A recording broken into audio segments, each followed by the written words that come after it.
Here we go.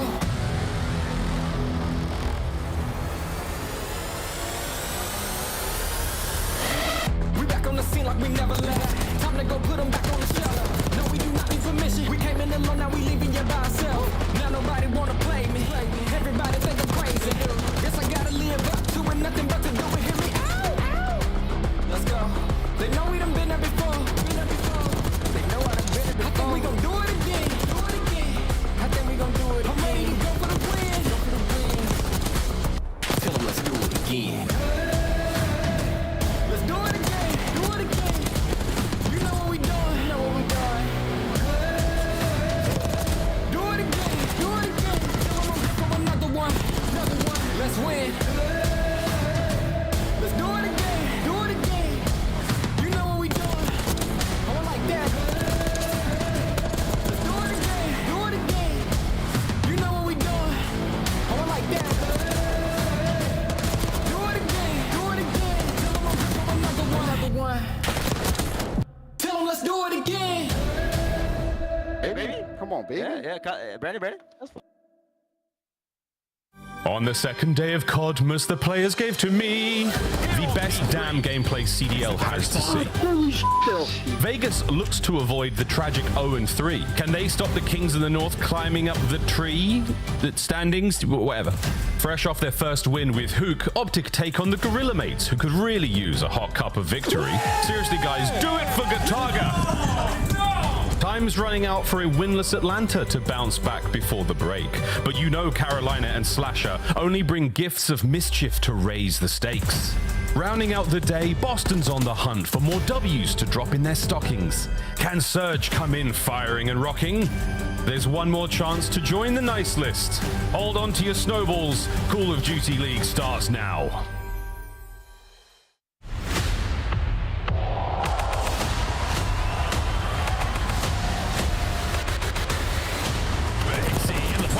Oh, there it is. Ultra come out on top against one of the best in the game. Real with another big couple of kills.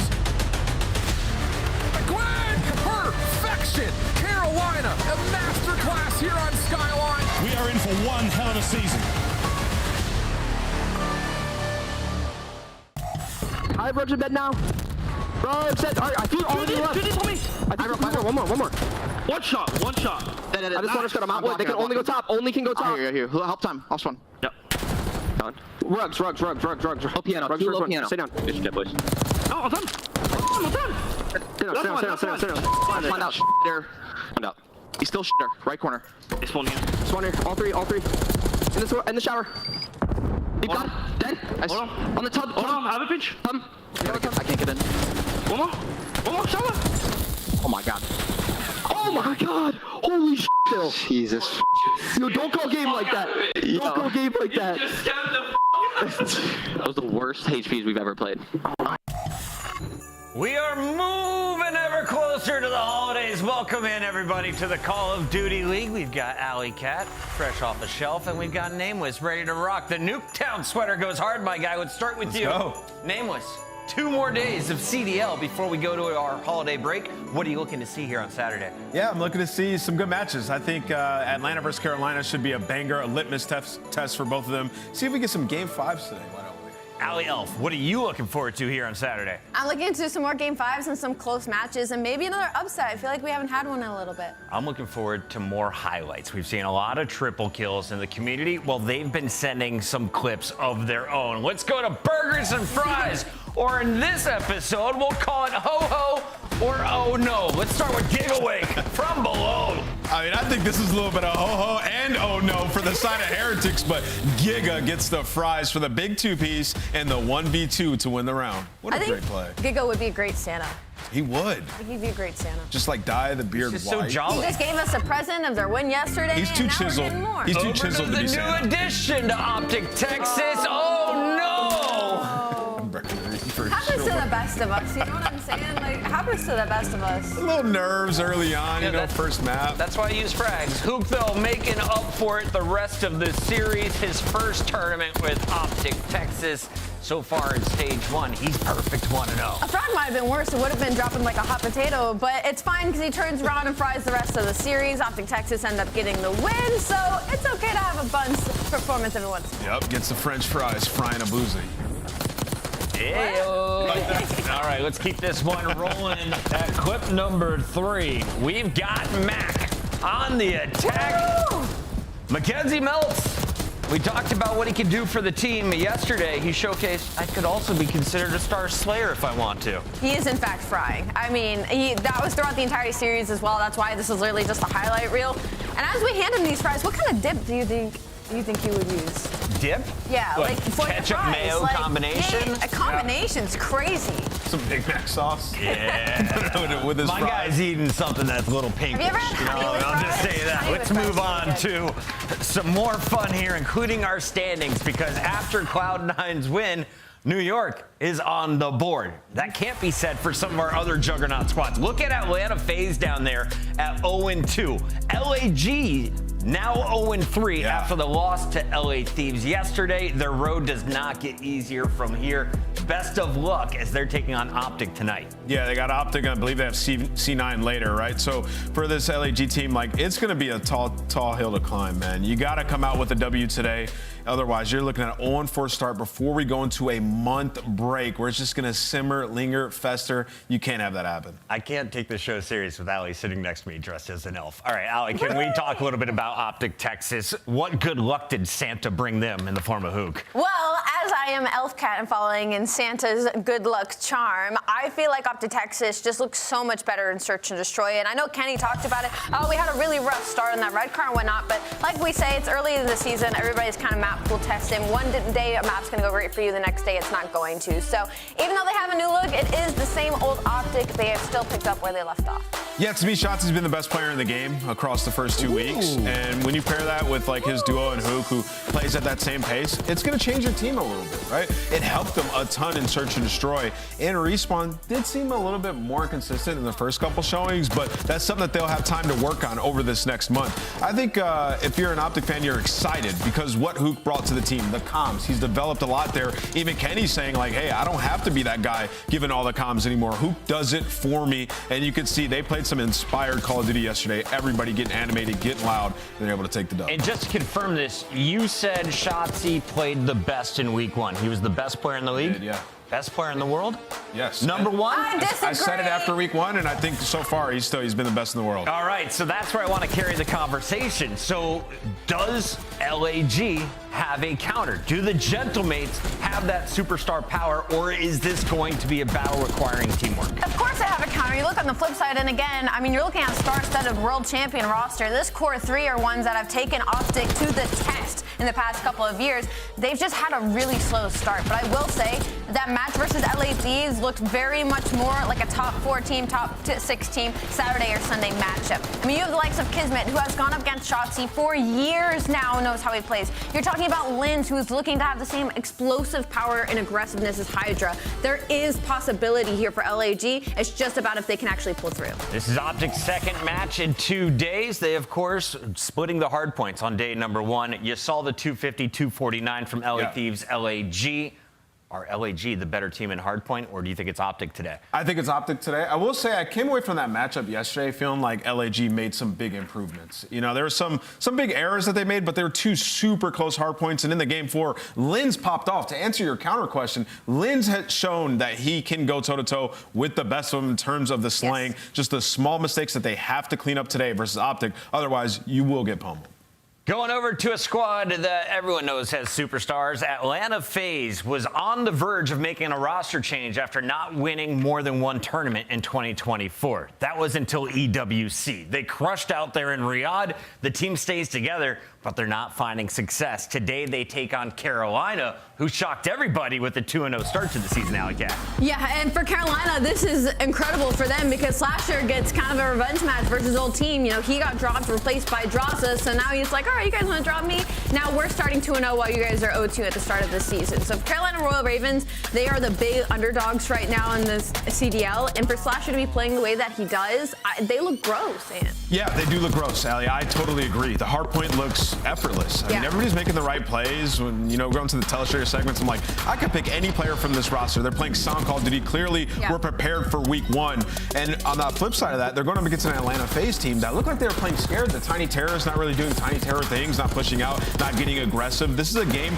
it makes sense. And in Treyarch titles, Slasher excels and respawns. Those are his best games. So for Carolina, with Slasher at the helm, I do think this team's going to be pretty good. Let's take a look at some of the numbers here. Celium always on top of our KD leaderboard for the league. He is below a 1.0 for the first time that I can remember. Can Slasher keep up his 1.2 ways against Atlanta FaZe, Allie?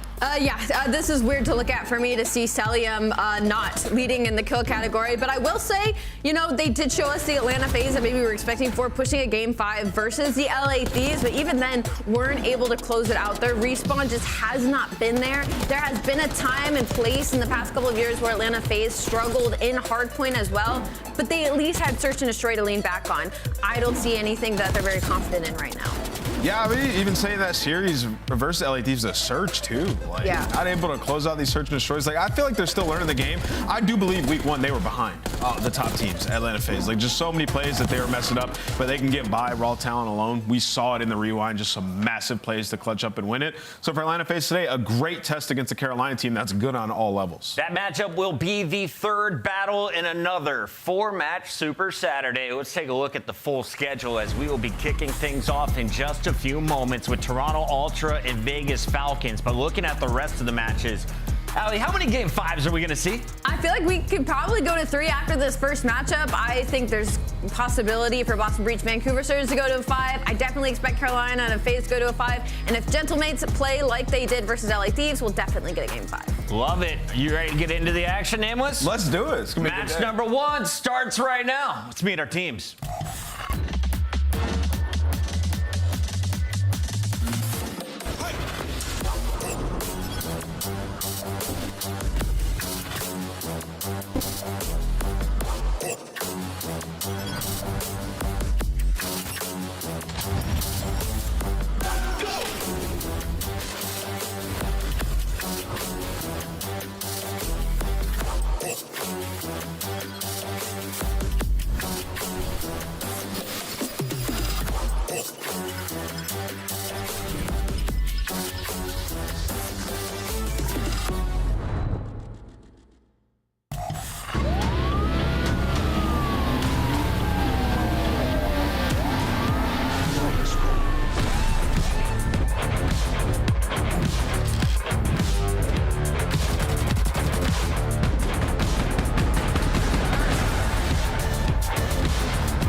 Toronto Ultra losing Scrap, their star AR, and of course, their young stud Envoy. Instead, they pick up Beans and Joe Deceives, a new stud in his own right, who has been a dominant force in Search and Destroy. If you ask Chance who's the top objective players, Joe is always in his top 3. I mean, this was a great swap for Toronto Ultra. They had 2 missing slots, and they were able to find 2 players to fit those roles perfectly. And Beans, very aggressive, very high caliber, high octane AR. And then in Joey Deceives, who has a very high ceiling of being a high pressure, high octane SMG that plays the objectives. So for Toronto Ultra, so far, the slots are working. On the other side, we have Vegas Falcons. This is our newest franchise. They've come over, they bought the spot from Legion, the Saudi Arabians, not finding success yet. But today, It's going to be a whole nother task to take down Toronto Ultra. You've seen decent games from the individuals. Who needs to step it up, though, if they want a chance to compete? Yeah, I think King needs to step it up today, but it's hard for me to say that because he feels like he's the only SMG in these tough situations, right? So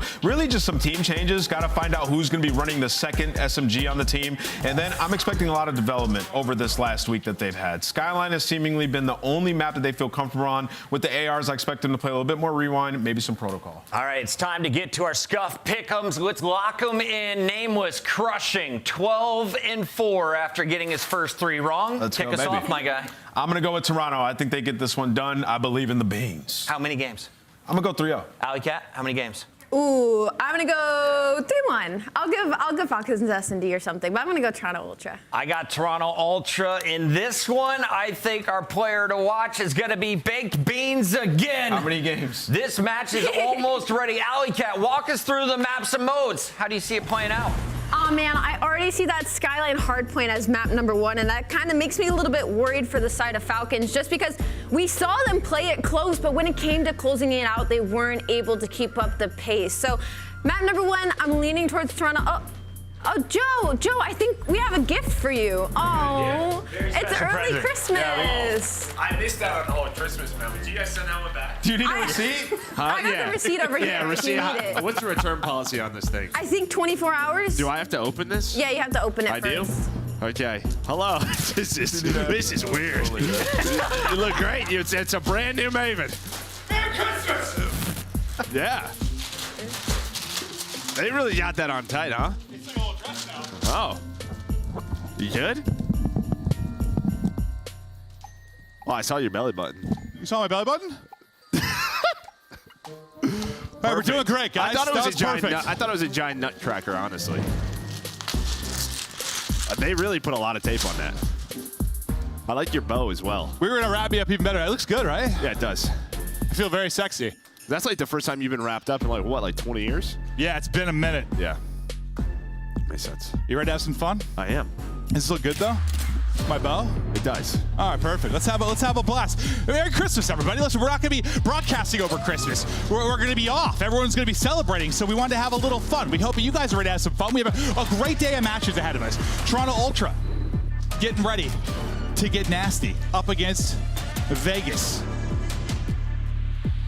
Taking a look at the record overall right now. I mean, obviously, Joe, Ultra favorite in this one. Oh, yeah, no doubt about it. But the desk kind of talked about just what progress has this Vegas team made in a week, let's say, right? You're seeing them in Pro 8s. They're scrimming. We'll see how much better they're going to get. But, yes, Skyline has been their go-to in other matches. No, I think it's a good point. That's been the big thing. We figured they would struggle at the beginning. Do they improve? Do they get better and better like we've seen some of the international competition do once they're getting regular scrims against the top teams in the world? Nice little opening start, at least here. As Kick's able to get 2. They'll lock down the opening hard point. And, I mean, the slaying numbers have been there for them at times. They've been competitive in some maps. They've just panicked at the end of some games. Not had the ice when they needed to, and that's one thing that you think will improve with time. Yeah, no doubt about it. I mean, listen, yeah, you can slay with the best, but yeah, it's just sort of your team movement, how you're working the map. Already a great start here, and that's what the Desk was talking about. Who's going to be running the second sub? Because, yeah, King's stats individually, they don't look great, but honestly, a lot of the times you watch some of their matches back, my man's just getting baited, right? Like, they're losing games, and we got 1.3s and everything going on. That's just, like, not the best sort of kind of what you want out of your team. No, I mean, it doesn't usually look good if like your stats are okay, but you're getting beat by 100 in a hard point. No, that's for sure. But at least the beginning of this, they were turning kills into time. Right now, though, it's Ultra trying to answer back. Nice sequence of kills there. Only one left up will be X, on the other side. You just take out Clean X, so that'll force Joe Deceives to get into the hard point. You at least alleviate some pressure from around the objective, if only for a moment. And with 40 seconds remaining here, after being all Falcons early, it is now all Ultra as they make their run. Yeah, you saw right there, a slow start for Ultra in their series. Slow start in that first one, but yeah, back to the second hill, they play for spawns. Clinics has been so good throughout this year. And when you talk about Ultra, and yes, losing Envoy and Scrap, a big deal, but they've created this culture, right, within the CDL. They are always going to be a team that is competing for titles, and a big part of that reason is due to CleanX and Insight and what they have brought to this squad. Oh, 100%. Well, it's CleanX and Joe Deceives right now that are on their 4 sprees. One of those comes to an end, but Yeah, I think we've talked a lot about the culture. I mean, remember, it started kind of as like a boy band at the beginning of the CDL. Remember, they had what, like, it was like 10 of them. Yeah, 10 people on that roster, and it was a lot of wackiness early on, but it started to solidify. It's been a great organization to follow throughout the history here of the CDL. Beans, a newcomer to this culture, having a rough start at 2-7, and well, it's about to be basically a tie game as the Falcons now answering back. Just been a game of trading blows so far. No, really, yeah. I mean, considering this is Skyline, we haven't had too many breaks. Now maybe a chance here as Joe working through the middle of the map. 3 go down here for Falcons. That will be all 4. But yeah, it was pretty clean P1 and P2. Not the normal chaos that we see on this map, but you head over towards this P3. There's gonna be a lot of trading as King. Be able to find a multi-kill with that sub, but Beans, a slow start, but now on 3 in a row. Yeah, he is a guy that can absolutely go nuclear at any given moment. Starting to come alive in this one, as you said. Now we'll focus our next hard point. Playing deep is Roxas, but he is going to get cut down. So he gets picked immediately, though. He's the guy trying to fight for those back spawns early in this hard point. Then Joe Deceive starts cleaning up. 11-4 start out of him, and all hard point control over to Toronto Ultras, where he saw that crazy finish to a hard point yesterday. An absolutely wild one. It can get a bit insane here. Yeah, and I think weekend 1, you know, when you watch this Vegas team, when they were in their spots, they looked comfortable. But breaking these setups in these hills, that's where they're going to need to find a way to improve. And over towards this P4 now, they do get some early pressure, but all Ultra now starting to circle. Yeah, and I mean, I was talking with Ann earlier. You were talking about how they just get a little panicky sometimes. And I imagine when you've got like the rotation, you've got the setup. The game's easy. Yes, the game is easy. You calm down. Your comms calm down as well. When you're trying to break or the pressure's on, you got to learn to kind of take a breath in those moments, and that'll come with more reps. Or it won't. Or it won't. Yeah, we'll see. But so far, so good here as Ultra continue to build this lead. Shots a little bit off for Joe Deceives, but he's 14-6, so can't give him too much flack. He's he can average early. Now, into our second set of rotations where you start off nice if you're a Falcons. We'll see if they'll be able to do it again, but behind Beans is double, and they might be in trouble early at this point. And yeah, just the constant pressure here from Ultra. Near the objective, just winning the gunfights kind of where it matters is, yeah, they're now collecting this time. What, it was like 35 points on that P1. After that, it's been all Ultra. Chicks from up top, able to find one, but you got to get the player off the hill. Inside just hanging out. Well, I think that's what happens, you know, sometimes maybe when the comms are panicky, you're panicking a little bit, you get in this cycle, right? Where like, you aren't rotating first, you're trying to break, you finally break, it's late in a hard point, we're back to it. We're trying to break the next, You just get in this unending cycle, and next thing you know, you're down 100 points. And that's probably sometimes where like a maybe more experienced team in the league finds a way to get out of that cycle, whereas they're still working on that. Yeah, 100%. Maybe you get a chance here, 4 dead for a brief moment, so you find some scrap time, and now it's just a fight for these rotations. But again, Rox is trying to do his best to stay alive, but all 3 of his teammates gonna spawn out, and it's just when they're dying, right? With 5 to 10 seconds left, you're gonna make that game so much harder. But maybe they get the pressure on right away as Exit is able to find one, make it a double. But Ultra right now up 100 points. They are cruising in this hard point. Let's go to a listen-in with Toronto. I'm on top piano. Give us a okay? I spawn. Still back. In time 2, time low. Malk is dead. Piano. 2 time. Yellow piano. I'm Two time. Just want to catch you maybe? Someone help me, Valkyrie stunned. He's still back, challenge help. I vote up. There's only 2 on you guys. I killed 2 spawners. Last guy is a body. I'll go low. Take your time here. You can do the double jump if you want. I will. Oh, play tight as fuck, bro. Yep. I'm gonna side across, dude. One slow bed, maybe. Give me a sec. Jim! I got stunned. What the fuck? Heavy now. Where'd he go? Alright, weak. Unless I catch him. He's not right corner, he's no drill and shoot him. Holy fuck. Top on me, guys. I have help. I don't see him. He went top down. I'm gonna jump. Just run it. I'm just trying to kitchen, Roxas. Weak. Keep shooting. There's just doubling their sub kitchen, guys. You can go to the right corner, I think, and shoot him. One shot back down. They're just playing the line. They're playing the line. Someone. I'm waiting for you guys. Stand up. Could be Jim. One minute. The listen in, and still a massive advantage here for Ultra, about 60 points away from closing it out. Control right now for Falcons, but that slips away pretty quickly, and they'll have to rotate to pick somebody else into the hard point. If they're going to make a run, it's got to happen right now. They need this time, they need this setup for next, and they've got to make a massive rally. Yeah, unfortunately for Beans, we were on his POV when he jumps off the map there, but you know. I mean, you heard kind of now listening. Obviously, the comms that we're used to from Toronto Ultra rosters is very calm, cool, collected, but a little bit frustrated, right? Just trying to find maybe an opening for those breaks. As Falcons did a great hold there, and now you win this rotation over to P4. It was so good at Kitchen. And like I said, Ultra, they were frustrated. Could not find a way to break on through. There's now, what, a 50-point lead with 50 seconds left on this P4. Well, that's why I said, right, we can't listen. Like, they literally had to get that time and get this rotation, otherwise the game was over. The lead was just too significant, but they have had a great stretch here. A lot on a booty to make the play. Wood paneling there might be enough to keep Insight alive. Yeah, I think it is. Yeah, he hits the shots, it sounds like, and yeah, just runs out of bullets. And you saw as soon as he goes down, boom, the spawns pop up for Ultra, so they're in control. Can they get a big break here? 40 now for the win for Ultra. Able to take out one, at least clear him out of the point for now. Weak and stunned up is Exnid, so the rest have got to help him out. Abood doing his best. Roxas there with him. Exnid through on the feed as well. Everybody rallying here late, but still a lot of work to do. Still trailing by 50 as we get back into a P1. Nobody there yet. You saw working underground. That'll be Abood trying to make the play. We'll see if he'll find the route and the time. He is able to get in behind enemy lines, alleviate pressure from this side of the map, and stay up as the pressure comes in. His teammates finding kills as well, and now you're able to get into the hard point. He is moving. He is grooving. Abood is making the plays. Unfortunately, your teammate just lost the fight around the hard point. That's going to make things tough. Yeah, I mean, what, Joe was 14-5, I want to say, at one point, and that's just how this game has changed. 21-20. He was on 5 in a row.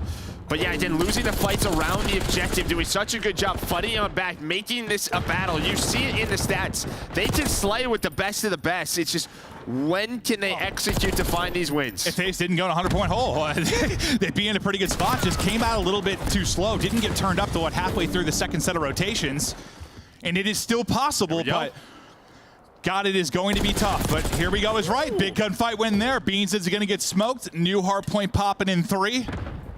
Purple arrow starting to fly forward, but at least the early time is going to be the way of Falcons. Chipping away, chipping away, chipping away. Just trying to erase this deficit. It's 4 straight for Exnid. Eyes on 1. I thought those would be a much easier gunfight than it was. He almost got zapped. Yeah, but they broke. Again, it's just when they died on that rotation. You had the positioning, you had P2 control, but well, I think with 3 seconds to go down, the spawns come in for Ultra. They flip the map on its head, and now you need a break. So it's like they got one step done. They got to that setup. It's just when they got taken down. They certainly make it incredibly competitive down the stretch, but now in trouble losing this one. Just 5 points needed for the W. Ultra have got it locked down. Their holds have simply been stronger, and that will be the map 1. Ultra are going to take it. Maybe frustrated times, you said in the comms a little bit. This is one they thought they were winning by 100, 150, and they kind of let Falcons roar back into it a bit. Yeah, I mean, that's just sort of, a couple of times what we've heard versus, just some teams going up against this Falcons roster. I think just, it's a different play style. Times to be a little bit confusing. The way they may play the game, and you just hear it in the comms. Yeah. But Ultra's still able to clutch up. Yeah, they did. And that is, I was going to say, Falcons were doing what they haven't really been able to, is really making some late game plays, like really making it competitive down the stretch. And if it was a closer game, maybe they would have had enough in the tank to do it, but they just needed so much to really just get back in the game and make it a fight. Yeah, and again, the slaying slowed down. You started to get some breaks at key times, really through that second set of rotations, P3 and P4, and that's what brought them back into that one. But just taking a look at your stats here. Again, you're slaying with Toronto Ultra. But the Ultra team are just a little bit further ahead. Yeah, no, I mean, you call it like Joe Deceivers as well, like double, triple positive to start. And then as that run came in for Falcons, it really started to flip on its head. But what the deficit was, it was 90 to 100, right? The biggest it got, somewhere right around there. And that's just, that's tough to come back anywhere, but especially on a skyline. The fact that they really started to bring it back, they got it as close as what, 40 or so? A hell of a rally from Vegas Falcons, but if that one gunfight goes King's way, they would have had the spawns, would have had the time, maybe a different game. Yeah, well, there's Beans. Yeah, we all saw it. Taking a dive off. That one, I didn't think he was going to win that fight, but was able to do it. This is it. Ooh. Oh, so he didn't run an ammo, no. It was just, the pole was in the way. That's what I thought. That's what it seemed like. Just. Well, it seemed like he just stopped shooting him, and he just thought, oh, my shots were going to connect. Yeah. Oh, wait, we're hearing hit markers, aren't we? We're hearing them. We're not seeing them. Oh, that's what it was. That's right. I was like, it's the thing that confuses the hell out of me sometimes. Like when I'm watching, I'm like, how weak is he actually? Because at least I'm hearing him, but not seeing him. As you said, a little sigh there. Guy's a little bit frustrated. But hell, they brought it back, and it was a much more competitive game than I thought it was going to be. So the lead, even it was over 100. Yeah, and then you see that 50-point sort of P3, which is impressive considering that P3. And if that P4 goes a little bit cleaner, then we have ourselves a very close game. But Ultra able to find that break. Insight with a big win in the back. They're able to win rotation over towards P2. But now we're going to hang out on Protocol for a bit. But I think one thing we wanted to see was a second sub, and that was exited throughout that game, right? It was King just time and time again, just felt like he was all by himself, just isolated. Yeah. It's just not going to work versus these top teams, so they needed a second one, and Exton was that player. Checking to make sure my bow looks okay, Joe. Looks great. I still feel beautiful. But, all right, now we get forward to Search and Destroy, at least the first series we casted for them this year. Hardpoint didn't go well. They bounced back. I think with Skyline, they had a significant victory there. They made some really good plays in Search and Destroy, and that's where they're going to have to catch people early on. You can't take me seriously at all, can you? No, it's absurd. And honestly, I was looking at the fire. I was wondering when we got that. We got a nice little ambiance. It created a little romantic setting for us. I wish you had some hot cocoa, some marshmallows. Instead of just a hot guy. That's me. Sure. Yeah, that's what you're into. I don't know what's wrong with me, but we'll look forward to the Search and Destroy as both teams chatting it through. We're in the Christmas spirit. We're feeling turnt. We're going to have a blast today. We've got 4 matches coming your way, and 4 tomorrow, and then, the break will come up. Then we'll start to, I don't know, this is like it almost feels like a preseason type thing. It's not, but like it feels that way. Like everything is starting to ramp up after the holiday as we get closer to our first major. And well, as soon as we get back from holidays, the minor, right? We'll have the minor tournament. We'll see our teams in a tournament style, so that'll be great to come back to. I realize this. It looks like this giant thing in my pocket is my mints. I don't need these mints in my pocket, do I, Joe? Do you want a mint? I'm good. Okay, just figured maybe you would. Beans thinking about his flop off the map. He's trying to lock it back in. Some intense chatter, it looked like, going down between the Falcon side, just maybe talking through upcoming stuff with the Search and Destroy, or maybe something that went wrong in the last map. Hopefully looking forward and not behind, at least for now, when you're in the middle of a series. But we go to Protocol, and this is where you try to answer back if you're Falcons, or you try to continue what's been a good-looking start for Ultra. Joe Deceives and S&D so far this season. Getting the plants down, getting the gunny up, solid stats. I mean, honestly, that opening duel win percentage, 80%, that is an absurd one for him. And, the key for Ultra, a lot of the times just has been their search success when they don't want to win majors. Yeah, those stats are ludicrous. We'll see if he can keep that up because, getting the bomb plants in, also putting up a 1.28. Sometimes being the planter, not the funnest job, depending on the title. Abood gonna get the first, traded out though by Joe Deceives as he'll continue to work on those terrific stats. Stun doesn't connect. He knows he's got one in front. He'll work his way up the stairwell, and now trying to up those plants, and it's Beans that's got his cover. Yeah, Beans able to find one. Now a 2 versus 3 for Exton Kicks. This is just gonna be such a tough retake. When we talk Protocol, Search and Destroy, a lot of it is gonna be around this A-bomb site. Whether you're trying to defend it or retake it. Exton, though, Insight just trying to throw shoulders a little bit too wide. Does get caught. 25 seconds left. Here comes both players for Falcons, and they find another one. So Exton finds 2 picks, and now it's all down to Beans. Had a bit of a rough map number 1, but can bring it back all right here. Just hanging out, staying patient. Hello, but Kicks doesn't hop the bomb. He stayed right near his teammate. Beans is thinking he's going to be on it, but he's not. Oh, nearly such a patient and sick play there from Beans. I mean, the fact he has to get spotted on the slide through and the slide out, like I thought in one of them he's going to get picked up. As we go to take another look at it, I am not sure if they're seeing a blue screen or just I am. We are seeing many blue screens. Yeah. Okay. Well, maybe some technical difficulties. We're working on it. Give us a second here. Sometimes I'm just not sure if it's just us or if you guys at home too. I think we're getting things fixed, but bear with us here for a moment. But yeah, I think you saw from Beans' just facial expressions. Just okay. Here we go. We're good. Again, just another situation. He's thinking differently, and yeah, they played just maybe a little bit different. And able to clutch it out, but a great retake when you talk about that A-bomb site. Well, what was there on the kill? Was it like 11 seconds or 11? Yeah, 11 and a half. Joe Deceives, another opening duel win, but he is traded out instantly. 3 versus 3 now, but yeah, hell of a retake and little wall bang to finish that one off as Exton gets the kill. So numbers to Falcons. If they can keep enjoying these early numbers, they're going to be in a great position. But now we'll be in a post plant, and it's going to be on Beans and Insight to try and get the retake. Not going to be easy to hear when you already are at a deficit in the numbers department. Trying to clear everything. That's going to be nades flying everywhere. One's going to hit it. He's still able to win the fight. The nade, I think, hit him for like 50 HP. He still wins it. Gives Insight a chance now to clutch. 20 seconds to go. He's got to be quick, though. Brings it down to a 1 versus 1. The peak is in. Exit trying to stay up, and he's able to drop shot and win it. It is a close one there. There was time on the clock to maybe get a retake in, closer than maybe you'd like in a 2 versus 3. And again, just the passion on the side of Falcons, winning the big one-on-one. Exit did it with the sub in map 1, bringing it here now with the AR. But honestly, he could have just ran away. He could have ran away for the zip and played his time, but goes for the challenge, guns him. What did we see on Skyline? Yeah, I mean, we've seen some. They've hit some incredible shots. Ego challenge and winning some fights. Yeah. Like, maybe if the gun skill isn't matching maybe the objective play and hard point, at least in the search we've commentated, like there's been some. The gunny's bailed him out sometimes. It has. I mean, yeah. 5 and 1 from Exit. 3 straight for him. And it's like, that's the difference. Yeah, you win one big gunfight. One-on-one can be such a difference maker in search. Like, not really the same thing in hardpoint. Yes, there are those big gunfights, but not quite the same. This time, Ultra finally is going to have numbers in a round as they worked A, but Joe's got the bomb over towards P1 area, right? So it's like they had A control. Falcons are probably thinking this is going to be an A retake, but it's really not. So, you're going to watch Roxas and Kicks kind of go all the way through towards the top side of the map, but Insight just trying to recollect this bomb. Able to get bomb back. 2v2, buff 40 to go, and at least for now, as you can see on the minimap, B going to be wide open.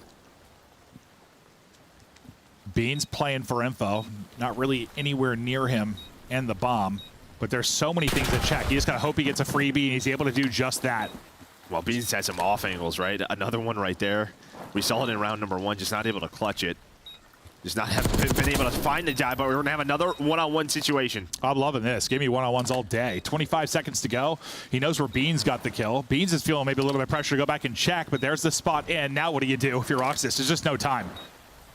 And honestly, like, what a read by Beans, because he should have been on this thing diffusing. He still should be, and you're going on these routes that are definitely longer than 7.5 seconds, but it doesn't matter. There we go.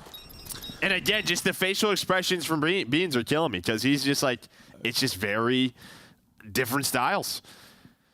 Yeah, no, what he's expecting maybe how to be played. Well, I mean, he knows where he got that first pick. But yeah, there's so much separation between him and where the bomb's planted. It's like, yeah, after the kill comes in, he could have just went straight to it, and he would have had plenty of time.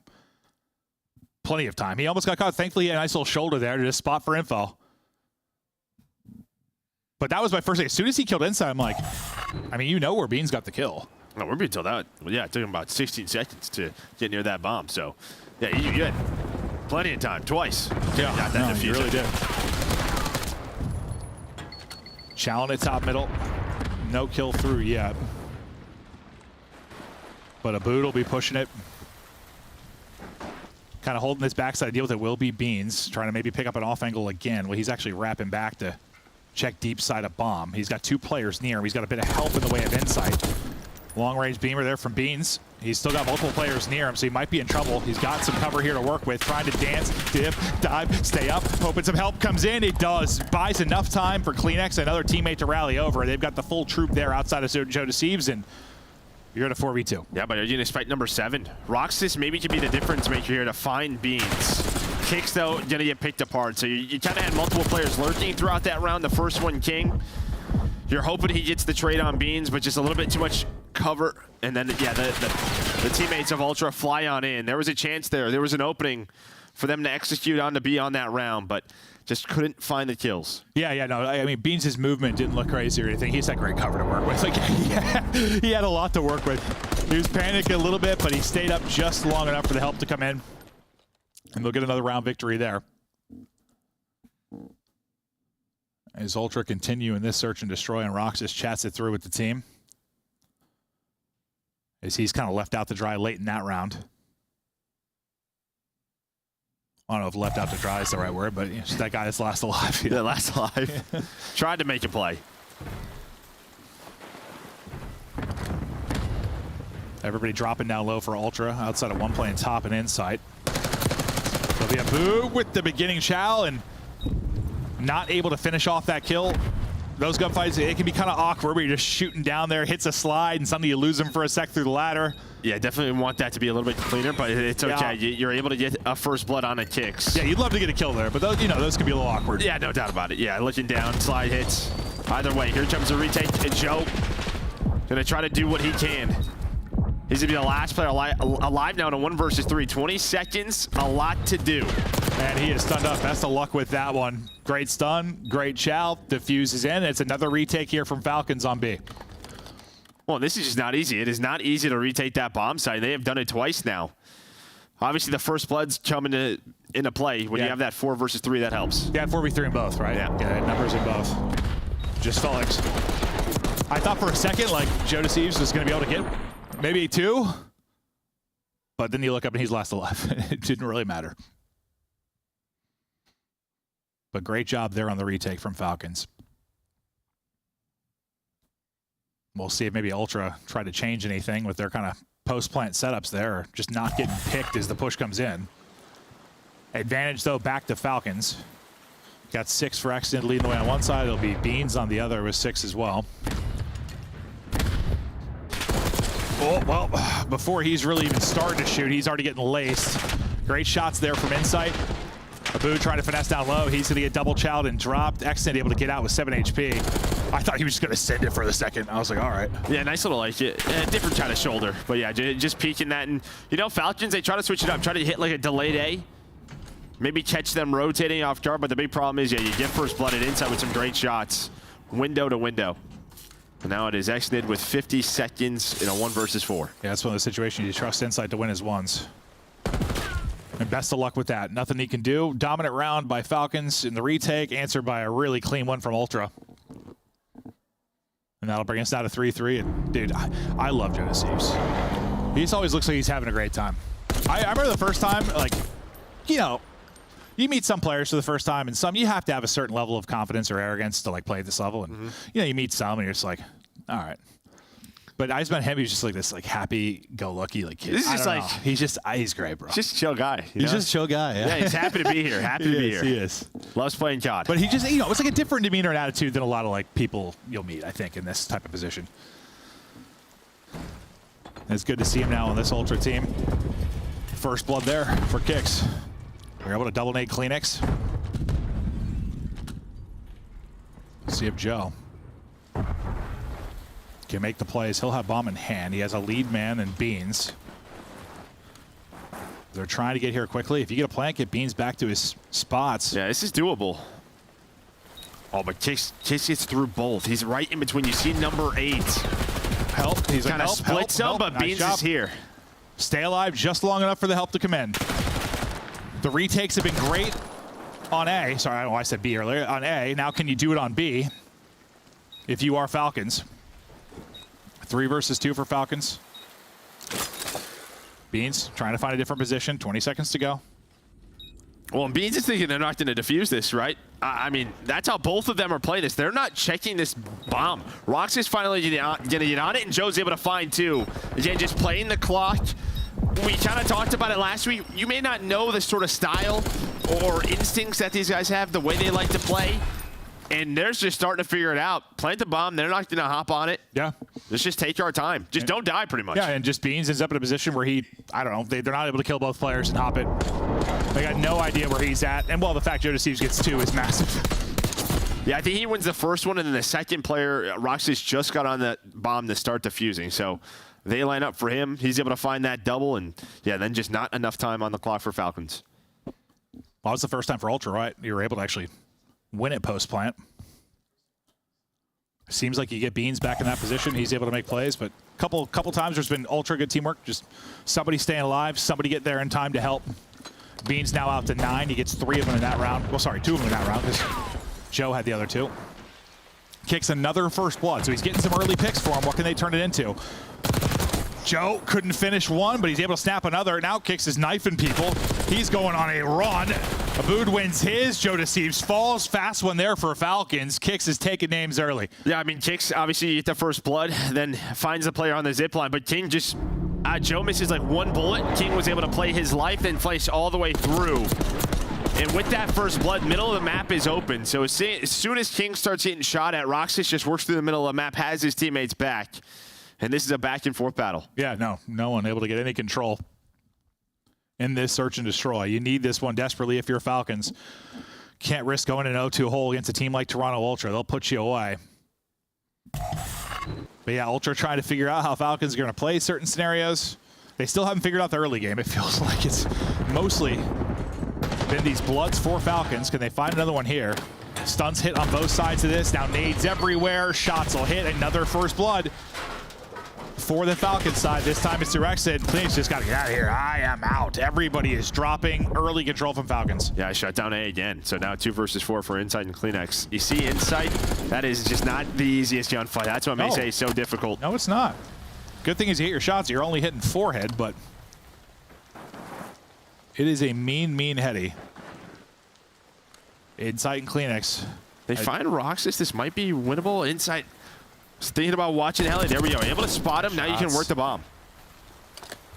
A duo as old as time here in Insight and Kleenex, trying to bring it back in a 2 versus 4. Bomb planted. Now what can they do from this? They see one crossover to Heli. That'll be Insight. Kleenex, what position can he get to? Oh my God, doesn't get first shot, but he's able to snap. Insight can't win his one though, so it's all gonna be on Insight. His position's given up with a kill. Now to clutch in a 1 versus 2 with 30 seconds left. Can't do it. Back-to-back rounds. Now for Falcons. Yeah, it's just as soon as they plan, right? They see Insight cross to Heli. And that is just a position, as soon as you cross over there, like, yeah, you can finesse and waste some time, but you're just going to get hunted, right? And it was so early in that bomb plant. Kleenex does a good job winning that first gunfight, but there were still 30 seconds left in that 1 versus 2. They knew exactly where he was. They need to stop him, and he is dropped. Nice job closing that one out. And again, you mean just put yourself in a 4v2 early on, have great advantage, and yeah, it gets a little scary, but they got enough to shut it down. Now you're a round away if you're Falcons from tying this one up at 1-1. See if Ultra can push it the distance. And Ultra 3-0 on the year in Surge, so this would be their first S&D loss.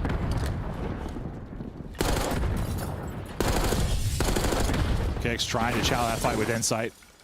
Didn't seem like anyone had the edge quite yet. Roxas waiting, buying his time. That nade is going to land on his toes.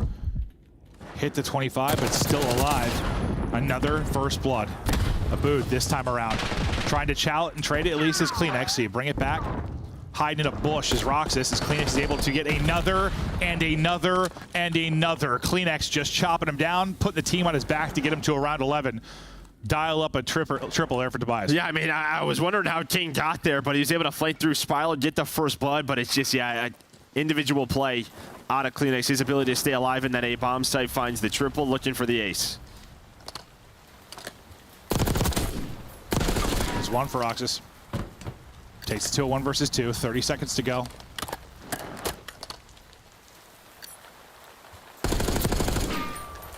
They just keep toying with him. Just don't give him another freebie. Just checking it. Put a couple shots in. Keep on peeking it. Keep him honest, and then they'll push it out as he reloads. Great stuff there from Ultra. Incredible round from Kleenex. Hey, he finds the ace there.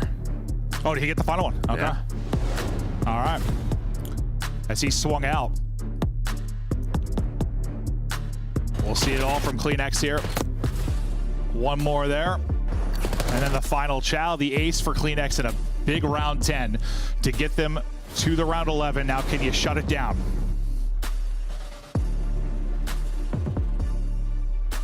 The teams chat through what their strats are going to be here heading into the final round. Defense for Falcons. They've been great on their retakes. They've also been great with the first bloods. All the retakes have happened when they've had numbers. Can they get numbers again? Well, they've defended A very well. But RCXD gonna be used.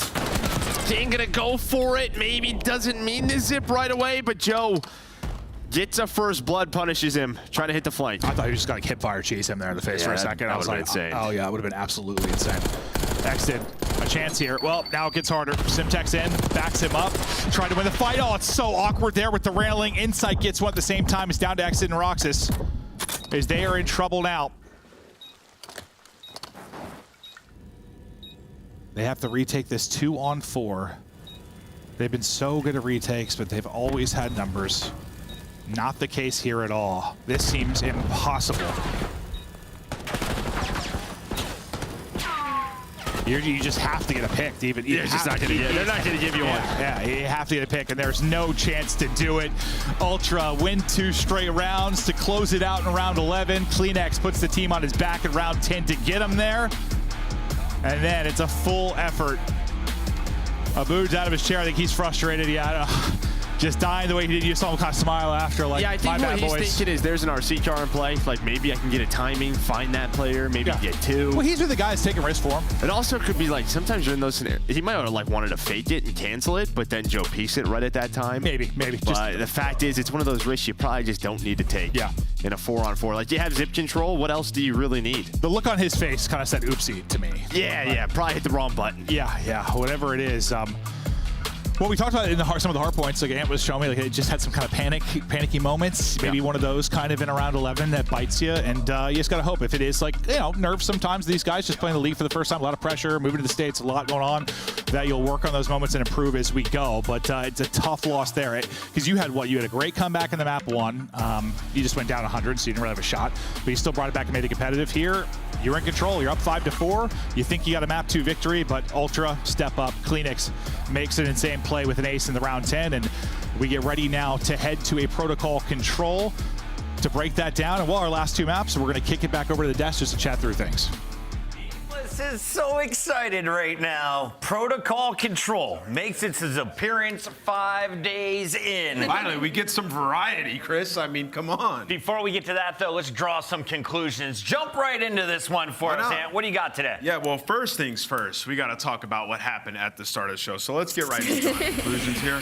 All right, so what I want you guys to pay attention to right here, let's zoom in here. Listen, look at the facial expression the entire time. It goes from joy to just absolute anger. Look at the eyes, it's gonna tell all. And then he just kind of gently pulls this up. Listen, you gotta just rip this thing off, pull it straight off here. So let's play the clip and let's get into it, because my guy Joe was happy at first until he realized who it was.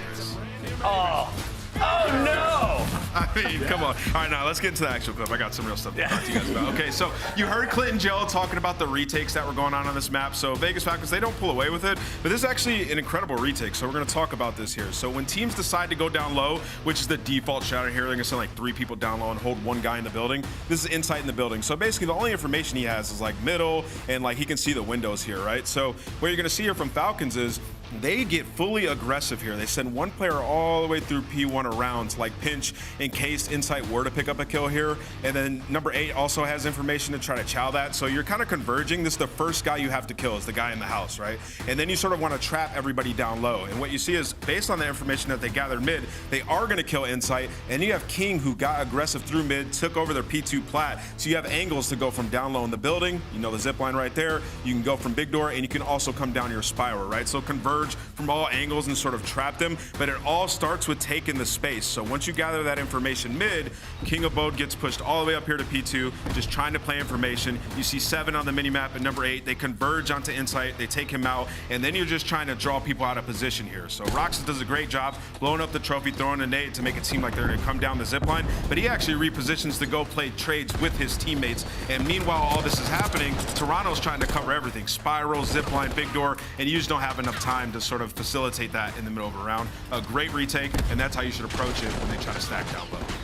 Drawing concluded. Well done, Nameless. Great breakdown. Toronto Ultra, back-to-back round 11s on Protocol Search and Destroy. Last week, it was Beans dropping 1,600 damage. This week, Kleenex with 1,250. On the other side, Xnid was able to drop some big numbers of his own. Allie, is their life still in this Vegas squad? Absolutely. Honestly, they should have won that search and destroy in my eyes. Toronto's post plants were awful throughout the entirety of that map number 2. And Toronto's very, very lucky that Joe was able to win a 1v1 versus excuse me, not 1v1, that Joe was able to get 2 kills to get them off the bomb plant around round 6. And also they were lucky that King of Boat may have made a mistake and gets first blooded in that round 11, because Toronto were on the offensive and they have not been doing well on the attack. Every single time they got the bomb plant, it didn't matter if it was B or A, Falcons was able to get the retake almost every single time. So for Falcons, you're definitely kicking yourself, but I'm walking away from this like, you almost just took that. Like, you straight up almost just took that map off Toronto. With your S-tier squad nameless. So Toronto playing against the team that was in everyone's list at the very bottom of the coaches poll. So are you worried about Toronto Ultra, or is this a testament to Vegas Falcons? No, yeah, I was gonna say, you can't take anything away from Falcons on this map. I mean, I thought King did a good job of like getting really aggressive, getting pushed up. He has a hard job, the hardest on the team by far. I think some of those rounds he got pushed up. They're looking for the trade on beans on the back gun. It just doesn't come through, right? But they have the right idea. Their retakes are great, and their early aggression, they're doing the right things. It's just these small situationals that only with reps against the best in the world that you're gonna get better at. So for them, it's getting better and better with each match, and you could see the emotions, man. They had that one. Final question. Why are you so excited for Control on Protocol? I mean, just variety, point blank, period. We've had Vault every single series. We're about to find out why we don't play Also, it. if you're a Falcons fan, this is a good map for you because they typically run more ARs, and on this map, you'll see way more ARs. Maven and Mervin, take it away.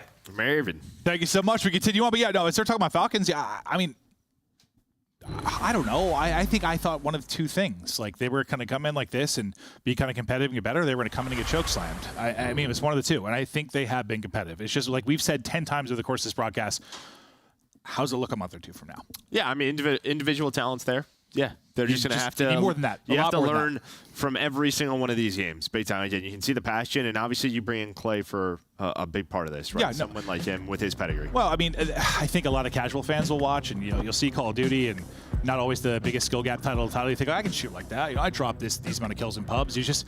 Skill isn't everything. Being able to shoot straight's not everything. It is how fast the top players make decisions, how fast they make decisions as a team. And it's just, it's quick. Yeah, I mean, listen, I play a lot of ranked. There are definitely some shooters out there. Yeah, you can shoot, but it's not the biggest part of it. It's not. There's a good amount of those shooters that are probably cheating. That is probably... My successful reports seem to agree. Oh, that's probably true, Joe. That's probably true. At first, I thought you were just gassing your teammates, but now I'm following you. Well, it depends. If they're on my team, let's get it. Into the Protocol. First time we're seeing it. We'll see if this ends up being a map for Falcons. Ant liked the decision, but running through them early will be Ultra. Yeah, and let's just talk differences, right, between like Vault and something like Protocol. Obviously, Vault is a map, I think, a lot more 50-50. You're not going to see too many offensive round wins, I don't believe, on Protocol, due to this B area, right? Because you see it on like the a great nade there by Kleenex. Just like A-Bomb, you can play from computers, you hop up on the heady, you can see all of the B point. Plus, as soon as a sub or 2 gets in your base, right in this area, good luck. Yeah. It's not fun. We might be into the good luck part of this broadcast. Is Insight finding freebies, Kleenex, or roaming your base. You're kind of all over the map right now if you are Falcons. They can test to the point for a second now. They're able to get on it today and start to make a little bit of progress. So weak as X did, trying to pre-fire the door, but the nade will hit. Great nade and shot there from Insight. You saw the same thing or similar from Kleenex a couple moments ago. Coming up with some big multi-kills, but trying to stop the clock for a second to get onto A was Roxas. Just worried about pressure from everywhere, it feels like. It's just not Ultra just not giving them anything, and that's going to be a 3 dead. So you execute, now it's on a King. 0-4 start for him. But yeah, I mean, Ultra are just like, we're just gonna stay patient, pay our positions. Once they get on the objective, we'll go. But now you can just see all the purple arrows that are just on the left side of your map. Kleenex with a double, 6 seconds. Falcons down a lot. 8 lives, only 15 to go. Let's see if they can get the minute extension, though. The nades are going to get hit again. No trophy coverage there. Every time they've got a body onto A, it's dropped quickly. They're able to pick up one in the window, though, and they have somebody on the point with 2 seconds remaining. It'll be excellent position. Kick's trying to help with the window. Not going to help, though, as the flank comes in from Kleenex. Now it's on Exid to kill everybody. It's not going to happen. Pressure soars on forward, and calm, cool, collected, dominant from Ultra. Yeah, I mean, I think you're happy you did 2 takes there, honestly, because that could have been a shutout round there from Ultra. But like I said, they just got into a great spot, played top ammo, played around the zip lines. The Kleenex is 9-1 playing off spawners. But I think the reason I get 2 ticks is because you played it very patiently and well if you're Ultra. Like, what's the one way that goes south? If you, like, send it out to try and get somebody cleared off it and go, like, 4 dead. Instead, they just played it so. There's one person on it, right? Just take our time. Get the kills covering him first and then collapse. Because, you know, you get a little bit impatient in that type of moment, and suddenly it's like, oh, God. Yeah, I think that's what Falcons are trying to do, right? When you saw, you know, Roxas just sort of tap the point, get off of it. He's trying to just cause a distraction, get someone to overpeak. Just doesn't happen. He was tweaking in that moment, too. You can tell he was so worried about pressure from everywhere. Kleenex right back to it. He's 11-1, by the way. 4 straight. Right back onto the point for a second, but he still wants to hunt. Did have one working up in front of him, but I think his teammate picks that up. Tough gunfight in front. Doesn't get first bullet, but gets the last one. As he snaps again, the spree will end at 5. No success really around the objective yet, but they're finding kills. Well, I mean, they're pausing the clock. I mean, you have, while you've been working B, you've had a player on A. Insight's just been hanging out. He's 4-3, so he's been making progress. A couple of kills do finally come in, but Joe gonna try to get aggressive. Now it's down to Kleenex. So you deal with, what, 20 seconds or so of the game clock, but you've lost 9 lives if you are Falcon. So Ultra doing what they want to do. Playing around this lane, trying to bleed them out and pausing that clock. Now they're gonna have to work the middle of the map. Almost the second ticket, Kleenex trying to snap back and help. Did spot one top window to deal with as well. So 13-2 in this. 40 seconds to go, though, eventually. The play is going to have to come towards the objective, and now they're going to send it down mid-map. You see 3 people flying out. They're able to win one of their ones, lose another. Joe tries to get straight to the backside of it and disrupt kind of the spawners, stagger that, but he's not able to win that fight. Exton then gets the angle, gets one. Insight staying down. The help is there just in time from Kleenex. The contest is in, but there's the kill. Oh, nice snap. I thought for a sec maybe to get another, but you get the minute extension, Joe. Well, and those are big kills there by Ticks, because if he goes down there, #1 in Beans off spawn was starting to work towards B, and that's when we talk about those transition plays. After capturing that A, they can maybe put 3 on B. Instead, Ticks able to find those hills. He's still on 4 in a row. And what was a major life advantage, now a 1 life advantage here for Falcons. Make it 2 as they have slowed this round down. What did it get up to, like 8? Yeah, 8 or 9, yeah. Yeah. No, so you definitely brought it back, but part of that just due to the Ultra had to start throwing bodies mid-map and trying to get onto the point. Can they actually win the round, though? I see 2 more ticks over at B. With a minute left, it might come down to lives. It might come down to the point. Oh, it certainly might come down to lives. Roxas, I didn't think he was winning that one, but he is able to slide on through. Only teammate to be able to win a fight. 8v8. Beautiful timing as he wraps out, just trying to get the angle onto Kleenex. I wasn't sure if he was going to finish it, but he did. Well, Kleenex was trying to find him. His 2 teammates were working that point. You do have another tick in, so 1 to go. But you clean up some kills. You have some mid-map control. It's a 5 versus 5, though, as Insight just finds a couple of picks. Roxas, though, stays patient. Great awareness onto the second snap.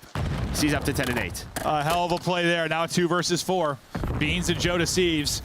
The new part of this Ultra team trying to be the playmakers. Roxas, though, should have a freebie. He had eyes on him. Wasn't that free. Nearly drops. Now it's on Beans, though. 1 versus 4. They got his position. They got the tags on him. Oh, not again! Oh, no! Okay, all right. Whew. Well, it's either death by map or death by 4-man firing squad, as he was, he had nowhere to go. But you're able to hold. You do get the tick advantage if you're Ultra. You get, what, 5 total there. So good effort, even though you don't get the win. But it was really just that great sequence near the end of the first point capture where they kind of deleted that 8-point. Well, they went from an 8 life disadvantage to like up 2. Yeah, it was right around here, right? We're seeing it from Jake's POV. Cleans up A, then starts to work the spawn kills.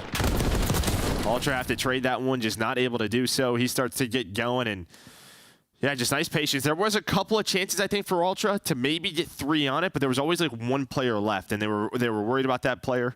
Like Roxas through the top middle, Kleenex wasn't able to find him. So there was only 1 or 2 on B, so you don't get that objective in. Roxas, 5 spree late in that round. He makes the big play to close it out when it's a 5v5. So an awesome moment from him. It'll try to take that moment right into the next round. Not able to do it, because the streak will end there. I don't know about that. Fight's kind of all over the map. Bood looking for his engagement, trying to flank enemy lines will be Xnid. I say you got a long stretch, there was like no gunfights. Well, again, we saw in round 1, Ultra's not going to peek until someone's on the objective. You've had like number 6 Xnid inside Ultra's base for 30 seconds now, where this is normally where you want to pause the clock. You have to get on the objective, even if it's just one, to stop that timer. Because now you're in a spot with 45 seconds left, and what do you have to work with? It's nothing. Yeah, no. It's working into what Ultra want to do. That's for sure. Well, it's desperation time offensively. Abood hits the shots at range, worried about the pressure coming in from behind enemy lines. And he'll find that kill by Beans as well. He's able to stop the clock at 22.5. Not going to stay up for long, though. Survival on the objective has been the difficult part here for Falcons. 2 dead, though. Maybe a chance. Nope. Well, you're going to have 2 players on it. Should get some close spawns, but yeah, CleanX is just going to be trying to flank your reinforcements while Ultra come off spawn. And yeah, I think CleanX finds the timing, does just that. SMGs just live in that ammo building. They find so many different angles, and now you are, well, yeah, no time left. You don't have a tick. Ultra in control. Yeah, no, I know well, neither team's been able to win an offense, but we got Beans casting spells again. Dude, he is comedy. I just want to know what he's saying. Is he actually saying anything, you think? Yeah, I think I have an idea of what he's saying. What are they doing? Yes.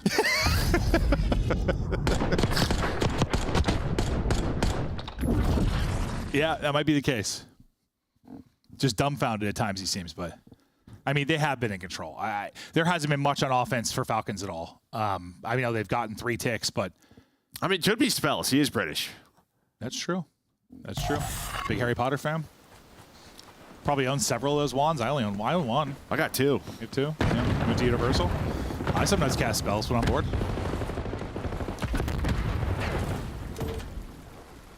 Beans. Trying to find the pick, but I'll just slide out onto it. Work to pause that clock as you were trying. Just try to keep a body on it. Give yourself a chance to maybe bring this down to lives. Joe Deceives somehow staying up. Not for long, though. Finally, he will drop. Nearly a good finesse out the window. Beans has got coverage here now from the trophy, and with his teammates finding kills and the coverage from the top window, I mean, Beans is doing it all right now. Yeah, just playing his life. Now you have another player in. And again, once you pause that clock, it allows CleanX to get pushed up. The AR is doing their job, locking down the middle of the map. As Insight's able to find another one. That's 6 in a row for both the ARs. Make it 7. Great snap. It's going to be 3 dead. Roxas does get 1, but you might have a transition right on the B. That was a nice stretch from Beans, though. You got 4 kills. They were all around the objective. I mean, he got to it and got the entire capture himself, basically. That was great stuff, and obviously his teammates are helping through that, but still good individual stuff. Now you have to work B, and, well, you're in a better position than you were last time through, because you kind of threw away that life advantage and getting the A capture. This time you maintain it. Insight's like, just give me the angle. And yeah, well, he gets the angle and actually just buries him. Yeah, nice shots by Xnid. Kix has been chilling number 8, just in the spawn for a while, so he's trying to find a couple of picks, maybe deal with the players off spawn. Joe just trying to work through bottom computers, but not going to find it this time, though. It'll be CleanX there for the trade. Let's see what it develops to. Once they get bottom mid control, where the attack will come from. Xnid's still winning fights. Oh, they're all winning fights. So it's really just gonna be CleanX bottom. So nice hold there, and you're kind of staring at the screen asking questions, Joe. Well, I mean, yeah, I was just thinking, like, yeah, what does CleanX do here? And the stun hits, but that's gonna be 3 dead. He's able to find a pick. They don't push CleanX down low after the stun connects, so they're thinking, let's cut off the reinforcements, but somehow Joe finds 2. So now you have all the numbers here if you were Ultra. Whew. But again, just this B point, so difficult to work. Well, regardless, you're giving yourself a defense.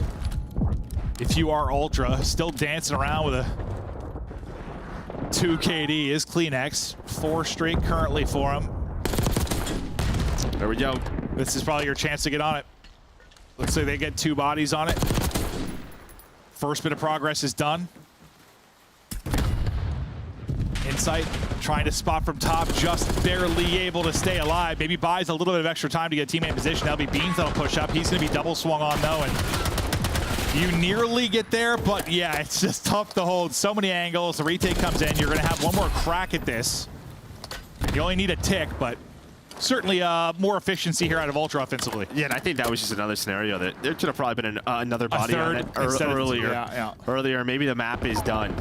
Because now it's a 7 versus 7. Chase is able to get 2, so we might be headed to a round 5. But CleanXE is just a unit on the map right now, 29 and 14, doing whatever the hell he wants. Well, he was the hero of map 2 in that round 10 with the ace. He just dropped, so I don't know if he's gonna get back into the action in time to make a play, or will he? 5v4. His teammates are clutching up. Roxas holding the angle. They're able to gun him to sleep though. Kicks is up next. He's shooting everything but the players. Great job shouldering it. They swing out. They close it. They're laughing it up. His Ultra shut it down offensively in the round 4. They get the victory.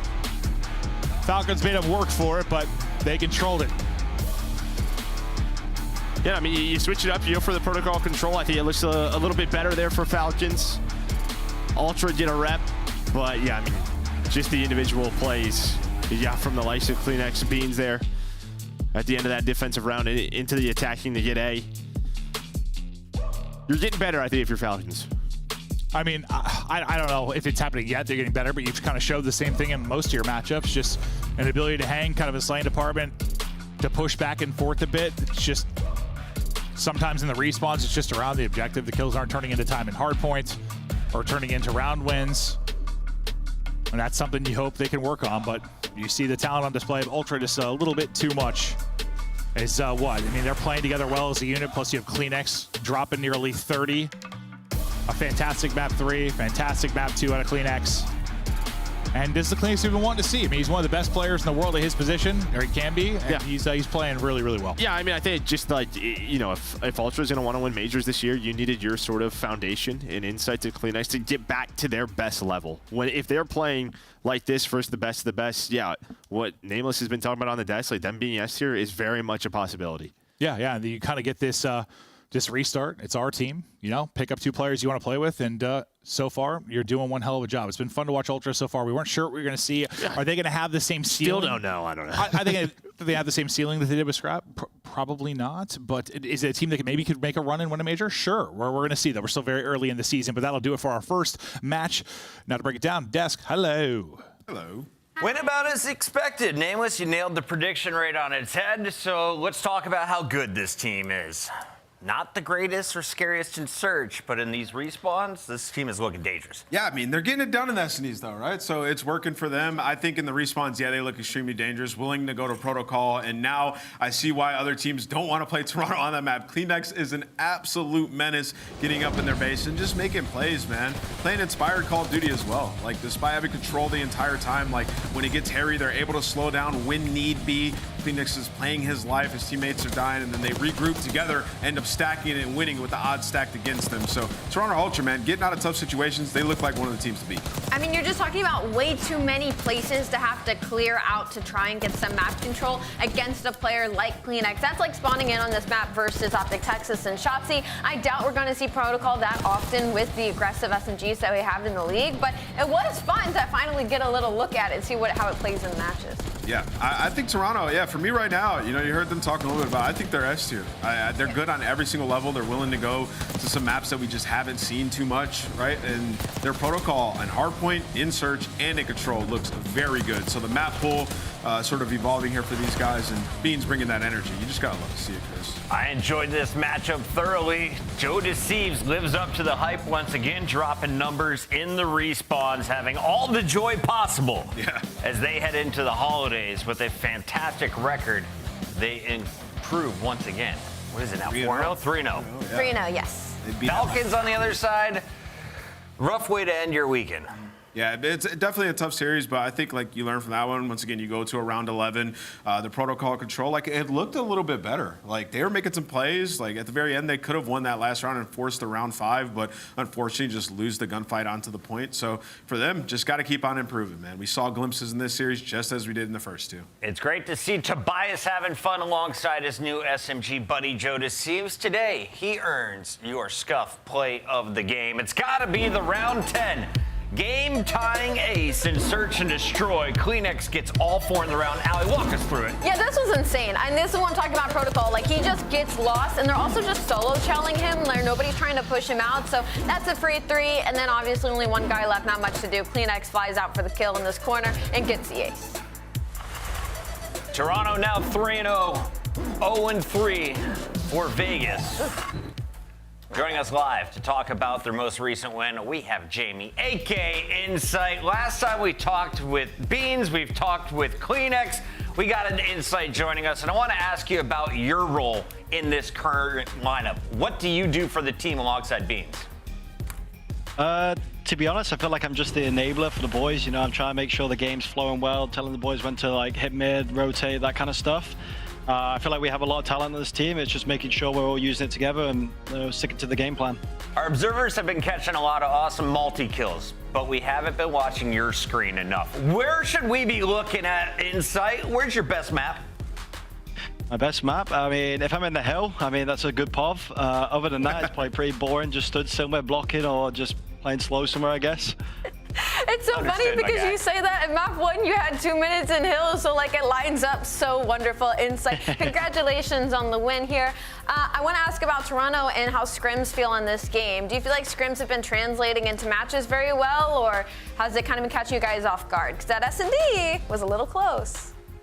Yeah, I mean, I feel like our scrims have been going well as a team. You know, at the end of the day, it's only scrims and matches is what matters. You know, there's definitely moments in games where we don't translate from scrims to matches, but we talk about it and we're trying to get better every game. To be fair to Falcons, I mean, they look good at S&D, and they're actually playing some of them rounds really well. You know, there's definitely things we could have done better. Sometimes we're a bit too slow. But, you know, we try and get better, trying to improve every game. Jamie, congrats on the win and a great start to the year. You guys made some good moves in the offseason, and I want to ask you about those moves. You know, last year, you guys teamed with Scrap and Envoy. You guys are very good, but in a lot of the player cams, you guys look so stressful at times, like so much at stake, and you guys just get frustrated. And now we see you guys, you're laughing, you're having fun, and you're playing Call of Duty. So what's the vibe like difference, and was that something that you guys focused on in the construction of this roster, bringing in Beans and Joe, who are bubbly personalities? Yeah, we focused on bringing in people that were hungry. You know, they have the desire to win. You know, at the end of the day, they just want to win. I feel like last year, obviously, we were held to high expectations with the squad, so that at times it could be stressful. Whereas this year, I guess we're like underdogs. So, you know, going to games and stuff, we're just trying to have fun with it and, you know, try and just play our best. Yeah. Insight, can you see us right now? I can see you. All right, my question, if we can get the director to go just one by one real quick down the line. Which one of these desk hosts is best dressed? That's crazy. Ooh. Okay. Look at the name list. The Black Ops 6. Oh. What is that? Is that a cow? It's That's just a scarf. That's it jingles. Alley Cat's not really got much on. So it's between Puckett and Nameless. I'm going to go Nameless because it's Black Ops 6. I'm repping. That's what I'm saying. Yeah, he's repping. He's repping. Nuketown over Walmart. Understood. Great decision making there. Insight. Congrats on a flawless season so far. You guys are looking great. Thank you very much. Toronto Ultra, always a party with those guys. I'd pick your Walmart sweater, Chris. I appreciate you. I'd pick the bells. He didn't see the bells, yeah. The bells really, I think he needed the whole vibe. I just like doing that all day. Just the tinkle. All right, we got an update coming our way, and it's been a fun day already. Reminder, this is a Super Saturday. We got 4 matches once again. Toronto Ultra highlights. Let's revisit some of the big moments throughout this one. And reminder, we got more matches coming up. A great day here live at the CDL. When we come back, it's Optic Texas LAG. Don't go anywhere. On the point. Sit on the point. Yeah, still have 2 ticks. The Esports World Cup is an official partner of the Call of Duty League. Upgrade your game with the Scuff, the official controller of the Call of Duty League.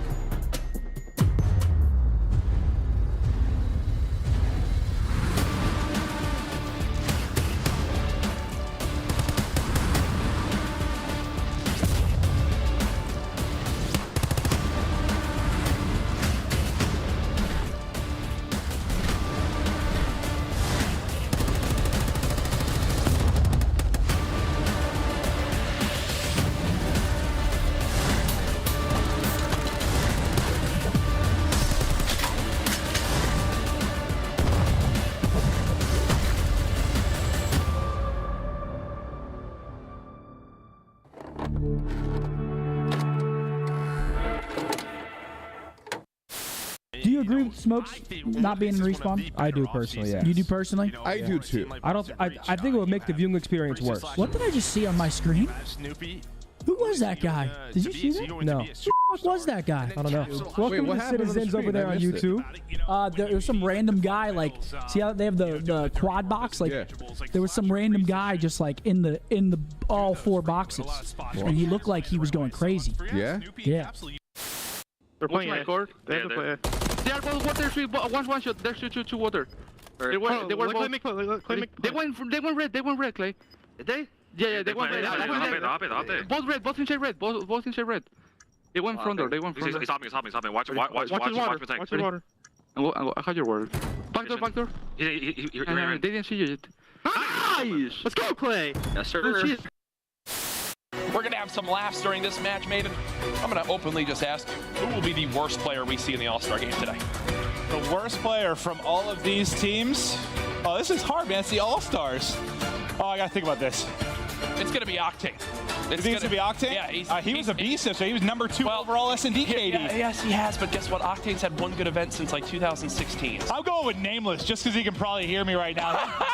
He's going to choke big time.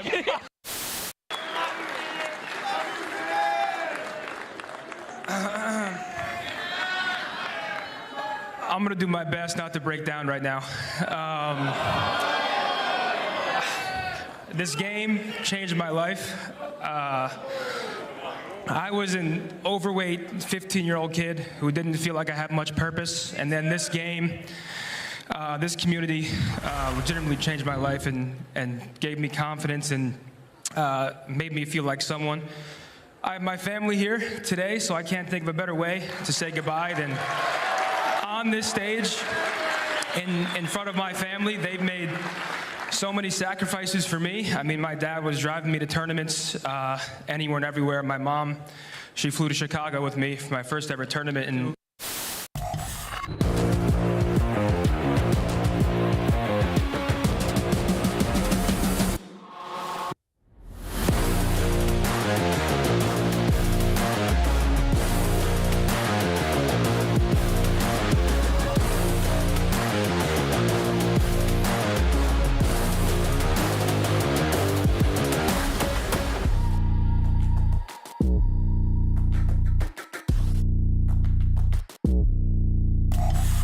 Can you imagine getting a Kismet statue for Christmas? Awesome intro there from LAG, aka the Gentlemates, Rosalie, aka Alley Cat.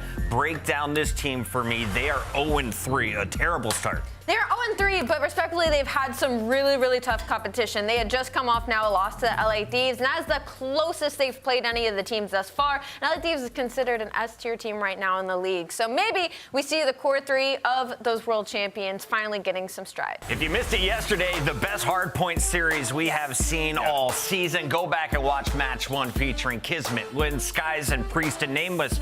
Who's the most exciting screen of these 4? I'm going with Lynn's, man. That game 4, the man was going crazy on that skyline. It was a 1-point game. Lynn's almost broke the kill record, was going bonkers with the SMG. And he's going to be the guy that has to go toe-to-toe with Shotzzy.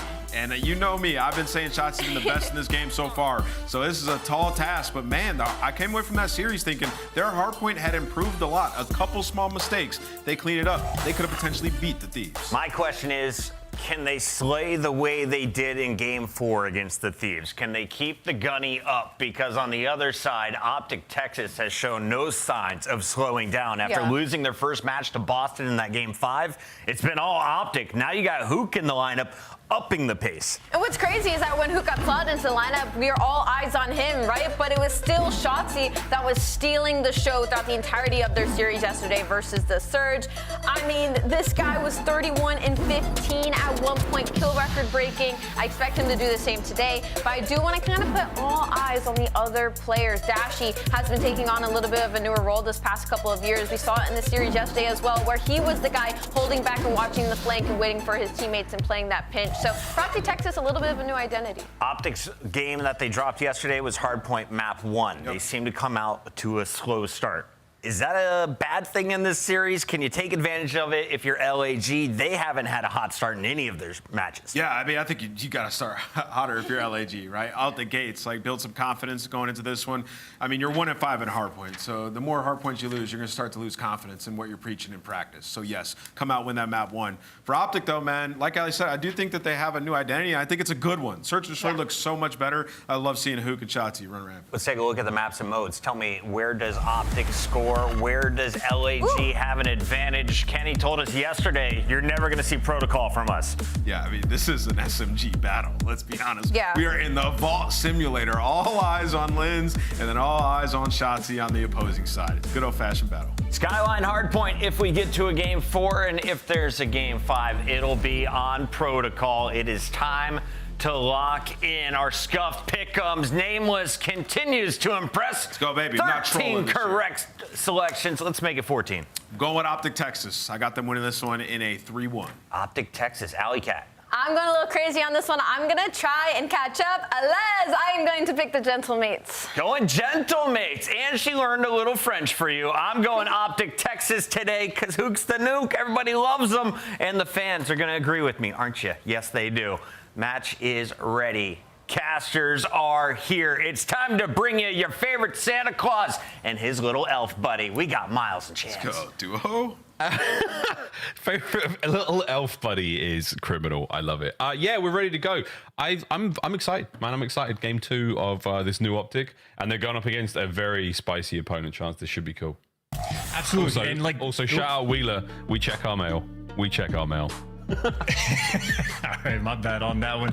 No, but very interested in seeing this match. I think more like, Optic making the roster change, all that sort of funny business going on. Fun to see Hook back in the league, but I just think from Gorilla's mate perspective, didn't have the best week 1. LA Thieves, I think Miles, we were on the same page. Expecting them to sort of get smacked around, and then they ended up playing them incredibly close. So I think LAG might have some new life breathed in them and maybe an opportunity to go against Optic. So I think we're actually going to have a pretty good series on our hands. Absolutely. It's going to be a good series. Always going to be a nice time. But yeah, we'll find out exactly who walks away with the old dubs here, folks. Into map 1 we go.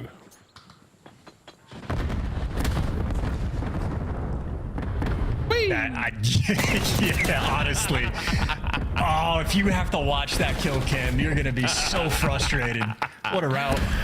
It's a magical route. Wow, good stuff from Hook. First into the point, Optic Texas, they're going to find the initial time there. And yeah, the diving board, it's a tryout game, folks. It works. Kismet sneaks on through as Hook continues this little roll. The battle for the hard point is still ongoing. And right now, it looks like you should get some time if you're Gorillas, mate. Take it, run with that. Hook's still on a 3. Yeah, Linz, though, came off spawn and goes, you know what? I'm just not going to deal with that side of the map. I'll just go through mid, go towards time. It'll be cool in that direction. But Hook just gets to be the ultimate roaming slayer. So maybe not a ton of time accrued by either one of these teams, but Optic super secure on this rotation. Everybody set up. Hook still pushed out, and every kill that he gets is a bit of a dagger to LAG. 2 players are past him, but Optic still have this setup. But Kismet might have found the route to actually pierce it and get through, and just like that, everybody has to turn, and things are going to get mixy. Here we go through the back door. Skies v Dashy. Dashy brings his down. Kenny's there for a kill as well. Priest are down the front. Clean break. Optic are in. 3-3 from Kenny as well. See if they can turn anything into that. Again, Hellstorm's not super useful on Vault. We'll find out, though, as we're really going to be playing 3 Vaults in a row. You'll take it if you can get it. Kismet continues just to run straight through the front, and this one does not end up making an impact. Kenny starting things off 6-1 on a 5 spree as well. Obviously, every year we have to blame something on an Optic player. Kenny's been taking the brunt of it for a while, but obviously the 2-time world champion is a shooter. Yeah, 6 spree. And a 6 spree at that. Hook, though, 6-1 as well. Big kills department. Optic Texas, they're flowing right now. Looking very comfortable here on Vault. His hard point far from over. And Hook, he nearly snuck through that weird line that Gorillas may had over the hard point. That's going to be full control for them right now. Kenny should be picked up here, no problem. And there we go. Optic back on attack. Gorillas, mate, time to get on the board, lads. This is a wild situation, too. You have Skies underneath Art. Dashy just going to hunt him down. does not work out. No Batman's there, and that is LAG stabilizing. Gorilla's mate cannot handle P2s to save their life, but that is a wonderful sequence here on P3. They have set themselves up long term, and I mean, these are the important kills right now to make sure you keep the map under lock and key. Shotzi's, though, finding routes. Now number 3 on the minimap is getting active, and just like that, Gorilla's mate have to sort of back down and hunt down Shotzi, which is a nightmare. Get him, Linz. Or not. Pump them brakes. Shotzi's still in the back. Everywhere you go, it's a problem. There we go. Shotzi takes care of Linz. Hardpoint firmly in control. Skies, God. Close but no cigar. Optic Texas once again full control of the hardpoint. That's exactly what you want to be seeing. Kenny v Kiz down low. Opens up a slight avenue of attack right now for Gorilla's mate to get some pressure on towards the hill. No guns up at the ready, but you've got Hook watching that cross. Dashy here by the back. Here come the Gorilla mates. And that's a nice set of cleanup to the pistol. It's big Dashy in the back line. Kenny helps him out. That's a massive win. Yeah, chalk it up, Go New. LAG just had what a beautiful sequence to flip the spawns, and then they just get picked apart. And right now, we are just seeing sort of every single player on Optic at their absolute best. You get Dashy posted on a heady, he'll give you 3 kills. He gets the pistol, he can do all that. Kenny is 12 and 5. The ARs are heating up, and of course, in the middle of all that is Shotzi just dancing with the enemy. And yeah, LAG, I mean, they are just feeling the pain. Yeah, Gorilla's mate. Into the second set of hard points, an opportunity to bounce right back, but 112 to 23. First go around, not great for them. This is where we find some time. On a Linz. Nice shots into his first. Great awareness on the second. Hooks route gone, dead, done, finished. He's on the naughty list for sure. Gets a bag of coal. Alongside Priester, whom I'm unable to get Kenny there. So now a bit of an awkward moment, but Linz on the pinch. Mega pinch from Linz. Finds his first. The dance is on. Can he keep finding the kills here? His boys are in a little bit of trouble, but there we go. Nice work from Linz. Still staying alive. Staying alive. There we go. Hard point in the hands of Gorilla's mate once again. Yeah, but the split spawn's rolling through, and well, Shotzi ends up getting caught. Now Kenny's gonna spawn on the right side of the map. You're getting splits all over the place, and poor Linz in the middle of the 6 spree just has to pick a different direction to look, because LAG, where P2s continue to be their problem, they are not gonna have this rotation. You're gonna have to blow your way through the front, but a lot of kills going their way, so Sky's a ton of pressure now on the map. Over the Middle Eastern dictator Bathwater hard point. Here we go. Kenny. Oh, they're all down. Gorilla's mate. You fought through. You haven't managed to break the spawns, though. You've broken the hard point. Linz now tagged up. Pressure's now on. Nades are out, and it's coming Skies through the back line. He and Linz clean house. Beautiful stuff. Is that enough to flip spawns? Yes, it is. In the middle of the map, Optic going to be coming from. Nice work, Gorilla's mate. Slowly but surely, Chance. They are right back into this one. Second set, so good. Oh, Skies was also just getting insane timing with Kenny there, but that is just the setup for every single player on Optic to fall. Maybe LAG, it's more of an issue of slow starts, because we saw a few of those, but they are right back in this game. Maybe the P2 woes have slowed down just a touch, and more kills gonna be flowing their way. Clean shots, enough for the trades. That's Kismet on a 4, so different players on Gorilla's mate taking turns to get hot, and kills at this point falling in Kismet's lap. Optic have got 1 second now rising since these hard points have started in the second. Wow. What a bit of work from the Gorillas, mate. Over to the new hard point we go. Optic will be in there first and foremost. First go around. This was all them. We'll see if the Gorillas, mate, can get the break, because so far, so good. Momentum certainly starting to shift. They got a pinch working through the middle of the map. That's going to be Kismet, who just finds it. That looked like insane timing on the minimap, but maybe those players are just underground. And, well, there it is. Lynn's going to deliver you 2. Shotzi going to be trying to dance, but he's got a lot of players he's dealing with. A lot of players indeed. While he's trying to deal with these players, perfect time for us to go listen in and see how it sounds. Mid weak priest. I'll make it, I think. Make it, Good guys. on top, super weak. Low grass, Bress. Low grass. One low grass. They should be turning out. It's not me. Priest is mid connector. One guy's low grass. There's a one shot vault. We can vault. One shot vault. Let me vault. Lower dead. I traded. In the vault. Involve Priester. What's up, peeking, man? Yo. I'll part shit on one more on time. Look, going deep left. One guy's never killed Vault. We never killed Vault. No priest. Watch out. Oh, absolutely. Cat. You watch out. Wow. One shot. There's that up. Okay, I spawned, alright. I'm lucky late pitch right. Yo, one guy's on me left. I'll go right with it. One shot left. Yeah, right. shit. I'm still playing right. I'm still playing right. Absolute statue Caesar. Yeah. Maybe art late. Maybe art late. That's gonna be art late, maybe. Or they spawn dirt. I'm trying to tell me. I'm in the back. Watch out, Lynch. Watch out back guard. They're still there. Back wall. Major got it. You TK. Lead that guy back. One's back door on the back door 100%. Better. We're spawning out. There should be tree though. There should be tree. In the back, bro. He went statue. He went, bro. Statue. He pushed up dirt, Kiz. Statue went. On time. Keep front. Watch out front. One to the back. Dirt got me, Kiz. He's on the right on you. Just say it. There's two on the right. Two right there. That's one there. I'm right. I spawned in the back, bro. I'm full down. He's Tom, one of them. Reset. Tom, hit twice, bro. There's two. Watch out. Yeah, One shot. Bullet. Okay, there's funny in the back. Alright. One right. Oh, one shot. Alright, ball door Caesar, bro. Ball door Caesar. Okay, Gorilla's mates absolutely running the show. Chance, what happened to Priest's KD? He flipped it around. I don't know what was going on. He was double negged for a decent bit. All of a sudden, he's leading the lobby in slaying. So he was picking up piece after piece on the P4. And admittedly, it is just a super mixy game. Kill feed looks great there from Optic, but Lynn's also high impact player. Well, shoots one guy in the back and does get traded out. Right now, Optic trying to work on this funnel system, but LAG, they are dominating the whole way. Fighting through to the front side of the point now as well. Here come the Gorilla mates. Oh, wow. And it's 3 down. Optic last man up. Shotzzy running for his life. And they're on the hunt. Kiz drives the spear forward. P2 looking great for the Gorilla mates as well. Lead change on the cards if they can get through Dashi. Here's Kiz back over to the point once again. Big Brucey finding the kills all over the place. Lynn's from up top finding time. And a battle for the new hard point. All complete. Shotzi's in. Optic with the advantage. This has been just a super mixy game right now between these two teams, but Optic again on P2, nice and stable, got a perfect setup as well. Hoop trying to funnel him through Hall. Kenny's there for the setup, but Kismet, for the 3rd time, just walks through the front door. Through the front door, right into the fridge, and he's rustling through your jimmies. Damn, son, here we go, back onto it. Can we keep the pressure alive? You have some coverage here from Skies behind them. Kiz finding a kill, somehow brought down. Skies is in. Hook now Lynn's pinch the point once again. It's breaks on breaks, and the Gorilla mates are in.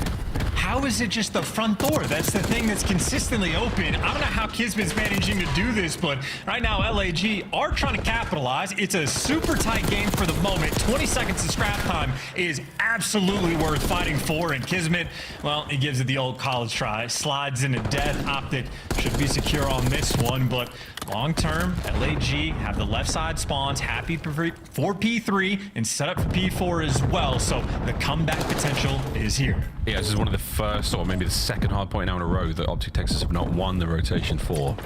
Here we go. Gorilla mates trying to take back the lead. Shotzi on the approach. He's timed this well. He's shot even better. Kismet was a little weak. That helps a lot.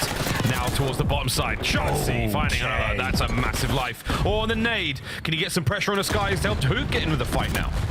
This is just so much white time, though. Neither team really being able to collect. And, I mean, it might not be a factor, but 1:15 on the game clock. We're getting close to that time. That's 2 in the feed there from Optic. But once again, Priesta just keeping him out of the hill. And LAG still have that fight. Shotzi, though, has found his way through P4. And I'm not sure if LAG are heads up. Skies, it looks like he's prepared for it, looking for it. But again, this is the nightmare game. You have to hunt down Shotzi. He hasn't been spotted just yet, but we know he's here. Again, trying to keep him out of play is one thing. Unfortunate stun from both sides. No one's going to hit that. 2-man attack. Shotzi high ground. It's so tough to deal with him in this position. We got to get a frag grenade up there, lads. Somebody try to clear him out. Optic now in the hard point downstairs where all the shenanigans taking place. Over 200 points. In the fear Shotzi just put in their hearts, LAG are just turtled up in their own spawn, so they need this next set of gunfights. Surrounding the point, Kismet finds the entry. Over to Hook. Can he get a couple out of this life? That'd be unbelievable. He doesn't. No, Sky's there. Now Dashi, pistol in hand. Pistol and Kenny break the hard point once again. Optic are in, looking for the win. That pressure is just overwhelming. LAG feeling the heat, and now you're going to have to flood through the left side of the map.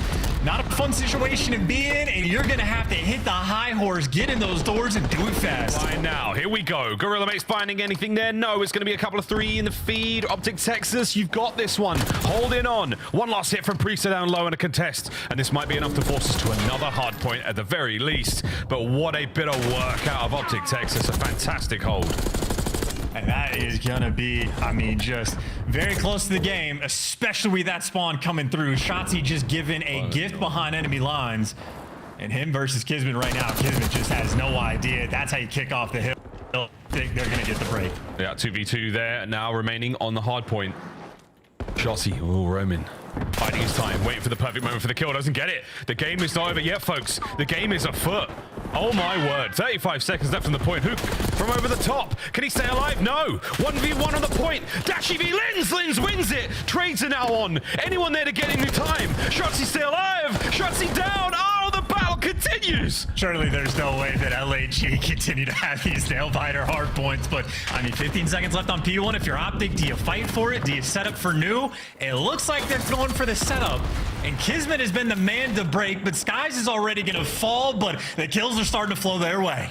It's not over yet. Oh my good God, how many lives do these cats have? Deep spawns, 2 seconds, no one there for the Gorillas. Mate's going to be able to move towards it. No one there. It took a minute. And Hook and Dashy are so locked, they haven't moved. I mean, I just like the reaction from Kenny, just like this stunned, like, oh my God, what kind of game was that? Yeah, like a roll of his eyes, man. I mean, the pressure trying to get a couple of breaks there. Gorilla Mates, some kind of magic just to stay alive in those moments. But man, it asks a lot of players. It takes its toll. How frantic that must have been, how crazy that must have been on them. Ooh, either way, Optic Texas take map number 1, and it wasn't the most attractive hardpoint chance. It was a little squirrely at times. Definitely not, but what is attractive is Dashy's stat line. 41 kills, another 40 bomb to add to his collection this year. Just had one yesterday as well, but 5,600 damage. I don't know if that's the record, but I think it might be. And of course, he is doing that while soaking up 2 minutes of hill time as well. So tip it to Dashy, 41 kills, 10 assists, 30 non-tradeds. One of the best stat lines you're going to see in hardpoint all year. Dashy, an absolute force on the map. 56, that might be the record. Highlights here, folks. Boing. Yeah, love to see it, man. I mean, this is what you can do in this game. You could do it. Remember Miami? Remember the strats there we had? Let's like slow bomb hits over towards the B site. You get in the pool, mess around a little bit, screw the timings up, hit the diving board. Crazy, crazy times. Now at least we can use the diving board to make moments happen. Kenny, great plays from him. Dashy was the man in the stat lines, but good looks all around, Chance. I mean, this was a nice hard point. A 3-piece from Dashy in the backline. I mean, that is testament to why he's dropping 40+ kills. I mean, good stuff all around. Yeah, ever-present force on the map. We did get confirmation that is absolutely the damage record on the year so far. So it's early on, but that's going to be a strong contender. I was kind of hoping we catch the Shotzzy moment. That was another one where he was top P4. Skies had spotted him on the cross because he was playing around Statue in Shotzzy with zero presence from his teammates because they were spawning out across the map, and LAG were genuinely just shook to try to get rid of him. And by the time you kill Shotzzy from outside of P4, the rest of the team was able to show up. So, I mean, that's like an aura kind of moment where they just did not want to deal with the menace on the map. And I mean, LAG continue to have these just like little moments here and there in the hard points where they're just dropping the ball. Yeah, it's a ball dropping moment. Still, wonderful opportunities to bounce back in the search and destroy vault. We stay on it until we get out of that control game. And once we break out of the vault, folks, we're free. We're back over the skyline. And Dashy, man, he's locked. Bruce, this is a serious focus right now. I mean, Chance, he's a superb player, of course, in the preseason tournaments, the preseason streams, I suppose, as well. Dashy was one of the players we were very excited to see. He seems to be particularly happy, very much enjoying his time here on Black Ops 6 so far. Chance, can you show us your Christmas sweater now that we're on cam? You want to do this now? We'll catch it now? before the vault control. We'll spice things up just a little bit before that moment, but it is a disgusting sweater. Just like Dashy's disgusting gameplay. It feels like so far in Black Ops 6, he's just like a guarantee. Like in the respawns, he's always there in the kills, always there in the damage, and this guy's going to be looking to go toe-to-toe, but whether it's the respawn or whether it's the S&D, I mean, Dashy right now is just an absolute titan, because Sky's stats, honestly, incredible. Like 0.83 kills per round. Once we have more sort of like data in the mix, he's gonna be like top 5 in the league. 1.0 is like, that's #1 right there. That is incredible consistency. Obviously the fact that Dashy still has that clutch factor as well. you know he's going to be showing up because he's been clutching up for the team. Because with the roster change being interesting, the rest of the team has to step up, and Dashy, he's been that guy. 2-2 so far for Optic. That record for Gorillas Mate's not ideal, but see how much practice they've managed to put in since the last time we saw him play S&D. This would be a lovely map to take to keep the series alive and force the skyline at the very least, because you know you want it. You know you want to let Lins run rampant alongside Kismet, who's in fine form right now. He had a great map 1. Let's see what we've got in the search. And the standout stat that we saw for the S&D was that 11th on defense is the Gorillas Mate. So want to win the defenses, and that is a way to start. You just stack it up, but that is a team kill and some free Bs for Shotzzy.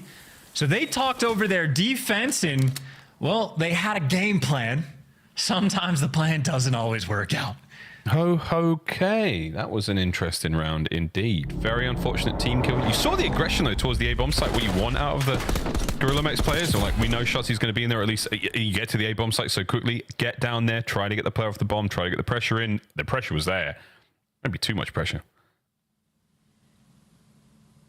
It's just painful. I mean, you go for the strats as well, especially for like round number 1. No trophies. Like, you know, guys are going to be playing on the bomb quick on A. Go for the nades, go for anything, or go for the lineup and get picked apart. Either way, Optic are happy that they only needed 3 kills to win that round. And here we go. The whistle is about to blow and our players are about to fly. Ooh, fly away. The reindeer games. Ah, no. I thought we had him. Game pause, folks. Game pause. We're going to reset the lobby here. Whoa! That is horrible. Do it again. What's up, man? Just going to get the lobby reset, and we'll get back into this S&D as soon as we possibly can. Just so nice and festive. So happy. It's a magical time of year. It's so special, and I'm so glad I get to share it with the abdomen of my co-commentator. Yeah, it's a wow sweater. This is a small, and it goes down to my knees basically. So there's a lot going on, but yeah. There is nothing small about that, my friend. Well done. Wow, that was so much better than I thought it was going to be. Okay, well, sweet Christmas. Sweet Christmas is happening in the studio. Look, gifts are being given. Festive cheer.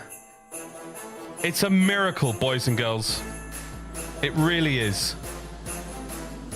And nobody got burned. All of that arm flapping, not a single hair was singed on that head. Outside, of course, Columbus. Folks there in Ohio getting a lot of snow. What do you know, Chance? Ice cold casters. Look at the headset and everything. You guys, brilliant stuff. I am so shocked at the tongue. I was not ready for the tongue. I was not ready for it in the slice. That was something. That was something. But here we go, folks. Match number 2. Take 2. After we get through what was, again, a spectacular opening round. Real good stuff.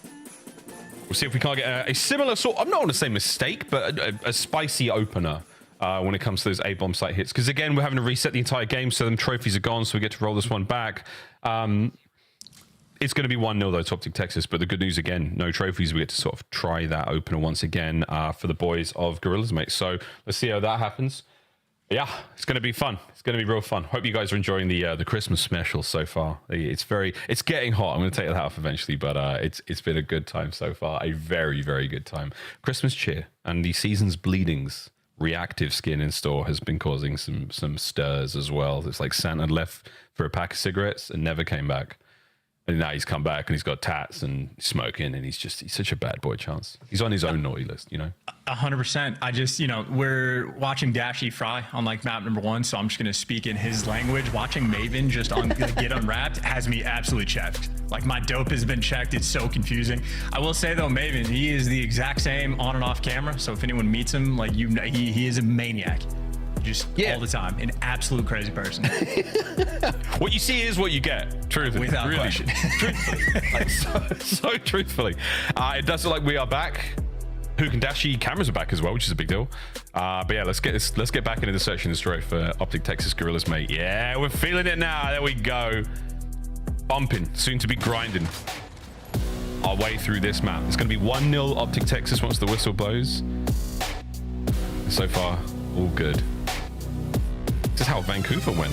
All right, Vancouver for Hook, 7-2. That was a fun series yesterday as well. Goodness. All right, 1-0 Optic Texas. Here we go, folks. Vault S&D, take 2. And of course, if we're talking about Hook stats as well, it is worth mentioning.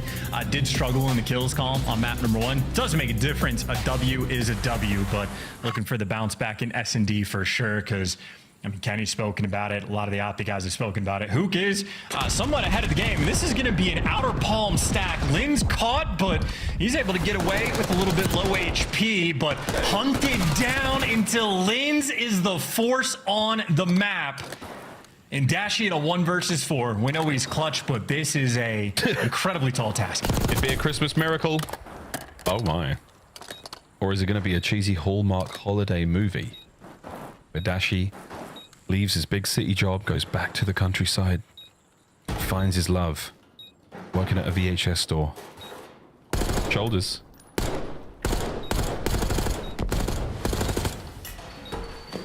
It's not likely, but little things to note here, just the way Dashy takes his fights, the way he positions himself in those angles.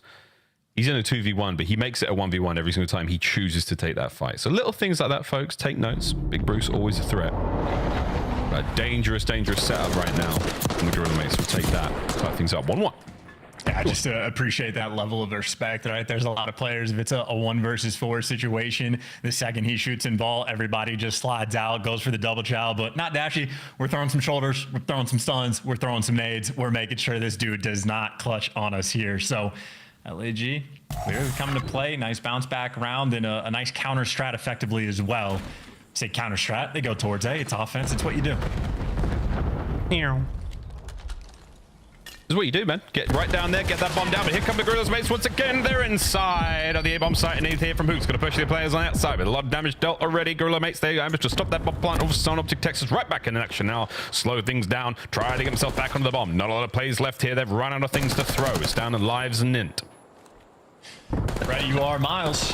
I honestly can't believe that Optic left Shotzi by himself on site again. Quite literally, the first shot we saw at LAG was triple stacking down low, and they just did the exact same thing. But for 3 versus 4, you can see it's a nightmare to get inside. Hook is collecting the bomb and gets 1 kill. Trades do not roll through. The Jackal is OP, and Dashy in a 1v3. I mean, go for it. Go for it.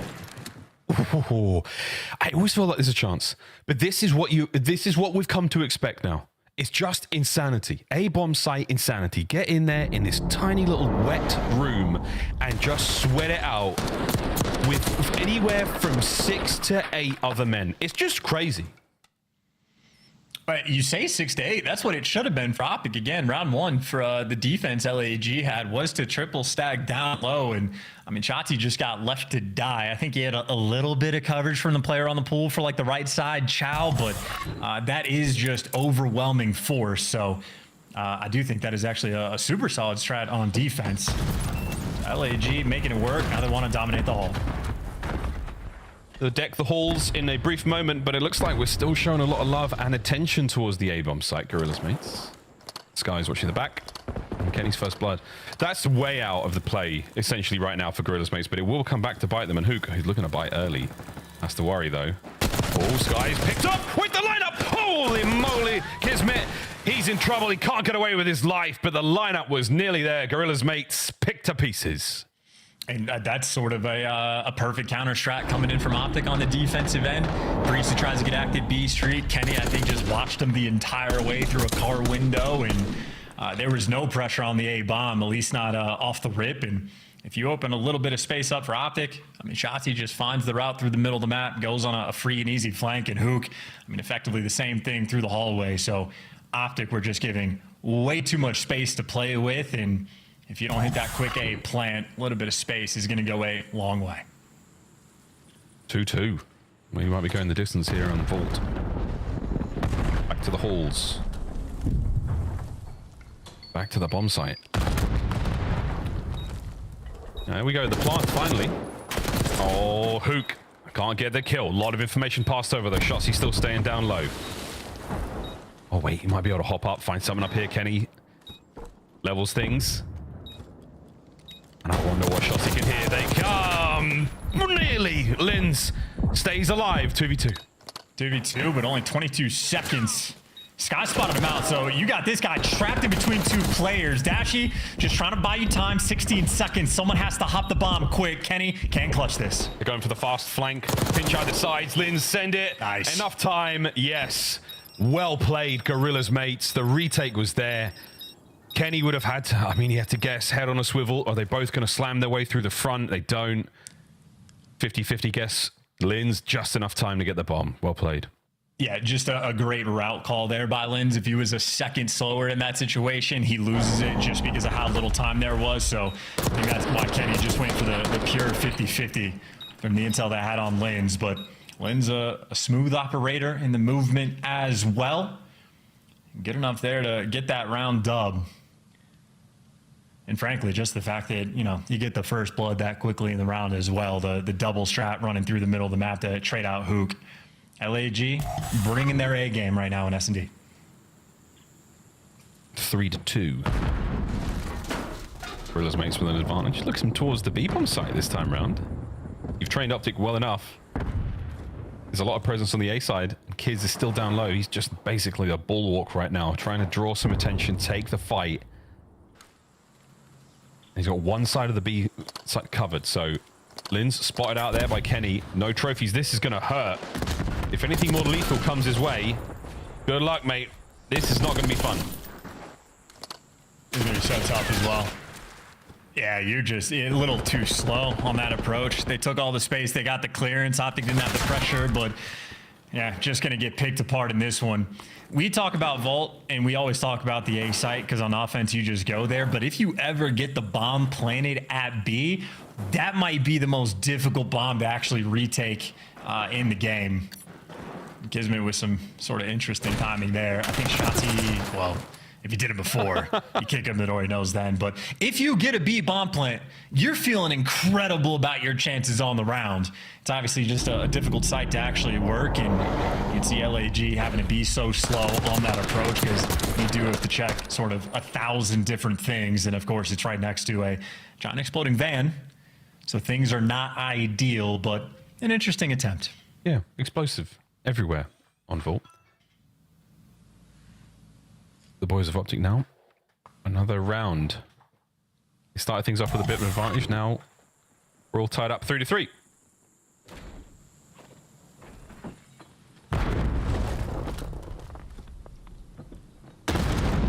Opening hits. I don't think any of the nades are connecting. Hello, son.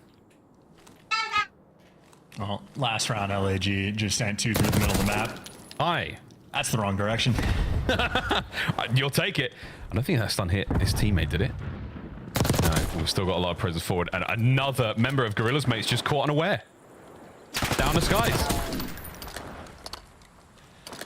They might just be outthinking themselves. Yeah, 1v4 attempt. This is a 1v4 for the ages, but yeah, a lot of thinking being done. Oh my gosh, I don't hate it. Luke's not gonna let this happen. Surely not. Catwalk player should be getting in the mix in a moment, but Skies is now armed and dangerous. Big Bruce doesn't lose those fights. And I don't know what LAG was sort of getting baited by in that moment. I don't know if that was like a lack of pressure on the A site or if like the TAC usage was thinking that the B Street pressure was going to be there. But I mean, yeah, you saw the strat from Kismet. He was just ready for players to walk through double doors. Turns out Optic were still just in their spawn and ends up getting free kills. So yeah, LAG maybe too smart for their own good. That's a tough one, man. I feel like this game, there might be more overthinking in this COD than there has been in recent years. That's just pure conjecture, but at the same time, I feel like people are making more unusual mistakes. Could also be because of the start of the year, but you never know. Either way, Optic with a slight advantage now. 2 more for the win. Gorilla mates, you've been looking fantastic here in the S&D as well. This is another attacking round towards B. They really want to make this work. Okay, you get active B Street here. One player just made some noise. That's just going to be Shotzi. And he's behind a van, and Shotzi only now has Dashy for the coverage. And you already got the first blood, but in the meantime, Kenny has also taken some space, and LAG have not gotten the bomb down. Lynn's repositioning through A, and LAG just getting picked apart along the way. You lose Priest to the bombs down now, and Dashi, he's pushing this. Giz is out. He's safe for now. Uh-oh, Shotzi's there for the last one, and that was a funky round, man. Optic Texas take the advantage, chase the kills, literally chasing the kills as they race that finish line. One more map, one more round, and the map is theirs. And I'm sort of losing the thread. I'm not able to see what the game plan is in some of these rounds from LAG.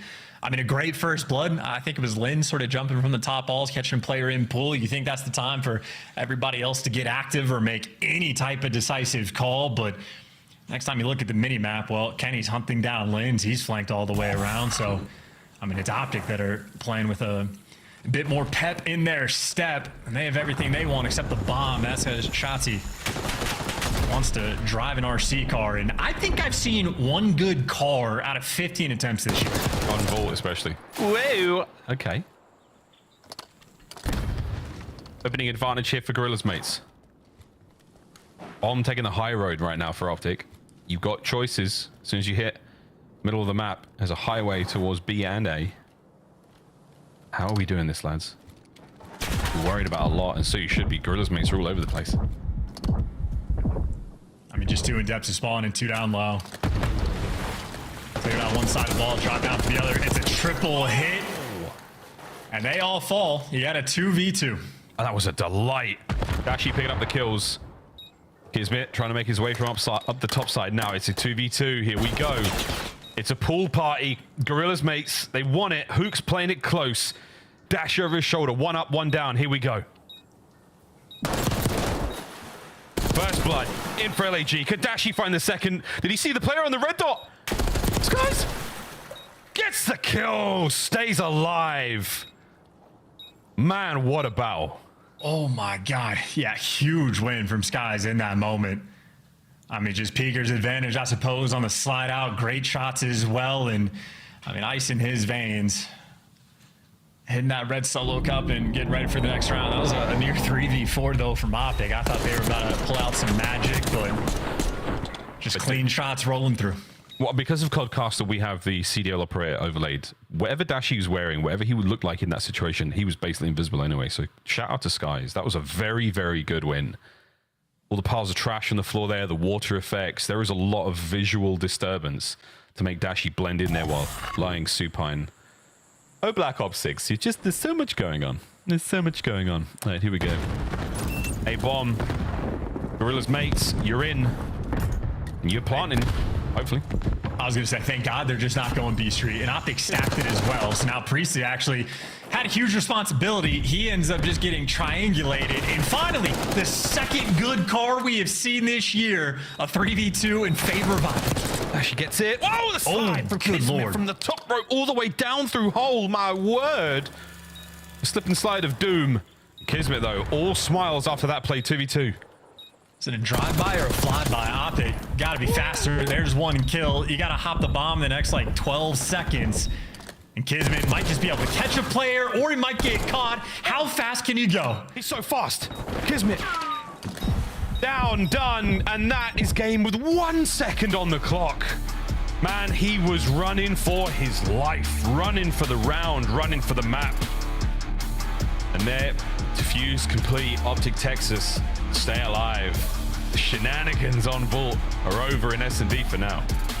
And shout out to Dashi as well. Again, I think we've seen 2 good RC car uses on the year so far, and maybe 10 different types of either failures or just, you know, you pull out the car, it gets shot immediately and you just get no real intel, no real space, and you just sort of wasted time. But Dashi, again, able to deliver in those moments, and Optic deliver a 2-0 lead in this series.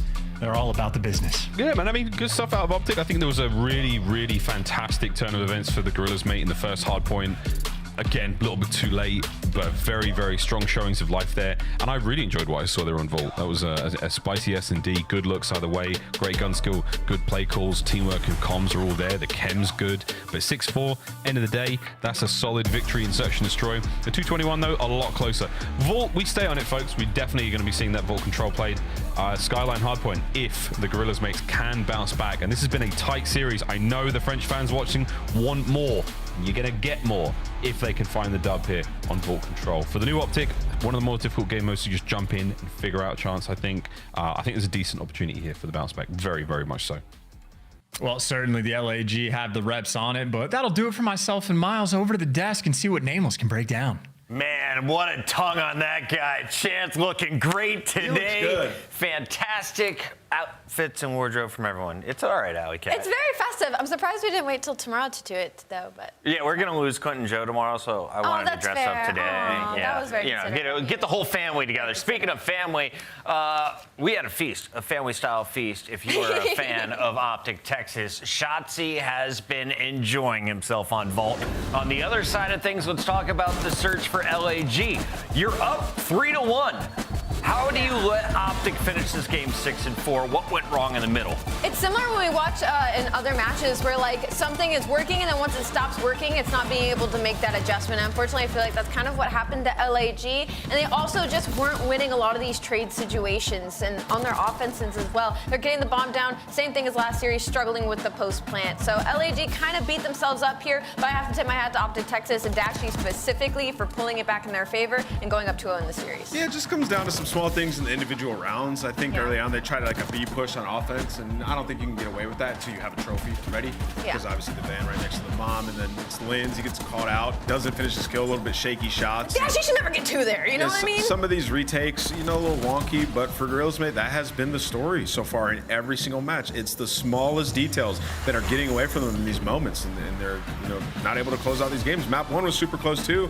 We're going to dive into a situation when we get to drawing conclusions, but they're so close, man. Just tough competition they went up against, Chris. Now, everyone is playing a role on the team. Everyone is contributing to the success, but we'd be remiss if we didn't mention Hook's numbers are super negative today. He got blown out in that game 1. Then you just saw 3 kills. Granted, it was a first blood in the final round, but he's not really able to put up the similar numbers we've seen from him in the past. Yeah. Is that a problem, or is that still okay? Because Optic's up 2-0. It's still okay. It's only their second match, right? And it is technically against a very formidable team, formidable roster that are used to playing against Hook, and they're still winning, so you can't be too harsh on him. I think it's a potential issue, I'll be honest. The inconsistency. That's the problem with Hook, and that's why they got away from him in the first place. It's also why Surge tried to get away from him. He has to find a way to be a little bit more consistent. Now, granted, they closed out that map 1. Dashy went crazy, and Shotzi had some miracle plays, which, should we get into it? Yeah, let's get into it. Let's get into it. All right, without further ado, drawing conclusions, let's talk about this first map. So this is a great situation right here. If you look at the mini-map off the rip here for Gentlemates, but it goes bad real quick. So if you want to learn how to flip spawns here, remember, we're on P3. Everybody knows P4 is the super lockdown. So let's zoom into the mini-map and let's talk about what happens here. Shotzi is number 2. He's the man leading point on this. He's going to win a gunfight in the lobby, but let's talk about his route and the teamwork that they have here. So he's going to go out, go underground, and go over here to play for a kill, right? So that's the typical route you'll see, but he's going to slow play it a little bit. The rest of his teammates are spawning back here. They want to leave that spawn vacant, right? So you want to push up, you want to leave that spawn vacant, and you're going to see both the AR players playing kills here on the street, sort of distracting the players deep, allowing Shotzi to pounce on the kill out here. But meanwhile, that's happening, and this is why I think that Shotzi and Hook love playing with each other so much. Hook is going to take his time and play off Shotzi and just wait for his kill, wait for an opportunity. So if there's a player back here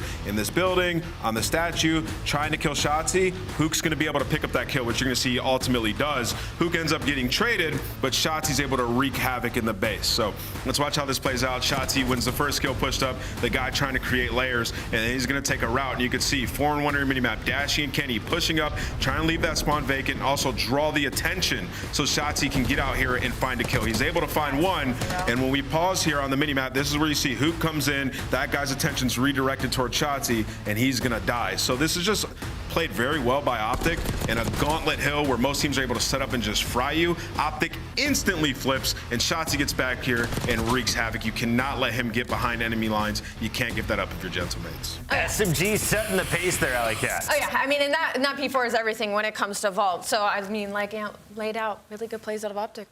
Great stuff so far as a team. I'm looking at Hook individually. Is it just Vault? That is my theory. I think he's going to be dominant everywhere but this map. There's no one left to kill if Shotzi keeps doing his thing. So let's go over to our casters for game number 3. We got Miles and Chance. Take it away.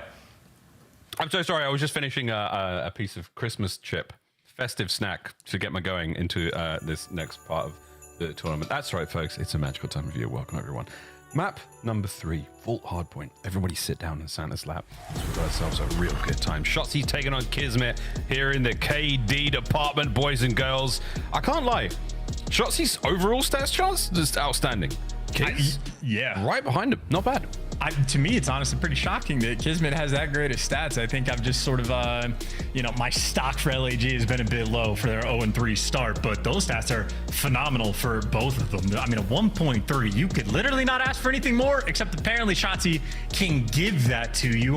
A 1.5 from an SMG that plays at absolute pace, the damage out of control, the kills out of control, and of course, we say control's a game mode. It is just Vault that these guys are going to be on. So the reps are there, and that is the mission right there. Kill him, and then that's just the front line, and then he got dashed in the back line. It's like, it's not ideal. It's not ideal. No, it's a well-rounded team, man. I mean, Optic Texas, that's a team of superstars, and that's all they do. Here's our RC card. Yeah, look at it go. Look at this. That's how you get it done, kids. Sneaks on into the A bomb site. Linz absolutely toasted. Huh?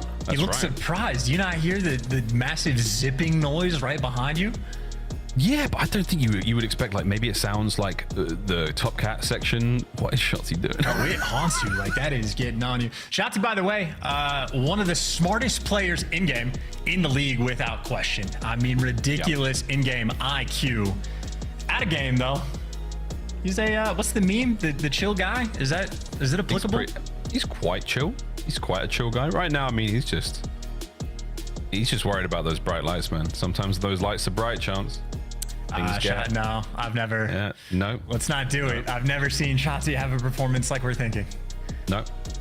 Sometimes, though, when the lights are bright, but he's cool. You can see the hands working there in the reflection of his shades. This tells me that the lobby's not exactly ready. If Shotzi's got his sunglasses on indoors, he's a pretty cool kid, though. Let's face it. He's a cool guy. Maybe not chill, but he's a pretty cool guy. Look at this. He's having a good time. All of our pros, while under immense pressure, I mean, doing what they love. Really, truly doing what they love and put on a show for you guys. And this is a long show for Optic on the road to Major 1. Falcons up next, Thieves and Ultra to close it out. That is, again, I think for Optic, this is not a bad look whatsoever. Of course, they lose to Boston. Yeah, why? A couple of strong wins. wins. To Boston every time. Boston were cooking. They were cooking that day. Come on, let's face it. Falcons, though, on the rise. I mean, this is a team that's getting progressively better, so that's going to be a nice one for Optic boys to deal with. And then, of course, LA Thieves, clear cut, one of the toughest teams in the league right now. That's going to be a wonderful test. And then Toronto as well. I mean, bangers on the road to the major. On the way to Madrid they go. It is going to be a good show, folks. Here we go to map number 3, Vault Control. So far, fantastic for Optic. And even more fantastic for Optic is that they are the best team on the attacking rounds, tied up on defense, and obviously defense a little bit favored on Vault, so toe-to-toe in that regard. But Optic, again, statistically, there to give you just a little bit extra. So make no mistake, these two teams will absolutely pounce, and you do have two of the finest players on this map in the game. Again, Shotzi might have the #1 KD, but Kismet not too far behind, and Kismet is doing flybys and drive-bys. He might be the Rudolph to our reindeer. Wow, that was so festive. First blood as well. Oh! The Rudolph to our reindeer. He's just still rocking. Won't you guide the capture of the A zone tonight? Skies picks up the back. Kismet is cooking. Linz is like, I can't get a kill because there's no one left. Yeah, no one's got Top Cat, though. Hook's on a flank. Yeah, Vixen, Donner, and Blitzen, though, on the point. Trying to get this final tick rolling through. Optic are just setting up for the kill. I don't know if they're actually going to jump on this or if they just want to make sure you trap them in after the fact, but Kismet hasn't stopped. I mean, that is a 4-0 start for the leading reindeer, and eventually he falls, but you get Skies and Linz potentially behind enemy lines. When the jingle hells are we watching here? 2 minutes to rock. Linz 2-piece. Kenny's going to be pushed downstairs. That's a problem. That mini-map is looking wonderful for the Gorillas, mates. Here we go, Kenny. Damn, son. Priester guns him. B-zone has been open for a moment, though. The exploding car certainly helps out. Dude, those shots are great. Where did Kenny just kill him from? Spawn. Oh, he spawned up. Yeah, okay. I thought Dashy did that for a second, then they're in the kill feed. So I'm catching up. Here we go. Just like Optic caught up to the round. They might have been in a diabolical spawn trap, but all's well that ends well. Although the pressure's still up, and it's 23-17 on lives. That's huge. 22-17 on lives. Yeah, a couple of big ones there from Dash. You certainly help out when you're holding down these spawn buildings. Some players call it gold, some people call it art. Kenny just makes it look easy. That's a nice one. Over to Kiz, who got some tags in there to help Skies pick up that kill. Now, all the spawners right back in. Fortunately, it's a pair of jackals, and they cut you down. But it's Linz, picks up the pinch, causes some damage, and keeps the capture going for just a moment. But no, another nade, another piece of explosive ordnance ruins the B capture. Can we get a trophy, Gorillas? The LAG will also just flank constantly. They don't even care about necessarily getting art control. They'll take either, and Hook eventually just catches them. LAG, I mean, again, they're just flooding. Now number 7 is going into art. That is the one game plan Gorilla's made, really bringing to the table. And at least you're keeping the pressure up, and the life count still dwindling here from Optic, but the round is far from over. Yeah, Shotzi's on the flank now is going to ruin that. Oh, you actually can see Skies from that angle. There we go. Cleaned up. Space to play with for now, but Linz, again, whether it's a flank, whether it's in your face with an aims, he is there. Priester, he finds kills as well. So once again, magnificent map control. It's a slow capture though, a single point of failure there on the zone, and Shotzi's moving in trying to find it.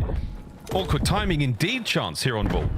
And this is just unabashed going for the spawn kills, like living inside of it, trying to find these players. No lives remaining now from Optic. You'd prefer to get the ticks, but you'll take an offensive win no matter how you get it. And LAG almost certainly going to get this done. And Priesta, by the looks of it, going to seal the deal in 8v2. And in Shotzi, last man standing. No, you can throw this. This is throwable. This is definitely throwable. Shotzi, done. There we go. Gorillas, mate, no. Even in a 2vx, you got to do what you can to make sure you get those boys away from that zone. Because you only had 20 seconds. I don't know what the timing is, Miles. You muted yourself on Discord. I can't hear you. I'm so sorry. I muted myself on this one. I'm so sorry. I was trying to get the timing, let you finish the sentence. I hope we timed that well. You didn't. I was waxing, but it was very throwable. Good stuff. Yeah, sorry about that. Kismet, by the way, absolute reaper apparently on this map. 12-6 on the start, so 12 kills in an offensive round. Honestly, that might be the type of record that we should be talking about, of like on, you know, whatever the more unfavored side is, what players pop off the most in those situations. So Kismet, quite literally from the jump, there to deliver. We'll see if Optic can respond with an offensive round of their own. Well, statistically, they do have the edge, but right now, Kiz, a 12-6. Shotzi's dive just gets stunned, concussed first. Instant on the point. Nice trades from Optic now. They've got the advantage. Kenny's aims. Oh, the dancing Kenneth Williams. Smooth moves on the dance floor. Smooth moves on the A zone.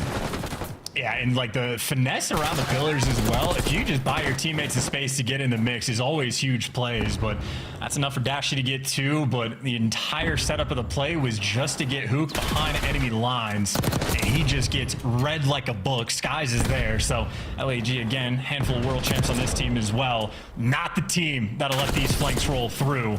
Unfortunate team kill, but Priesta picks up the pinch. Kismet catches Hook again, and the scattered push coming in through Optic has been completely thwarted. Actually now trying to buy some space here by the B zone. Has to be aware there's a player above him. Oh, they've just left position. Oh my goodness. The timing on this map, Chance, we have had some awkward moments indeed. I mean, this is a first date that you do not want to be revisiting. That is, you'll take it.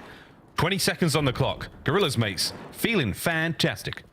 And while Dashy is, by the way, just going to be dancing in spawn, his team is completely spawn trapped inside of P2. You have 10 seconds. Someone's going to have to hop the point just to stop the clock.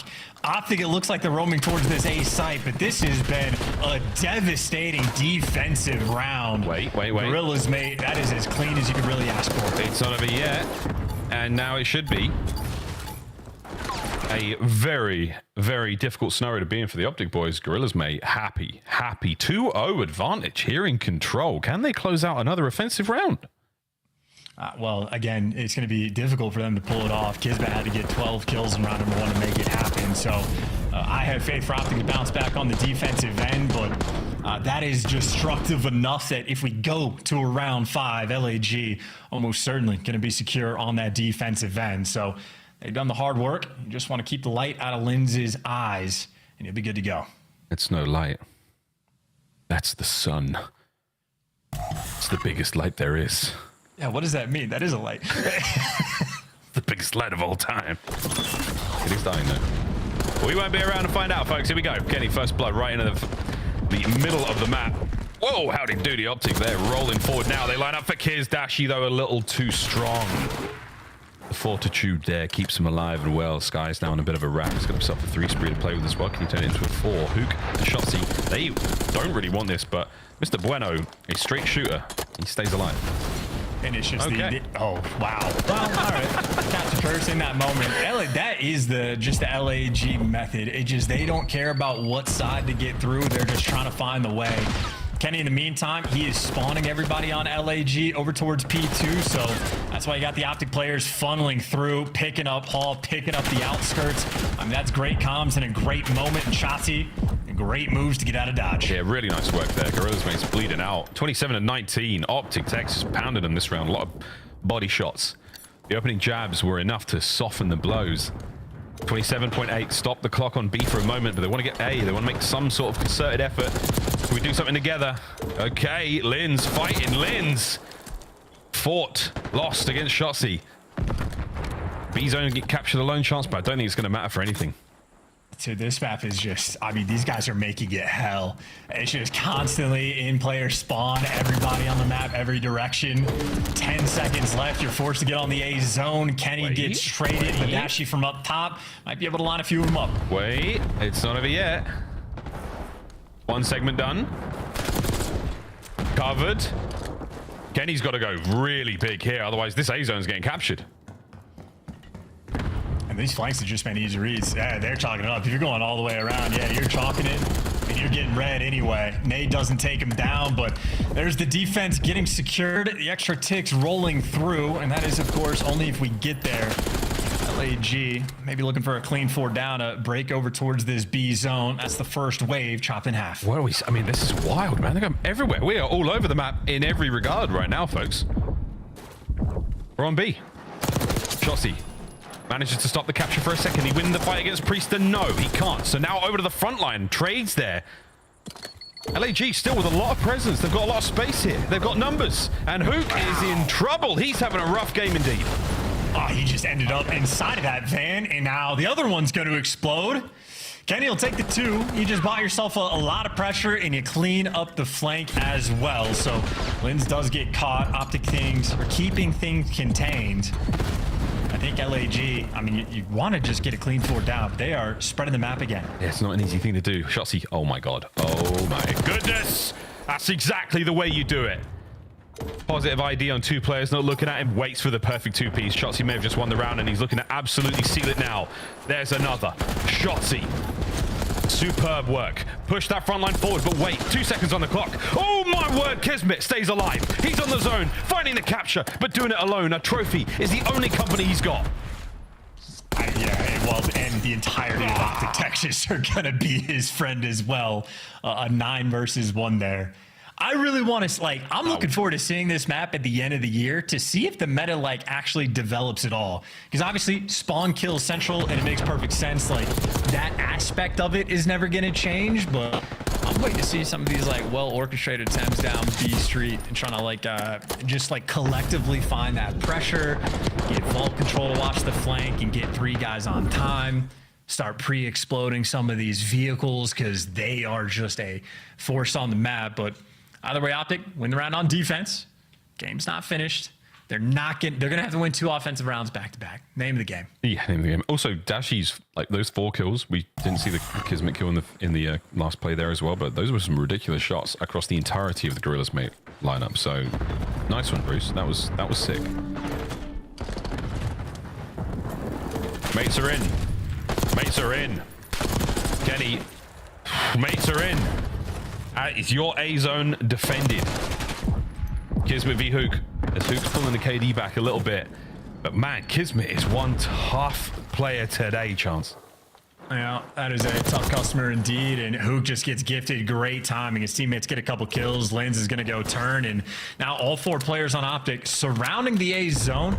It's going to be a triple stack by the looks of it, and Shotzi there watching the flank. 3 players going to be dealing with Hook.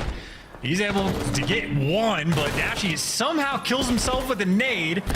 And then the final fight is just a 1v1 near time, and it's just a dance. Shotzzy buys so much time. Skies has to turn for the spawners, and by God, he does. By God, what a turn. Jesus, Skies, bueno. A major two-piece there on the point. And Kismet is having a map.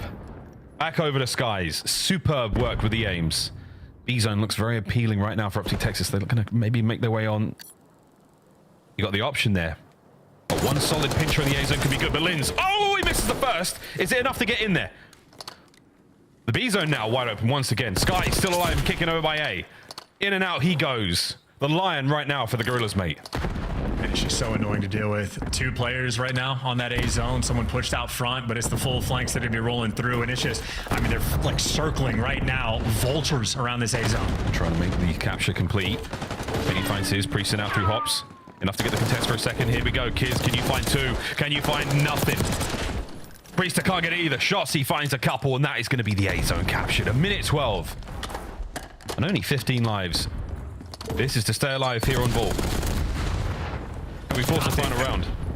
Yeah, I mean, everybody's here. They're in prime position. You just got to make sure you pick up the flanks and it'll be good to go. Double doors, they lose that one. Shotzzy down in the base. Still alive, and they gave up on the chase for the moment. Him and Kenny able to get these kills. Shotzzy body blocking the players coming out of spawn. No one's able to do it. They have to run through mid. That's where the guns are at the ready. Contester on the zone as well. Shotzzy still doing laps inside their spawn. The B zone is now in the hands of Hook. Here comes the reinforcements, the 2-man stack. My goodness, we're going to around 5. Last hit, Gorillas. Yeah, in a 12v6 as well. If you're worried about the objective, it's about to fall, and Shotzzy there to knock him down. And an interesting thing, too, is Shotzi's on a 6 spree, so he might be thinking about a Hellstorm missile as well, potentially, at the start of this next round. But one of the 2 offensive rounds that Optic needed, and a smile on his face for good reason, because he is unkillable in that section of the map. Yeah, we're cruising right now. Optic Texas 2 rounds in a row is the comeback on to close out the series. Pushing the Gentlemates to the limit here. A big moment from Shotzzy. Oh, wait a minute. Oh, this is so tough. You had 1 more bullet to land, and Shotzzy holds this side of the map down entirely alone. Well, except for the fact that he had Kenny standing over. Thanks, Ken. But that's Jesus, Kenny, come on, man. Come on, man. We're trying to make a highlight play. Come on, man. Still, though, that staying alive moment, that's really what it's about. Shotzzy straight into this one. Does not stay alive. None of them stay alive. LAG find their kills. Yeah, not even a thought about playing for that Hellstorm. Just full send it with the Dolphin dive in. And Dashy, if they didn't know where he was, they certainly do now. Lion Heady is an insane one. Sky's there to rip him off that. And, I mean, Optic right now effectively stuck in spawn. Gonna have to do it the hard way. Slowly work yourself out. Ooh. There you go. Trades all over. Linz holding off until the rest of the boys can show up. Hook's soaring, man. Absolutely flying. The Nuke has turned his KD around massively. He's putting up the production in the last 2 rounds. And look at this. Beautiful teamwork, man. As soon as he knows that player in mid's done, he's like, all right, eyes forward. I'm going to pick up my next position. And Hook picking up more than a position, finding a couple more kills. Over the way we go. Damn, Kismet with another ridiculous win. That makes the A-Zone very dangerous for Optic.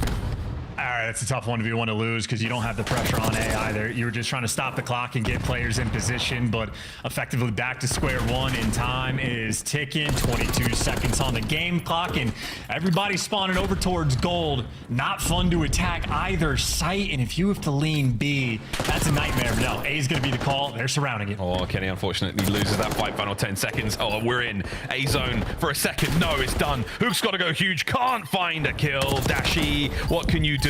Alone, he touched the zone. The answer is no. Kenny able to do it. Yes, he is. Priesters 1v1 though ends it. We go to Skyline. Gorillas, mate. They do not let the comeback happen on Vault. And thank God, folks, we say goodbye to Vault. Yeah, this has been a wild series so far. Vault can produce some wonkiness, and that is just a wild time there on Vault control, but stats don't lie. I mean, Shotzi certainly had his moments for a few different field days, and Kismet was taking his turns as well. Each team was able to win an offensive round. Again, it's about a 36% win rate for offense, so you can sneak it through, you can get them. But if you get defense for that round 5, you're going to feel that much sweeter. And LAG, they keep things secure. Shout out Kiz, 30 and 24. Him and Shotzi, I mean, just active on the map as well. Tons of engagements. And B-Dog as well, 4K damage. I guess Kenny matches them. Yeah, that was an absolute battle between these two teams. Very similar stat lines across the board. Yeah, it's that kind of Priest to Kismet synergy is really starting to flourish here, where Priest is dealing the damage, Kismet's the guy getting the kills, I suppose, is one way of looking at those stats. And yeah, Kiz was all over the map, man. He was a menace. That opening round, I think, was the most impressive individual runs we saw. After that, he was just a ghost. In and out, spectral assassin. As he just continues to roam around Vault. So hard. Again, a 3-tiered map. He was able to make those plays happen all over the shop. Good stuff there from the Gorillas mates there.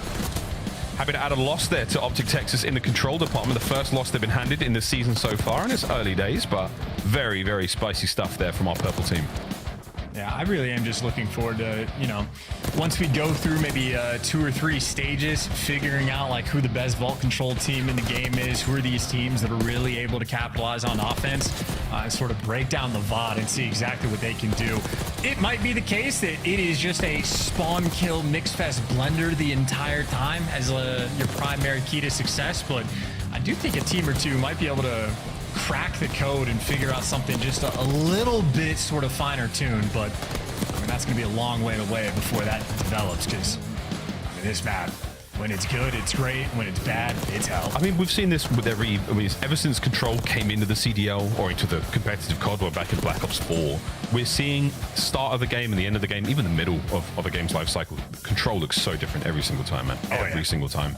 You know, whether it's a patch or two that changes things, or whether it's just players learning new tricks or new, you know, effective ways to capture zones or to trap players in spawn, whatever it may be, our pros are finding it, and it is changing the state of the game. So yeah, we're playing a lot of Vault right now, boys and girls. Yeah, no joke. However, the addition of Hacienda is going to change everything, and you never know, Protocol might get a lot of love. But for now, get that ish off my screen. We're going to Skyline. I'm very excited for this one. Should be a banger, and again, just based on the way that both of our teams are looking right now, Kiz absolutely on form. Shotzi and Hook can always count on those guys to be a lot of fun. I'm stoked, man. Linz has been a great view ever since this team hit, so this is going to be a good one, mate. Very good. Yeah, for sure. Linz has also been a 3-piece machine on Skyline Hardpoint. He was just highlight reel play after highlight reel play. So he's certainly a fiend on this map, loves the engagements as well. So, I mean, frankly, any of the demons that we have in the CDL, you throw them on Skyline, you just let these guys roam for free. But well, it's like a hyperactive SMG on one side. I'm excited to see what kind of numbers Dashy's going to throw up. Because if he's dropping 40 bombs on Red Card, he's dropping 40s on Vault, on Skyline, like if this dude is able to shoot like he has been, which I have no doubts he's going to be able to, we might see just another ridiculous stat line again. In map number 1, he broke the damage record. Right now, I think sitting on top like a Titan, 5,600 damage he was able to collect, and you can see he's having like 1 blink per 7 seconds when he's looking at his screen. Man is absolutely locked. He was up late playing games as well last night as well. I mean, Dashy's certainly living it right now. He's in a certain kind of flow state. Massive damage in our opening map. Huge bit of work in the Vault as well. See what you can do here on Skyline. Not the map where you want to be seeing your aims players absolutely popping off, but the way Bruce is shooting right now, the way he's feeling, maybe this one. It's another record breaker in the making. Protocol S&D if we have to go there. Gorillas Mates fans, we know you want it, but do you earn it here on Skyline? I just think for your AR players, this map, like when things are going well, can be an absolute dream. You just like are posted so far back in the map, and you're just trying to pick apart the old Jackal players. But that's only when things are good. When things are bad, things are a problem. But Dashy is that first player to strike, and of course, that just means things start to collapse. Lin's the last man standing on his team, but that is Optic securing the time, spotting out these players on the flank, and I mean, Hook ready for it. The pressure's not going that way. LAG roaming towards the middle of the map. That's where they're trying to jump on Shotzi, but this is Shotzi's home. You're trying, and you are not succeeding. Shotzi living it over here by P1. Luke trying to keep these players in their spawn. Pressure through bedroom side. No one's going to take the low route just yet. So it is going to be a headbutt right through the front. He's finally finding the kill on a hook. Into the hard point once again. Shotzi finds another. And you've got a break. You've got 10 seconds to go. And if you can get there fast enough, you might actually be able to make this happen. Hook. The nuke can't get another. Spawns have split. An Optic on the right-hand side of the map. Parallels now. And a foot race onto the nuke point.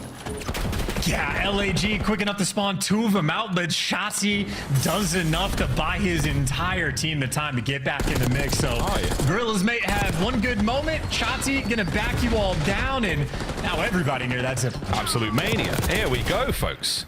Hook up and about. Shotzi can't find this fight. It's very awkward. The break is there once again. Tons of time here for Gorilla's mate. They've got it, mate. They're in. Bruce is gonna take that frag. Thank God it wasn't a sticky, because I think it bounced off of him. Now the counter track on for Optic.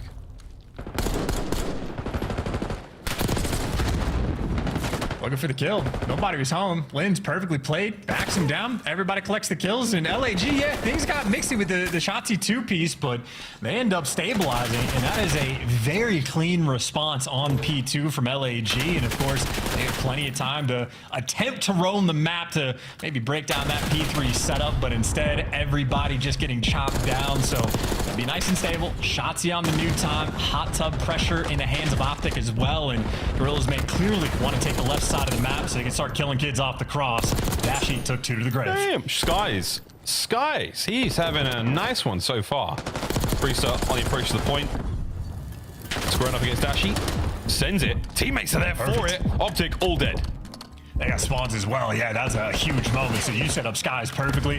12-4, by the way, on a 4 spree. So it is actually the AR players really having their battle right now. But Optic trying to approach this hill from every single direction. You got Shotzi blocking the deep spawn. So he's playing the long game, letting his teammates try to get these guys off time. Except Shotzi will attempt to do everything. He gets them off time as well. He's the one flipping spawns. He's the one setting up Dashi for the double kills. And, well, that's going to leave guys like Hoop in the time for the little bit of scrap. Optic have retaken the lead. What a nice hard point this is. What an absolute banger. Lead change. Bottom bed. Last hard point of the set. Optic are in position. Shotzi and Linz on the race now towards this new point. And you have been spotted, Linz. You have been identified. Awkward situation to be in right now. As the trades are complete, Kenny has got to go big from way back here on this porch. Oh, that's so rude. So rude. Get off my lawn, he says. Skies takes care of the player on porch. So now we make our way forward to the hard point, and Optic once again locking it down. Shotzi from the inside of the showers, squeaky clean. Yeah, looking through a crack in the chair back there, like it's already a good enough spot. We don't have to add anything extra to it, but sure, why don't you? But something was going wrong. Apparently, don't know who it was or where it was, but Linz is MIA. Linz has been, I'm not sure if you've seen Tron, the classic from the 80s, but he has been sucked inside the game. And now he has to play a series of games within Call of Duty to win his freedom.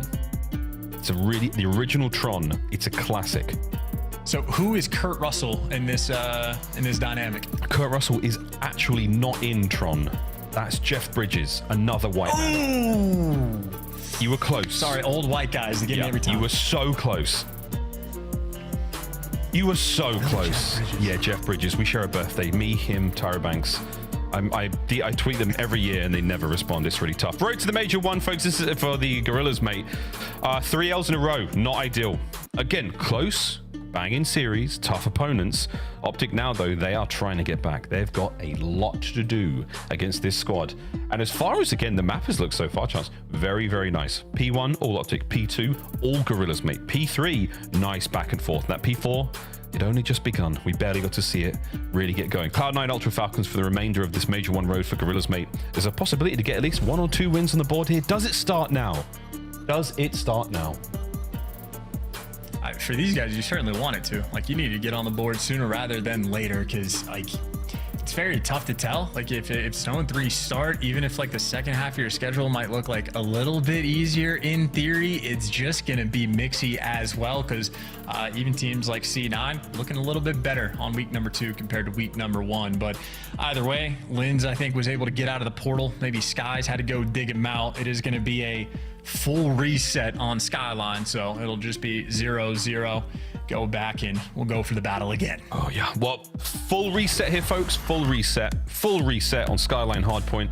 Like, it's making that protocol look a little bit more appealing. I'm like, come on, man, let's just get this full drama going. Let's just go.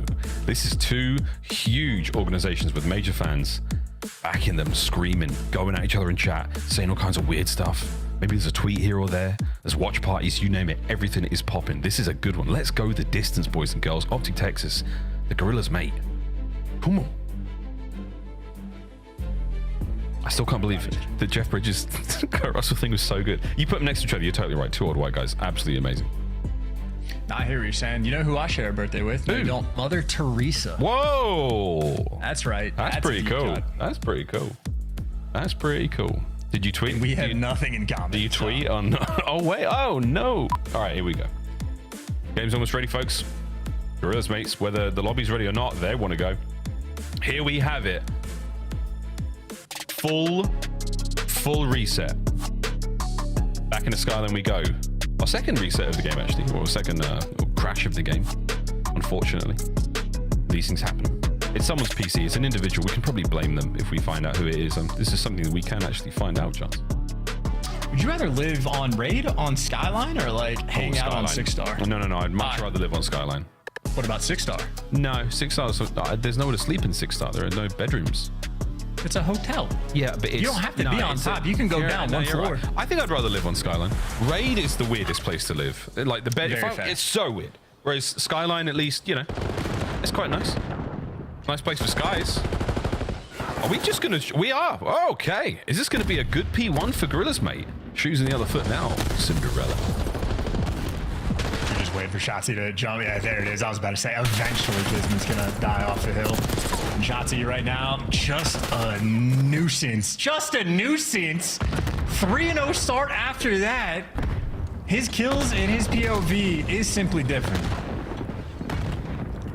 Here's a little slow start this map round. Kenny red.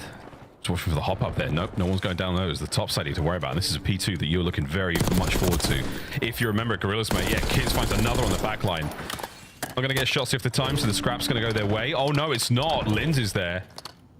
P2 at the ready. Optic trying to fight back for control. And Kismet really just makes the perfect play. He sets up his entire team, and they get all the kills, and that is a 4-man wipe in the feed on a P2. I mean, effectively a tied-up game. We'll see how much time Gorillas can get in this moment, but Kismet just put them in karate position. That's nice, man. Holding on. Gorillas, mate. P2 was good before the reset. Now it's looking even better. Optic, second bite of the cherry. Is this going to be a sweet? Yeah, it's looking nice. Skies, you take care of Shotzi as well. Pinch is there. Too many things to worry about alone. That's the break. Yeah, you were in prime position, and that lasted for 20 whole seconds, and Optic effectively break on their first push. So no issues there. 20 seconds left on the hill, and it is looking like it might just be Mixie. Linz with the freebie. Him and Kismet popping up in the feed. You got Hook in the back line, and Linz shows off the moves, abandons the time to chase the kills, and that is just more white time on the hill. It looks like Kenny is going to be able to secure, except Linz off spawn hunts him down. So, yeah, this is looking like a true Skyline at its finest form. Here we go, yeah. Who got the instant reach out? Nearly takes Kiz with him. Kiz takes 2. Kismet, 3 in the kitchen. Cooking up a storm, holding on the point. Give him the quad feed, or Shotzi doesn't want to chow. He wants to get caught by Priesta, and that is, I mean, maybe 5 or 6 kills in a row for the Gorillas mate squad. 1 spawn out as well, but they turn for it, so super heads-up gameplay. Now you know the pressure's coming through mid, it's coming through grass. Shotzi's gonna fall. Kismet on top of everything. It's only Linz that can take him down. Massively attacking around here. Optic. Whoa, they are still on the back foot. Gorillas, mate, with all the pressure in the world, confidence flowing, and a big lead now starting to develop in our first set. And then, I mean, they do all that work to sort of flip the spawns. They're on point, and then Shotzi gets behind you, and now it's Kenny's turn, and Kenny is 3 and 10. He's the one trying to make the impact on the back line. Priesta maybe thinking about a Hellstorm, but there's the impact for the spawns, but traded out instantly. But Optic right now are swarming around this new time. Yeah, 2 players for the back. Sky's never going to get both. Doesn't even get 1. Priesta, he keeps his spree going. That's an 8 now. Whether or not it means anything in terms of actual Streaks will find out, but Hook trying to pick up something here. Bad timing. Priest finds number 10. Wow, what a kill on Adachi. Yeah, the AR players for Optic right now are just getting slaughtered. Both of them double negative at the moment. Hook not too far behind. This has been whatever was going on before the reset. I mean, they figured out that problem. Everybody for Gorilla's made thriving thus far, and most stabilization we have seen on this map. Easy trades coming in, or maybe not. Shotzi he's built different, but will it be enough? We'll find out. No Hellstorm for Priester. It's about the score, folks. Even with a 10 spree, that's not enough points to get it. Crazy stuff. Priester does take the top of Dashi's head clean off. His 14th kill of the game goes into the pile. As P-Dog is absolutely barking. Nice work out of Hook across catwalk, straight into the fight. Now into the P2 spawns as well. Oh, that player's already gone. Yeah, Hook just soaring past. He's so tough to keep track of, and finally he's dealt with. But in the meantime, Dashi just king of the hill for the moment, and more SMG players that Skies is trying to track. An absolute nightmare, and Shotzi there to drop it. We'll find out how hard it is to track these players here on Skyline with a quick listen in with Gorillas, mate. I'm laying all the way in the back, guys. One's in kitchen, Dashi, spawn killer. Yo, kitchen and Jim, they're not playing for you. They're just holding the whole time. You want me to recut him? He's holding the right. Yeah. Kyler, we get one. And one Jim. Jim time is He went in new. Jimmy Cat. Nice. What's the Jim? Jim. And one is new somewhere. I'm just saying. He was kitchen. Brandon's right somewhere, okay? You go your look. I'm gonna repitch Cat, okay? Hold. They're gonna shift.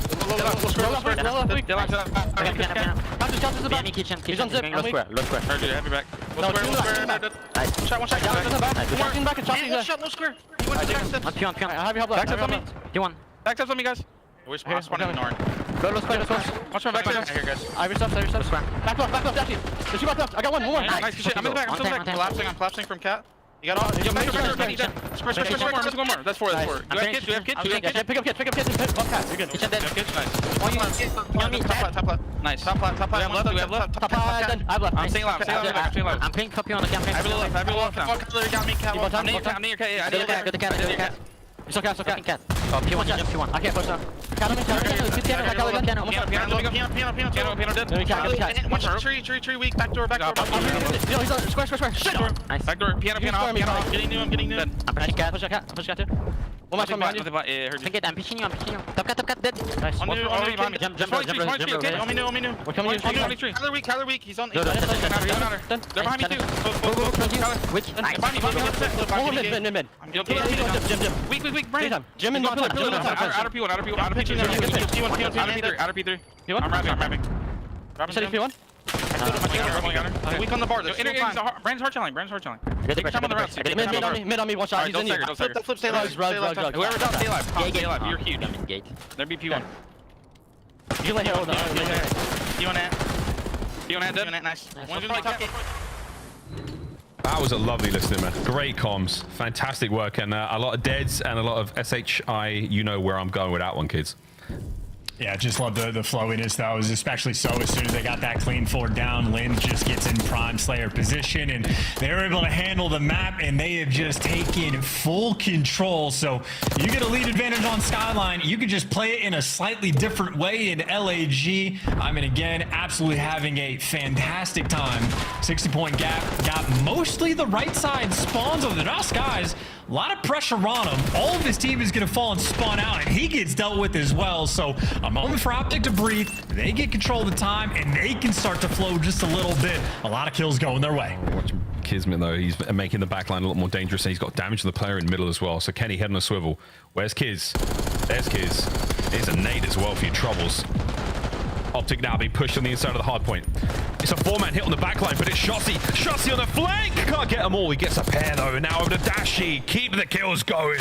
Optic in control. It's a 5 spree for Bruce. Might be the best iron in the game, and what a time for him to get these kills. And you can see he's reading the spawns on the minimap as well. But Kismet, well, he had a jackal, so he ends up shutting down that spree. But that was a 60-point lead, and LAG had those spawns for this time, and Optic come out on top. But obviously, they only chopped 30 seconds off of the deficit. Still got a long way to go, but now it's Dashi in his home, king of the hill in P1, but just gets caught. LAG super quick to get him off the time. Yeah, Kenny's frying. No more, though. Out of that life, Kismet. He's cooking even harder. That is unbelievable work. Right back into the hard point. Instant break from Gorillas, mate. They are playing hot right now. Yeah, they've just had more of these like clean 4 down moments, and you get a clean 4 down, Shotzi's forced to do stuff like this, but you imagine you take that kind of route, it's going to be a guarantee to get him off the time. What happens outside of the chaos when everything develops? Optic stabilize, get the left side spawns, get the time, watch over Shotzi, try to protect him from Kismet, but the Bulldog always there, leaving his mark, and Priesta doesn't quite block those spawns. Optic will have him for P2. Who sends it? Shotzi sends it, and they both die. What are we watching? This is insanity. Still the left-hand side of the minimap, all Optic Texas. Massive counter-attack opportunity here for the break for Gorillas. Trying to get spawns, trying to get towards Nu. Hook, once again, if he sees a top rope, you know he's gonna send it. He wants to jump. Just do it, Kyler. Fly, my boy, fly. Find them kills. Break through the front side, though, is Gorillas, mate, and they are in once again. That might be the break that calls game as well. Shotzi through the front door, though, able to get the 2-piece, but what's going to happen after all these trades? Gorillas made stabilize Hook, the last man to hunt down and find, and Mr. Bueno, yeah, heads up, reads the corner. He has been feasting this map. Yeah, 30+ kills there. 4 skies, 4 spree as well. Eyes towards the new hard point. It is about to open for business now as Optic Texas. You are in trouble, friends. This is going to be a game 5 and we go for it. Hold on. Final 10 seconds. New hard point will be ready to rock and roll in a moment, and we're back to the kitchen where Lins and Skies are finding kills all over the place. And look, I mean, right side spawns, early control of this hill in only 22 seconds that they're going to need. Very likely they win this game here. They had the setup as well. Kismet, though, the first one to fall, so it will be a bit mixy. Yep, mixes on. Single break from Optic to stay alive here. Priest the last man up, but they're lining up and the damage is already dealt. Priest, can he find another kill? Kismet, the other dog in the team, finds his. Waiting for the perfect moment to find it.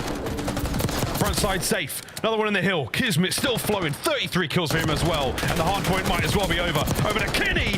What are we watching? Kismet. Another ridiculous set of kills. And we're going to a game 5. And that is a bodying on Skyline as well. And honestly, Lins, man, he was able to just chill and do his thing. He went maybe neg 10 in that one, but every one of his teammates goes plus 10. Optic, a rarity for them to get outslayed that hard, but Skyline, well, it'll deliver that type of thriving from time to time. And we have not seen a single reverse sweep so far this year. We've seen a couple 2-0 comebacks that have forced the game 5. No one has been able to complete it. Gorillas, mate, knocking on the door. We're close. Another opportunity to do it. Optic nearly ended this series in control. Gorillas, mate, have stayed alive, and now, wow, look at the KDs. Dude. That's 99 kills, by the way. Like, that's it back in the action, right? Top kills in the lobby, him and Sky's right there, but 2 minutes and 22 seconds in the hill. So main slayer, main objective guy. That's the Kismet you're gonna need to see for this team to have success. Yeah, vintage Priester as well at 34 and 22. 16 assists as well. Lynn's feet were up, man. He was just like, I'm going to play my game. I'm going to get the comms out. I'm going to do what I need to do. But the rest of the team were absolutely cooking. Massive, massive win there. Game 5 now. Protocol S&D for the last map of our series. For possibly the first reverse sweep of the year. And for the Gorilla Mates, the first win. They need a dub. An Optic. They do not want to be the team to give it to him. This is going to be a battle chance. No one wants to lose this. It's going to be a huge one to get as well if they can pull it off. And Protocol S&D is going to be a very spicy map as well because it sort of has a very unique style, especially with the way that A-bomb side plays. It's going to be a fun watch. Be a fun watch. We're going to get that watch started after this quick break, folks. Don't go too far. The festivities continue here in the CDL. The Gorillas, mate, taking on Optic Texas. A Game 5 showdown when we come back.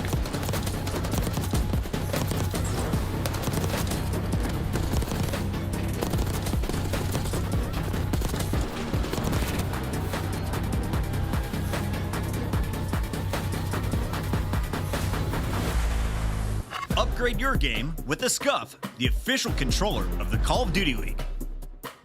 The Esports World Cup is an official partner of the Call of Duty League.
folks, here we go. Game 5. We're going to protocol. And yeah, if you didn't notice there, folks, that was a very festive rendition of Skur as well. Yeah, we're absolutely loving our time here at the CDL, and we've got ourselves a great matchup. Game 5's on its way, but this is the Gorillas' road to the major. As you can see right now, 2-2 against Optic. Last time they went to a Game 5, they got smoked by Minnesota Rocker way back on December 6th. Feels like a lifetime ago. And after that, it's been nothing but L's. Can they find a dub? Optic, what a team to do it against. You caught them in a slightly weakened state. This is the chance to get it going. And then the rest of the run towards the major chance, not an easy thing either. Cloud9, Ultra, and Falcons. We'll see how those matches play out in January. But until then, Game 5. It's definitely a situation where, like, you know, everybody making a tier list, it's just pure, like, conjecture and guesswork at this point. Like, we don't know how the dust is going to settle. Even picking bans week 1 get a little bit weird, but someone that has leveled up from week 1 to week 2, Priesta has been shooting. Kismet seems to be in his finest form, and LAG maybe still have a few hiccups on, like, your vault, like, hard point here and there, but ultimately they have been hyper competitive against Optic. They were hyper competitive against LA Thieves as well, and obviously some demons on Skyline. So that's not where we're going to finish things. We're going to finish things on a protocol S&D, and again, a map that is very dynamic in search and destroy. A few different options you can play with. A lot of bangouts on the A site, but a little bit of love towards B as well. And you're playing 2 very different styles of Call of Duty depending on your approach. Yeah, protocol. This is going to be, I mean, again, just accumulation of data, folks. We're just trying to learn how these maps really play out and who's the best on them. Both of our bomb sites on this map, very, very different, wildly different. I'm glad you brought up the styles, Chance, because 2 teams with, you know, strong pedigree when it comes to search and destroy. 2 teams who are not, you know, shy of taking risks and making bold plays. World champions in this lobby, except for Linz, but you never know, mate. This could be the year. It certainly has a solid team around them. Going to be a lot of fun to watch Gorillas, mate, over the course of this year, and a lot of fun sort of rivalry matchups they have as well. And of course, Optic, a fun dynamic they have with this brand new team. Again, Hook and Shotzi, they won a world championship together. Those guys will set pace like no one else in the league. But pace is one thing, but a Game 5 icing up for the clutch is very different. See who's going to be on the hit list for this one. Cross those names out. One more map to decide it all. Sweet, sweet CDL points. And a little bit of an improvement of the standings when it comes to major time. Of course, the minor when we return from our Christmas break. But until then, it's off to protocol, and it's down into the depths with a nade. But Kismet always make that nade a martyrdom. Who managed to dodge it? Now right back to the fight. Oh, Dashi, wow. Having a battle in SMG down low is not fun for an AR player, but Dashi might be the finest pistol player in the league. Evens up the odds. But for the moment, Hook is by himself down low, so not confident on going for the plant just yet. And Gorillas, man, are making strats that, I mean, you can't read this. But Kenny apparently can. Kenny might have to read it, but he's just got to gun you. Because they're managing to find a lot of damage over to Kenny with the bomb down as well. It's his 2v2. Hook and Dashi, they're in the exact spots you want them to be. Somebody hits big door, though. This could get ugly. And there's no pressure there, and yeah, Hook can feel it. Big door square up. 20 seconds to get the job done. Big damage from Hook. Massive advantage. Should be the round. And it is Optic Texas. Clean execution. And Dashi for MVP in that round as well. I mean, again, I was looking at on the minimap, Dashi having to fight Linz inside of that building is not a fun situation, but his pistol absolutely delivers, and then him and Hook clutch up. I mean, Dashi just working by himself, gets a kill, working with Kenny to lock things down towards the middle of the map, and then, of course, works with Hook down low. So an ever-present force, an S&D demon in his own right. We saw his stats earlier. I mean, they're as good as you could possibly want them to be. Round 2. Here we go. I like that wall bang. Some shenanigans. Yeah, there's a lot of spots we're seeing exposing slowly but surely all the wall bangable positions here in Black Ops 6. Nowhere is safe. Whoa! Potential there from Shotzi. Okie dokie. I don't think he got any damage in, but he got called out for sure. As Kismet now crawling his way towards the B-bomb site, but the bomb's still in the hands of Priesta on their side of the map. And that's just such a panicky moment as well. Yeah, Priest is up top with bomb. Yeah, mini maps on this one will bait you. There's one trade rolling through. There's a player out of helicopter. Like, Skies is in an absolute prime situation. Kenny makes a fantastic read to pick up one. But the problem right now is Skies is by helicopter and Priest just doesn't have the bomb near him. And these are tough situations to try to pick up kills. Priest is trying to wait for Skies to get active on the flank, but I think the positioning right now for the Optic players, yeah, just 2 on point. Who catches out a P-Dog, and you don't have time to check all these corners. Phenomenal work there from Optic Texas on the reposition. Shotzi just maybe sort of creates that moment of chaos where he finds a few different players at the same time, but I think Kenny really the guy making the big plays in this round. Just high IQ, heads up about what is going to be open and when it's going to be open. Which is hard enough to say, let alone execute in game.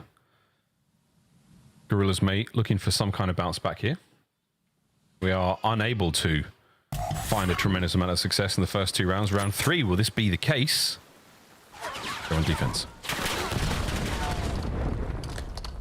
Yeah, I'm going to have to start going for that wall bang as well. Priest is the one doing it from down low helicopter.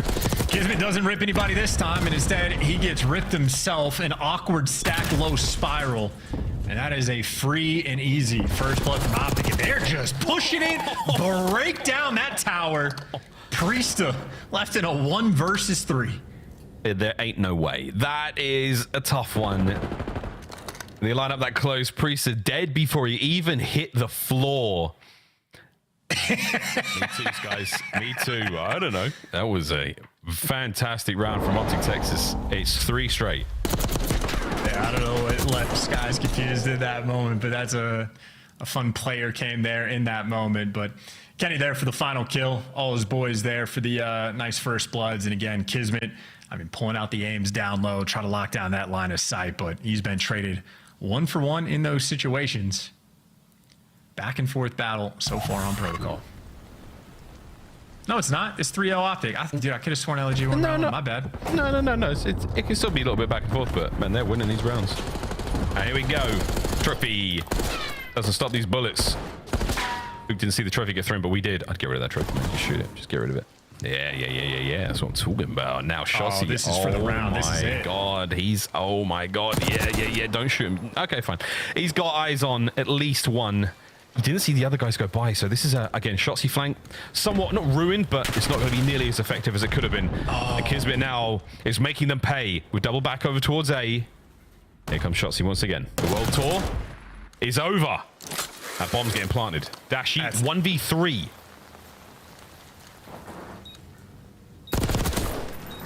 Don't hate it. Wow. Kismet. Another great round.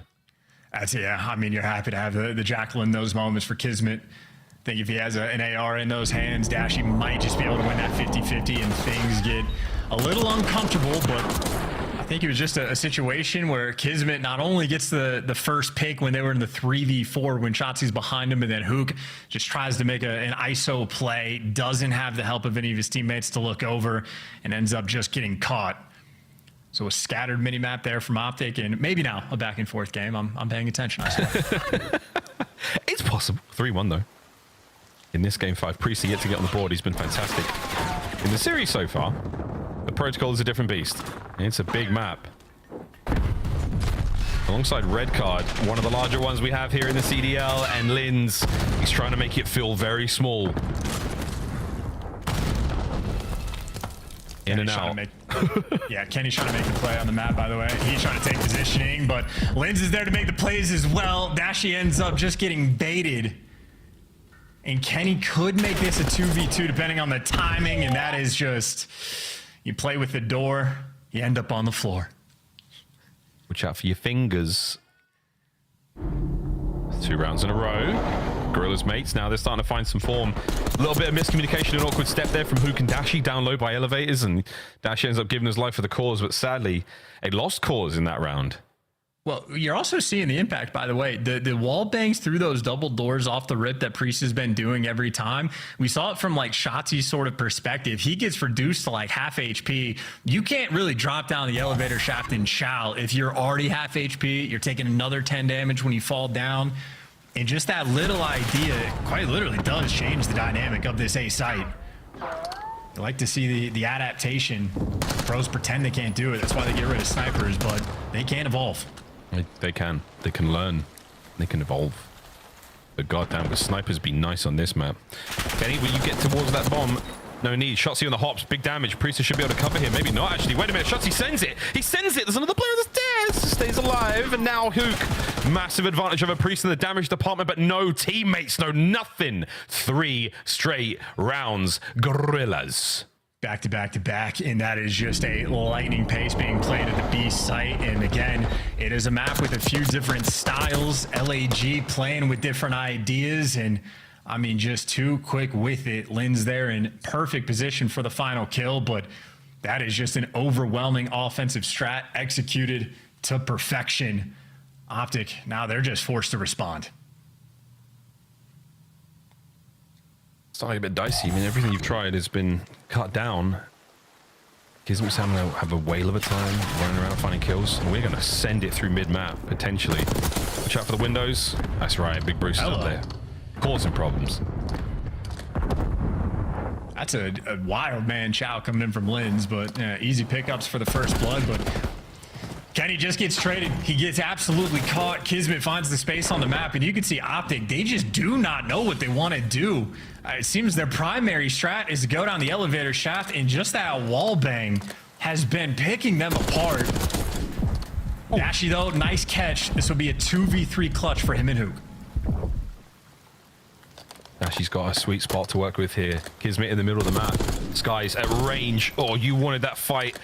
Luckily, though, Hook does win his one, so now it's all down to Skies. You know exactly where he is. Get that bomb towards A ASAP. Will Skies be able to get there in time? Try to contest. The answer is yes. The contest is on. The guns are at the ready, and Bruce is there for it. Easy round. Nice clutch out the boys. Yeah, that was the exact same setup that Hook and Dashy had as in round number 1 as well. Hook going for the bomb plan. Dashy watches the elevator shaft from that little pocket corner, and he's there to watch the cross. So that's something they've clearly talked about. Again, Optic, I think we're more so going to the map expecting to have more sort of free A hits and pressure and ready for the post plants. Gorillas, though, are just making him work for it. But back to the round advantage. And LAG... I mean, if I'm Optic, I don't know what I want to do on defense. You might have to go for a default setup because LAG have thrown a ton of different looks at you. And now they're going for the standard. Lynn's on the outskirts on the map. Everybody else down low. Down low, about to pop. It's like we said, this map has got a lot of, style choices. 2 teams willing to make it work. Oh, I love this out of Kiz. We're not going to hit the zip. We do have a lot of intel now. Map presence sends it. What a win on the Dashy. That is so tough. And he can't get away with his life. But now... huge advantage seems to evaporate. It's a 2v1 all down to Hook. He gave Hook an opportunity. He has an aims, though. It's tough to get these down low. Gotta get the kill on the Princess so fast. Oh my goodness.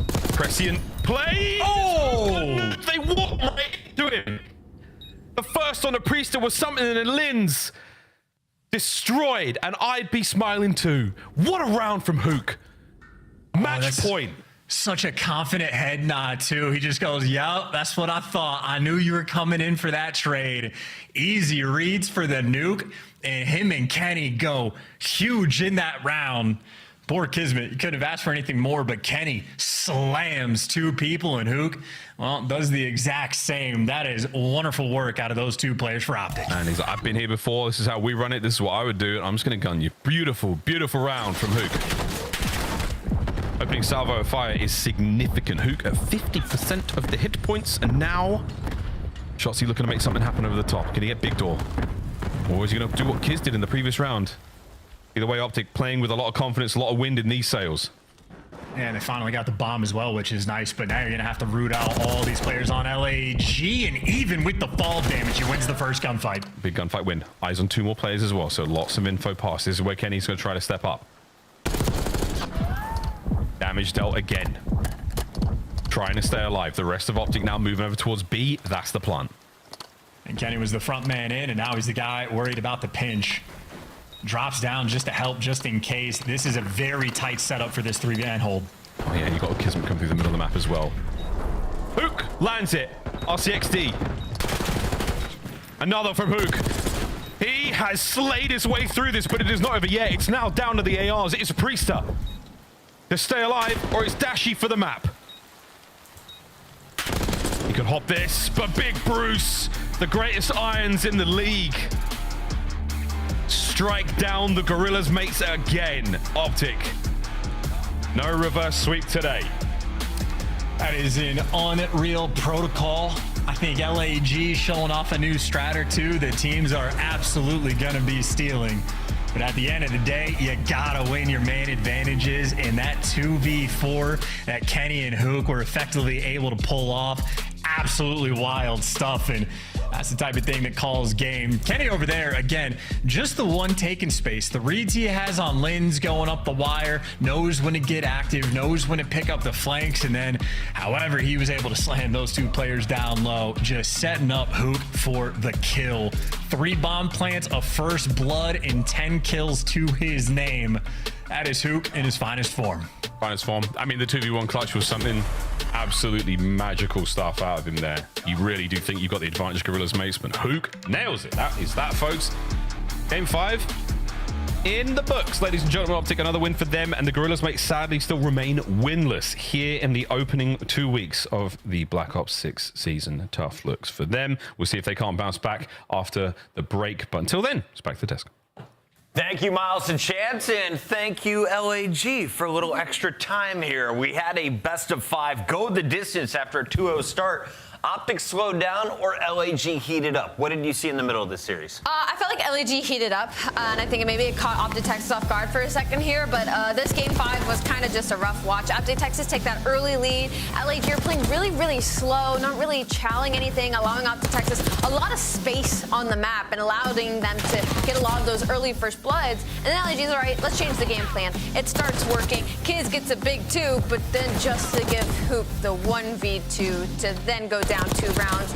It's just a lot of unfortunate situations of LAG beating themselves in this game 5. Yeah, I mean, I thought LAG, once again, just like the Thief series, they look great throughout this one, and they feel like they're going to come back. It was 3-0, they come back to 3-3, some really interesting strats, like wrapping back to the base, going outer and trying to get into the bomb. And then even in this round, Kiz gets up close, gets bottom zip, finds 2, as Ali just mentioned, and this can't happen. Like, so many times we see Omni movement, you can just jiggle peek back and forth. Priesta just over-chows, and it's such a shame because he was on fire on the map right before this, like lighting it up, turning the series around for them. Just makes a grave mistake that Optic run away with, and in the final round, you see Optic get over towards B. Once you get bombed down, if you have Dashy inside this helicopter, he can clutch a 1v2, 1v3 from there, Chris. Not much you can do. Yeah. Dashy gets the final kill. Hook with a great game 5 after a slow start to this series. And on the other side for Minnesota, Bulldog did as much as he could. Yeah, he did. He was getting the early frags, he was getting the entries, he brings the team back.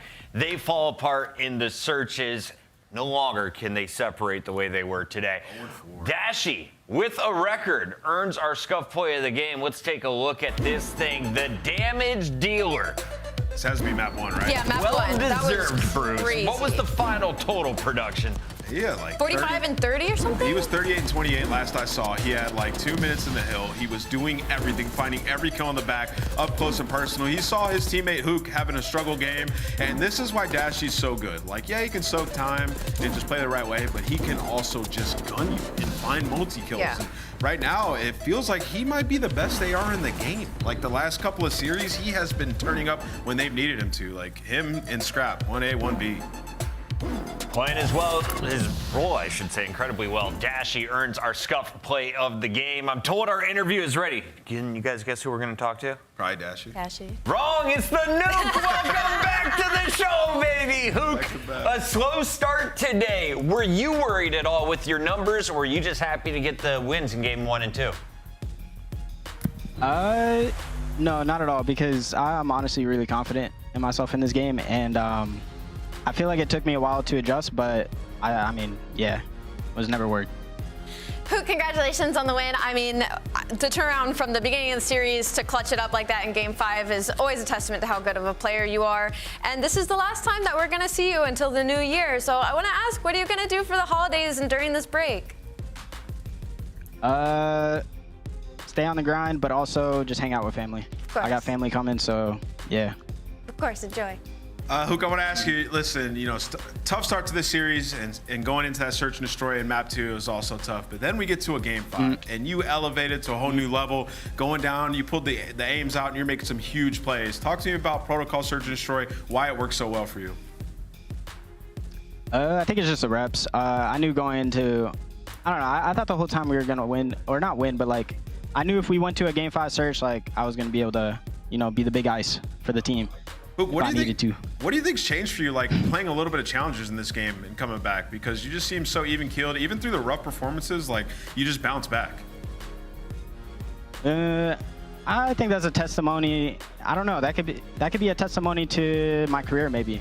I've seen a lot of things. I've, you know, lost a lot, won a lot. So yeah. Exactly. You've seen some shit, Ant. He's got some tenacity. That's all I wanted to hear, brother. I'm seeing it live. It's somebody who has seen a lot of action alongside Hook. Hook, I don't know if you know this, but this was officially your 100th match alongside Shotzi. Shout out Brian Stats for that one.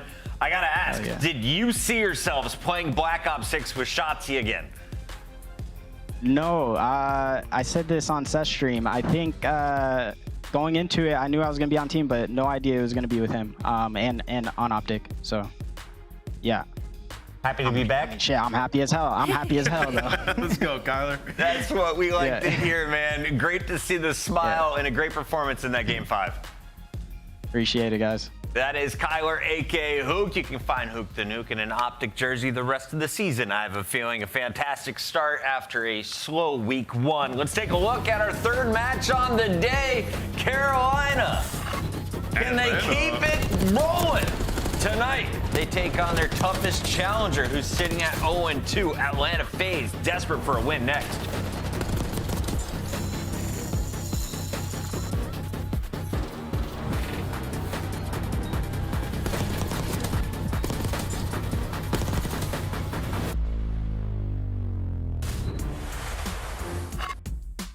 The Esports World Cup is an official partner of the Call of Duty League. Upgrade your game with the Scuff, the official controller of the Call of Duty League.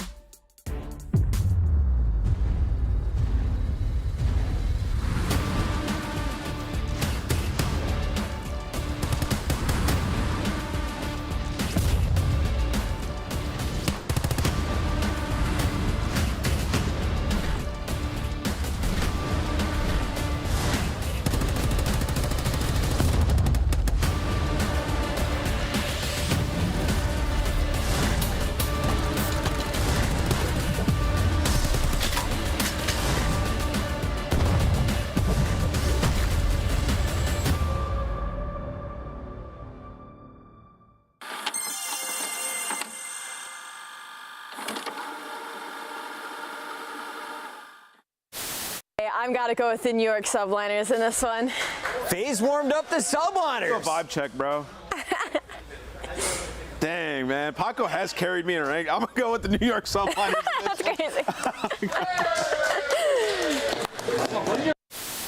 Bickle now. Last one up. He's got a trophy though, right? He threw a trophy out. Might do it. He threw a trophy out. Might do it. I think this might be Still too there. slow. He's still there. He got it. Oh, he does get it. Yeah, it was too slow. He gets it. He just hops it right away. Nobody checks the bomb. Can you walk us through what kind of y'all's situation Yeah, what's the setup you got going? Apartment? So we have a kind of like a penthouse apartment and a whole bunch of setups in here.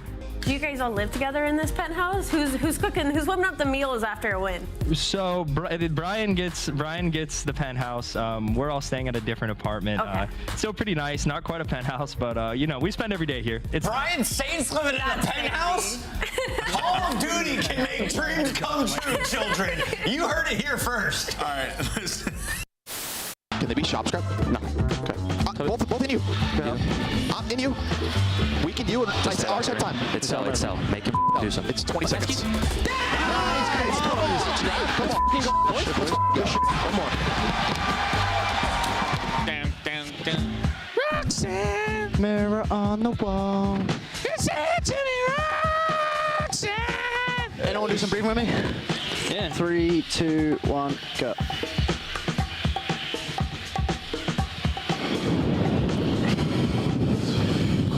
Got it. I love it. Just come play I have low. He has to go top. Low, low, low.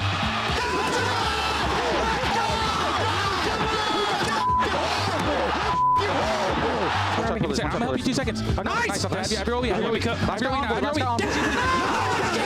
That fight's so shit, bro. Why not?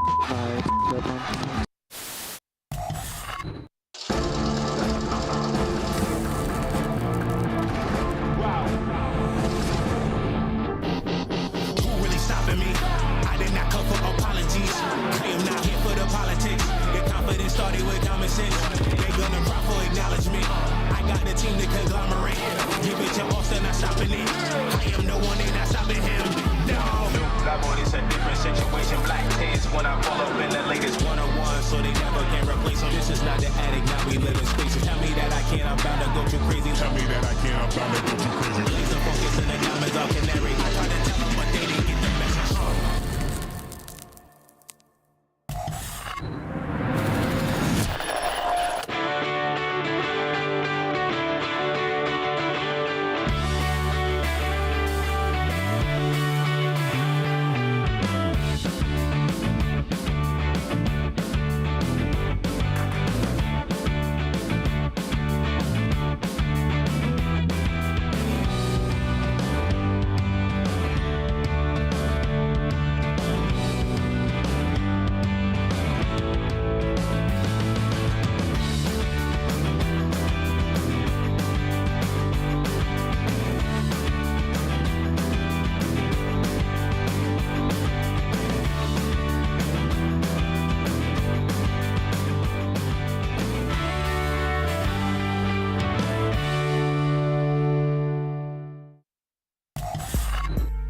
We start our discussion with the team that's currently sitting at 2-0. And no, they're not from Atlanta. It's the Carolina Royal Ravens. After adding Slasher back into the mix, they had a fantastic week one. Only 2 maps dropped, 1 S&D, and then a control to LAG, Alley Cat. Yeah, I have to focus on the LAG series mainly because their first matchup was versus Falcons, who has yet to find a win in the CDL. So I want to focus up on that LAG mate series. Slasher was unbelievable. He has come out of the gate swinging. Same thing with TJ, and this is kind of his revenge match versus Atlanta FaZe. 1.2 was the KD we saw on the pre-game leaderboard. Slasher has been a menace on the AR, but what else is happening in Carolina? Yeah, the fundamentals are excellent for this team in hardpoint. 4-0 at HP. You know, when they play the Gentlemates, who we've seen can be formidable in hardpoint, they beat them by 100 on both the HPs, right? So they have been great there. Slasher laying down the damage, but you're only able to do that if you're doing the small things correct. And I'm going to point out TJ Halley. If you're trying to learn, look at him on the minimap. He's making some huge impact plays in rotation. And I think on that skyline, we saw Gwyn. He's still able to fry and take over a game. On the other side of this matchup, we have a squad that is desperate for a win if they want a top 4 seed. Atlanta FaZe could win out here after having a very tough start. They had to play Toronto in their very first matchup. Then they played LA Thieves. That went to a game 5. Atlanta now looking to right the ship. What are we expecting for them tonight? Is it Celium the player to watch? Is it Simp? Who is the X factor? It's the SMGs 100%, Chris. Really? They're playing terrified, I'm being honest. Like, I know some people were pointing out Draza and like the KD department, but I think that they were behind last week. When you watch their hardpoint, not layering, not pushing out, they just didn't look like they were comfortable. And I'm expecting them to play a little more loose today. Like, see what you can get away with. And that's where these guys have built championships, have built a dynasty out of. So, Ali, you think the pressure's somewhere else. Where do you think it's landing? I think it lands on everybody across the board because I don't want to say that Sim and Abizi have been absolutely frying, but I think a little bit more pressure is on the ARs right now. In both series, when they went up against Toronto, they could not handle the pressure of the ARs from the side of Ultra. I mean, Beans at one point was 20-23 against the Atlanta FaZe, where Draza and Celium. When's the last time we saw Celium have a 0.9 and not lead the KD leaderboard this early? So I think it's on the ARs. We'll see what pace will be set. Let's take a look at the head-to-head of Celium versus Slasher, a 0.96. He's basically going even, but we're used to seeing him at a 1.27, a 1.3. Off to a slow start, but that could all change in this matchup. How does Slasher continue to get the best of Celium? Yeah, you just got to punish them, right? What I just talked about with what I think FaZe is doing wrong, that's where Carolina can capitalize. You put them in the bad spawn, push up, get aggressive, like they're going to get frustrated. We saw teams do it to the ARs on the side of Atlanta in the last couple of series. So Yeah, I think there's a big opportunity here for your Carolina, right? You look at Atlanta, they're 0-3 in search and destroy as well, so you feel like you can strike them there, losing their S&D coach. There's a lot of weaknesses. Maps and modes time, Alley Cat. Let's take a look at the 5 levels we'll be playing on. We're playing Hardpoint, Search and Destroy, Control for the first 3 with a double dose of Protocol. Vault is back for Control, and then we could see a red card game 4. Is there a chance this goes to 5? Ooh, of course there's a chance this goes to 5. I think these two teams will match up incredibly well in this series. As far as the maps go, opening it both with Protocol, you obviously want to look at Simp and Ibizi, but we've seen what TJ has been doing on the map as well, so it could go either way. I'm excited for this one. You guys ready for your pick'ems? Of course. And I'm going first, and I'm phasing up today. Simp and Ibizi right the ship. They're coming out aggressive tonight. I want to hear your answer first. Yeah, I'm going to go with Atlanta as well. I think they're going to go all the way to a game 5, but I got them taking it. Rosalie? Dang it, I was hoping maybe you'd go on a limb and pick Carolina. I'm going to go with phase 2, although I would not be surprised if Carolina upsets. Can I switch to Carolina then? What the heck? Go ahead, I'm ready to get weird. Screw you, Simp and Ibizi. I'm all about TJ Haley. Let's send it over to Merck and May. Guys, take it away. Great stuff, guys. Joe, I really liked one of the things the Nameless said, because I know we talked to Crowder and got some scrims we watched beforehand from the FaZe side. I think it was the one versus Optic, but like Draza said something very akin to what Ant said. It was like, we need to push and try things when we have 4 dead. Like, we need to test our limits and get a little risky with it. Like, they're playing too safe. I remember talking about that. Like, can we push this and try this and see if it fails? And I guess that was like a couple days before the season started. And that is a hard thing maybe to work on and replicate, but it kind of speaks to what Ant said. Like, they need to push it a bit more. No, yeah, I mean, we've been seeing subs fly around, right? Yeah. Whether it's Shotzi, whether it's Hydra, like, people are getting loose, Kleenex.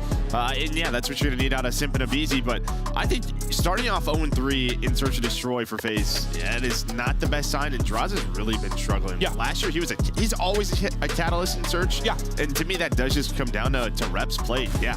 So we'll see. But again, it was a tough starting schedule. Yes, absolutely. And went to 5 with Thieves. It was a 6-4, a 6-5. Like, you went the distance. But the question for me is, like, how good is this Carolina team? No, this, Ant said this too at the beginning of the broadcast, kind of like, this is like a litmus test, sort of like, how good is Carolina and where are FaZe at right now? Because both their losses were understandable. They were against 2 of the better teams in the league, but maybe this will tell us something, because that's all we're trying to do at the beginning of the year. Like, where do people stack up against each other? And this should be a telling series as we get into our map 1. And that graphic, that's that graphic. Normally we see stats like that flipped, right? Well, 1.3, like, for Slasher right now, the guy is still doing his thing where, you know, selling him 0.96. So can he get comfortable in respawns?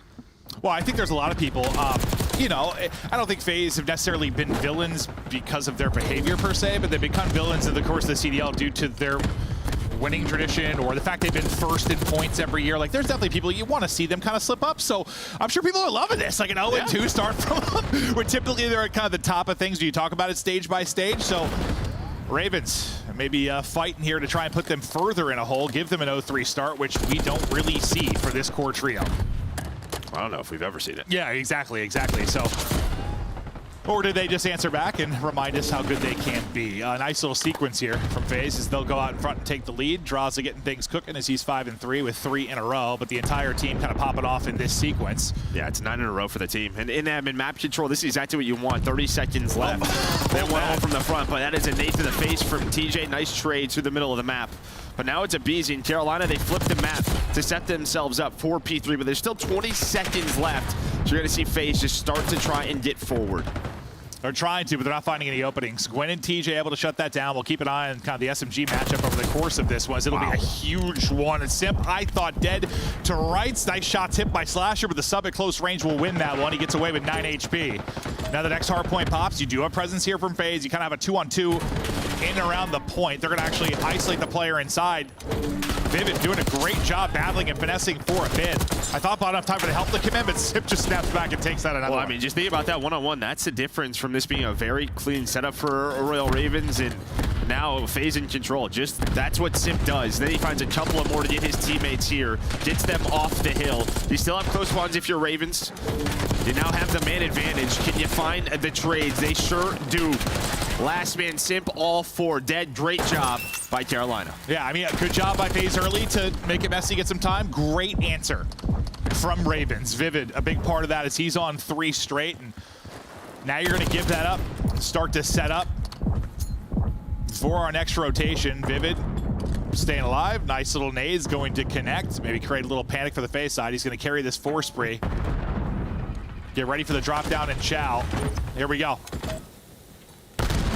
Big sequence now between these two teams. TJ, Gwen finding opener. Celium trying to bring it back. Vivid though is still there and his spree is still alive. And what a great break. They make that look easy as they look to push up this lead. Yeah, now 5 in a row for Vivid. I thought maybe he was going to push after that nade. Gets a hit marker, but just waited for his teammates. They were still getting the scrap time. They find the break, and now it's FaZe's turn. It's Celium trying to find the angle from Spiral. Slasher, he's able to find another double, and there's just one player left in a VZ. Can he make this messy? Don't think so. Is Carolina able to hold this P4? Fantastic stuff so far. They might get broken here. Potentially, there's only 20 seconds or so remaining. Wouldn't be the end of the world. Slasher trying not to give this up. Great time. Just buying the time, holding the edge, waiting for the help to come in. Now you push up over the 100-point mark. Incredible stuff here from Ravens. FaZe, only 60 points through our first set. Yeah, and I mean, Gwyn double positive, 12 and 6. We talked about Slasher, saw his stats. Gwyn in the respawns right next to him. He continues to put up some great ones. As Slasher now on 4 in a row, is taken down by Draws, but they're keeping it messy, and now they're in B1 control. But yeah, I mean, if you're gonna slay this way, normally we kind of talk about this, with the resume that Slasher has and his teams, like, these young guys are listening to him. They're all on the same page.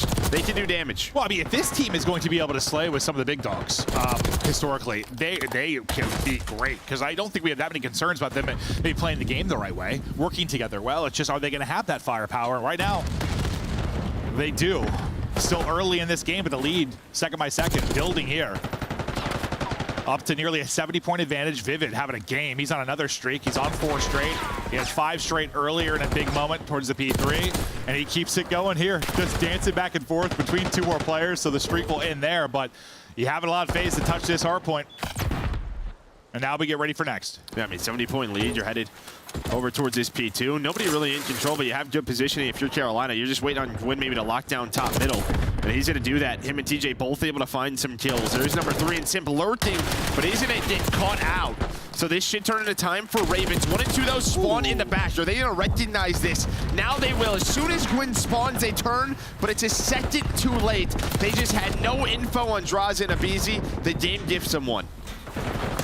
Well, TJ trying to throw that gift in the trash can.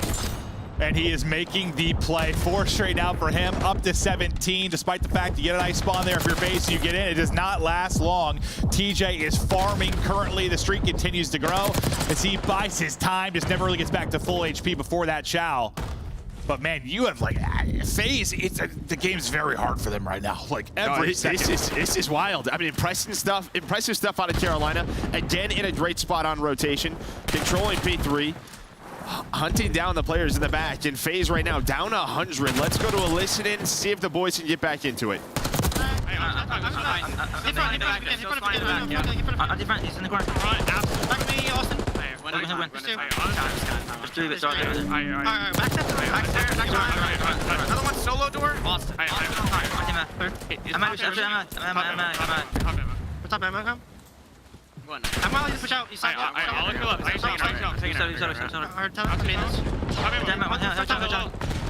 Top ammo on time. Deep right. Top ammo, T. One shot, T. Top ammo. After top ammo, T. Top ammo, the front door. And Ogun. Alright, Blender, I have you. You went down, pitching fast, careful. Okay, I'm watching. Hey, hold it. I have smart. Anti-mistress. I'm good up. Good, Victor. Pick it up, bro. Hey, need it. I'm just talking.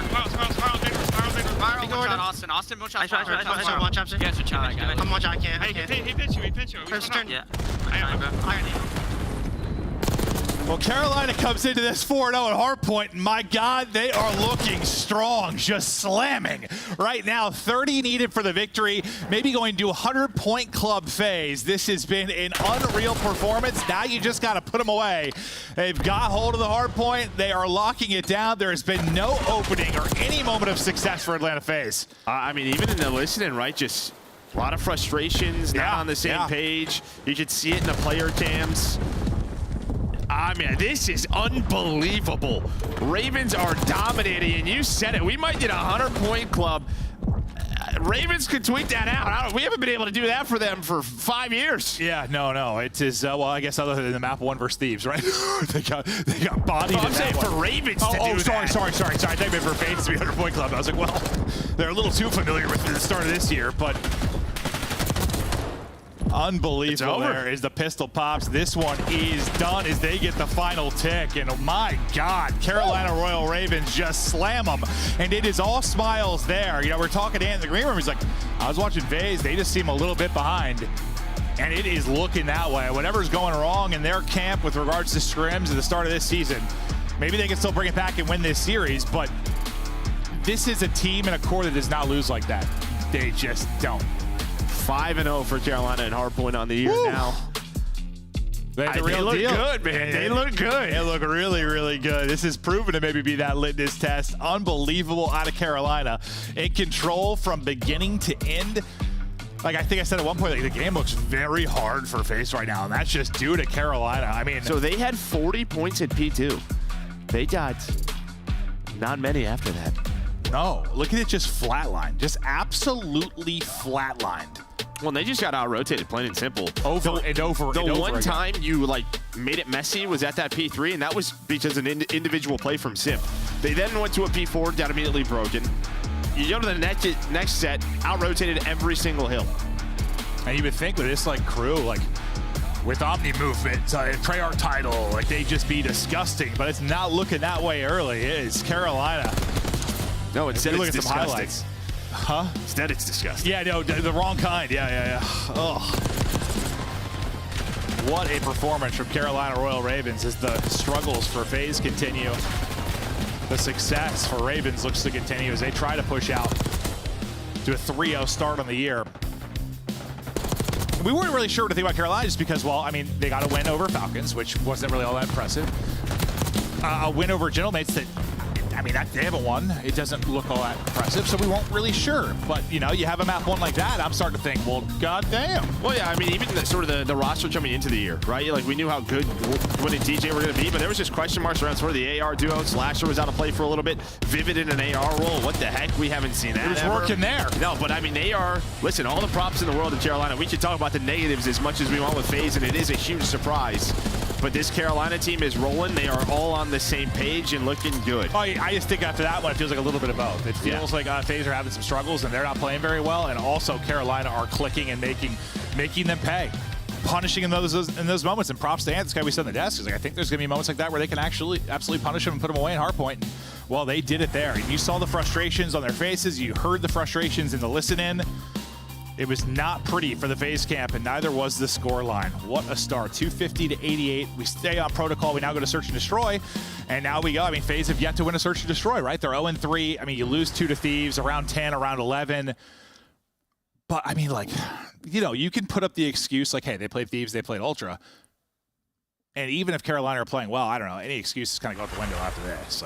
If you lose this series, you're getting slammed like that. No doubt about it. Yeah, I mean, there's obvious work to be done on that side of the camp. And then, you know, in the past, when we talked about CDL and Atlanta FaZe, normally if they've had respawn issues, what do they rely on to keep them going? Search and destroy. But now you're a team that start off 0-3.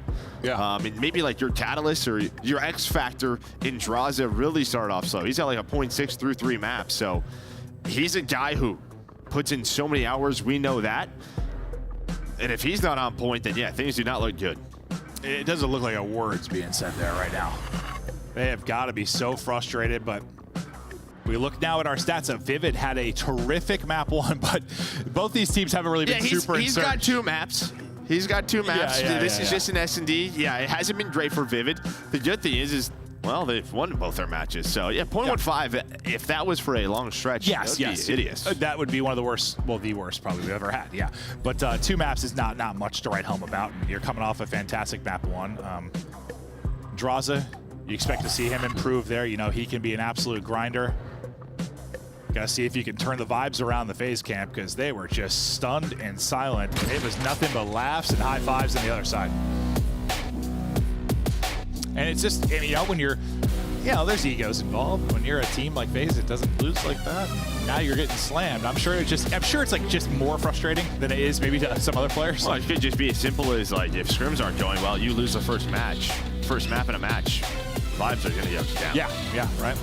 We don't know those trends at the moment. We have no idea. Just with regards to the scrims, yeah. I mean, I know we watched like 3 or 4 from their POV, and they were mostly winning maps. I mean, that was a while ago. That was yeah, no, you're right. It's been a couple of weeks. But into round 1 we go. TJ, he's going to have a quick trade onto a Sip, and then Abizi there for the double. So Abizi doing what he does best, able to find that first blood, give them the man advantage. That's a tough one. Yeah, Gwen gonna dip out of that. Wants no part of that gunfight. Able to stay back and get up to full. And now he goes hunting. Draza is holding it once again. Gwen just seeing how much damage he can take in this round and still stay alive.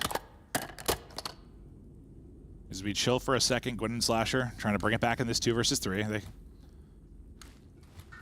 have bomb as Gwen will be holding onto that, just seeing where this next attack is going to come from. He gets eyes on basically everybody. All of them.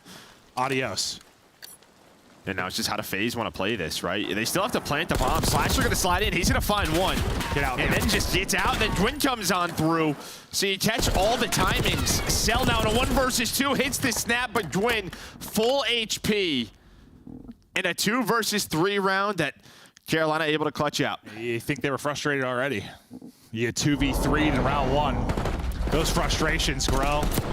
You know, and you get Gwen like a bullet twice. Like that's a frustrating round to compound on the already having the frustrations for the map 1. Yeah, I mean, it's a tough room to fight in. You know, you have the man advantage. You can let them plan B and retake that way. They opt to just go hunting, and the timings don't work out. I thought Slasher was going to like chow another fight at first after that and get traded, but he did a good job getting away.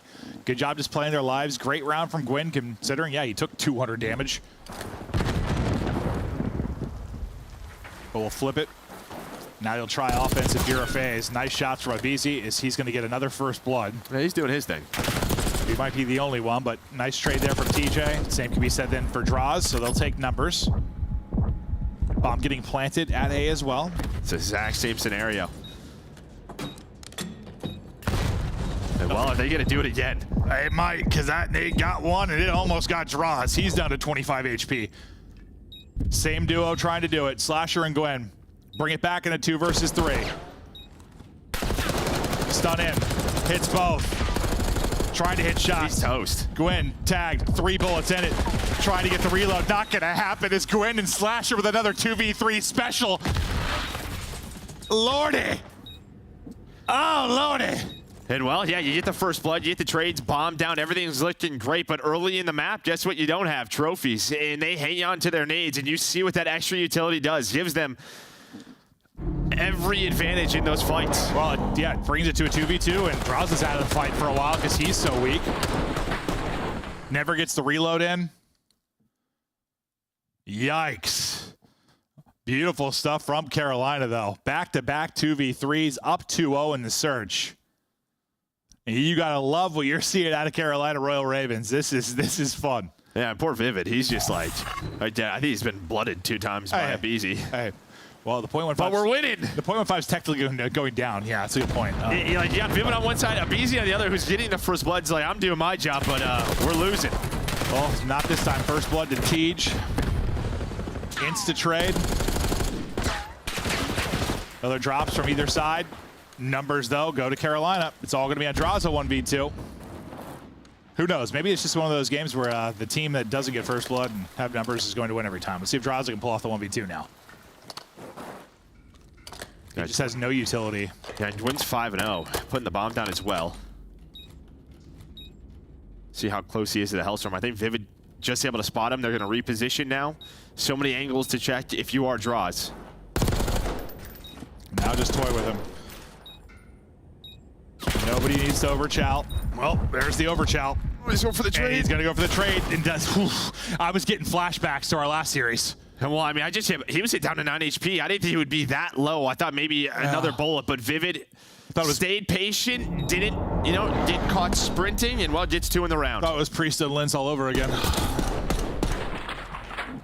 You should have heard Joe yelling, "What are we doing in the green room?" It was great. That was an ugly, ugly clutch by Hoop, but he did it. Well, not ugly because of his play. No, yeah, the other. His play was great. Yeah. It looks so similar, though. Like, honestly, I was getting flashbacks. 3-0 now for Carolina Royal Ravens. First blood to Slasher. Car out on the map.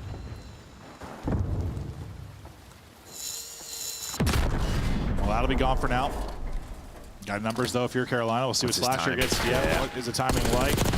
Movement is great, though. Nice job there. Nice gunny. Slasher beating Father Time.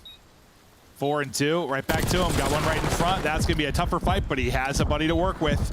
Oh, on Celium now. Cell does get one, so from 1v3 down to a 1 versus 2. 30 seconds to go. Nowhere to go. It is all Carolina Royal Ravens. 4th round up. Yeah, I mean, just Slasher winning that one-on-one. I mean, that would have been a 3-on-3. You had to work the back part of the map if Draws is back there. But you saw from Draws' POV, like, there was just both the trees, or from Slasher's POV. So he hits a slide, Draws hits a slide, and then just the snap out of Slasher. Then you use those numbers, and then Cell's just across the map. And, well, he's not playing Falcons, so that player's going to hop the bomb. Has there ever been a year since that core 3's been together where they had like a slow start or like they were a little behind when the game came out? Not that I can think of. Not that I know. Not like this. No, like ever, right? And I'm not trying to take anything away from what Carolina's doing. They've been incredible, but like, you know what I mean? Like, it's just, this is not how it happens. Oh my God. Gwen 6-1. 1 nade hits onto Slasher, but still alive and well. You get a much needed first blood from FaZe, but so far, the 2 that Abizi got have not turned into round wins. Can you turn this one into a round win? I swear to God. Well, yeah, I mean, Abizi, started off so well, 2 first bloods, then he gets 2 first deaths in back-to-back rounds. You're just hoping the first bloods turn to round wins. Ooh, that timing.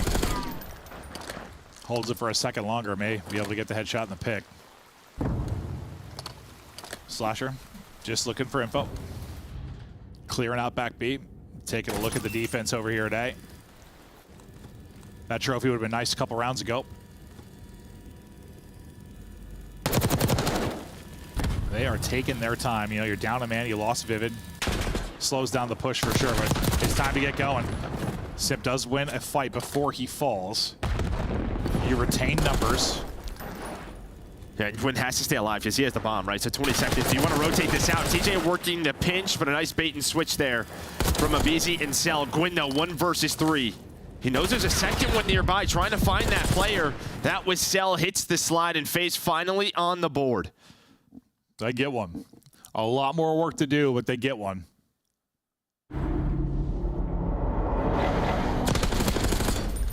You sell him. You see he closes out. A little swap to the pistol. Looks clean there. She leads the team with 5. Can you take one moment, one positive round? Maybe like, I know. Listen, I know like mood and demeanor and stuff aren't everything, but like they just, I don't know. The vibe has not been good. Right? Yeah. Since that map 1, like you need something to turn that around. Yeah, that's a 1 on the board. Yeah. Better than 0. Yeah. I don't know if it helps at all, but Lord. Just don't like the body language you're seeing if you're a FaZe fan. Sip trying to send it Draza, another first blood. Draza finds a second. TJ gets 2 as well, though. So we go to a 2 versus 2. TJ maybe looking for number 3. Nade in hand. Cell's gonna blow the nade up and TJ up. And maybe you're looking at back-to-back rounds. Vivid battling against his .15 and search and destroy. He's ready to clutch up at a 1 versus 2 now. Yeah, let's say he took a shot. Cell all the way back to the attacking spawn. Simp just gonna get together. Maybe work that B. Site is, yeah, Vivid's just gonna maybe play a corner. Looks like he zips back up, so trying to find some info. I think just get some bad timing. Maybe it'll turn to good timing. You see number 8 starting to work up. He got a 1v1 with one planning. It's just he had to hit every bullet there. They're both weak, though. Uh-oh. Cell slides out. Uh-oh. Sip pops up and bails him out. My God, why is that so stressful? I mean, you get the fight you want if you're Vivid. There's 1 on plant. You get a 1 versus 1. And just you do enough damage, you're ready for the second shell. He hops off it, but like, jeez. Yeah, just not on the same page, right? No, Cell slides out. Sim's just probably thinking, I have a Jackal. This is not an easy fight for me. Luckily, he gets the slide behind the bomb, and then nice little pop up. It just rips his face off. Oh, God. Nearly a, that would have been what? You'd have a 2-2v3s, a 1v2. God, Simp bails him out. Vivid nearly a great clutch, but even the round wins are stressing me out. Cell, first blood. Nice little stretch here. You know, Draza gets a couple first bloods. Now Cell, you're getting these massive number of advantages. Honestly, if you took care of business earlier, like, well, I think this is flipped. It's 4-2. You're getting your ARs active early in these rounds. Right? Yeah. I feel like that's what Draza was so good at last year. You're starting to see it from him and Cell. Early on, it was all about Abizi. But now it's the entire team. Is Gwyn trying to find a couple of picks. Number 5. And Slasher just trying to find any opening that he can, but now it's a 1 versus 4. Feels like you're going to take shots from that position. You better have a kill because everyone's swinging on you.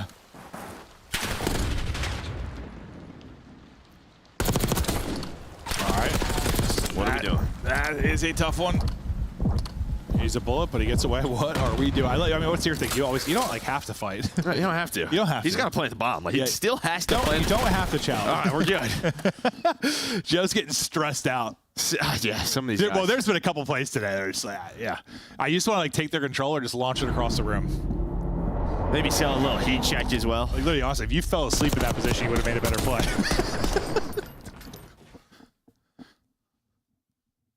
All right, well, at least now your first bloods are turning into round wins. Is this phase making some improvements or anything changing for Carolina? No, I think for Carolina, they have to find a first blood, right? I think that's really it for them. Just try to find an opening early. Because well, the clutch factor has been great. You have 1 of the 7, right? Or 2? 1? Not many. Not many. Might be like 5-2, but yeah, they definitely would like to find a little more success in the early going of these rounds. Abizi, who started out with a couple of first bloods, really has been struggling since. Working with draws in the back. You have the bomb plant down. Slasher, same position. He's able to find 1. And that's it, right? You want to get in that position, but then you give up that first blood again. They don't clear it together. Simp and Cell now trying to clutch a 2 versus 4. Slasher has been so good near the B site. Doing it again. 3 in the round. Now 1 round away from going up 2-0. They just don't full clear it. I mean, Draj just sends it to the back without having the info. I mean, he's just thinking with a slide he can get across. It's a long slide. It is. And it ends up being 3 for Slasher. Litigoat getting it done. I feel like normally in that position, what you want is kind of your sub to clear that first, right? Or at least have Abizi in a spot where when you hit the long slide, it's a quick trade, but he just wasn't there. Yeah. No, and that's what, honestly, Carolina's been doing really well. They've been trading very efficiently for the most part. Whereas on the phase side, there's been some that have been like just untradeable due to their positions. Well, I think Abizi, his 3 kills were in the first 2 rounds of the game. Yeah. Honestly, it reminds me a bit of like, what was it, Hydra the other day? Like, he had like 4 or 5 first blows in a row, then just like 5 straight first deaths or whatever it was, something like that. Like, those type of players, I mean, it happens sometimes, but whew. What's happened again? Sure did. Slasher on top with 9. And they see 1 more round to take a very convincing 2-0 edge. Bomb kind of away from the rest of the team, but working up towards B. What in the hell is holy that? timing. I mean, you're not going to expect this if you're Simp. And Gwyn had the bomb. I thought he was just going to plant, honestly, but he just pushes up, finds a timing, gets a first blood. Now trying to get Slasher into position. Hey, your good old-fashioned bomb planter island play. Yeah, if he dies there. That's basic. Look at the map. I'm like, all right, well, hey, it's working out, right? Abizi, now 1 versus 3. I just did a lap on the outline of the map. Yeah, no, 100%. Sip's probably like, what the hell? But he dies.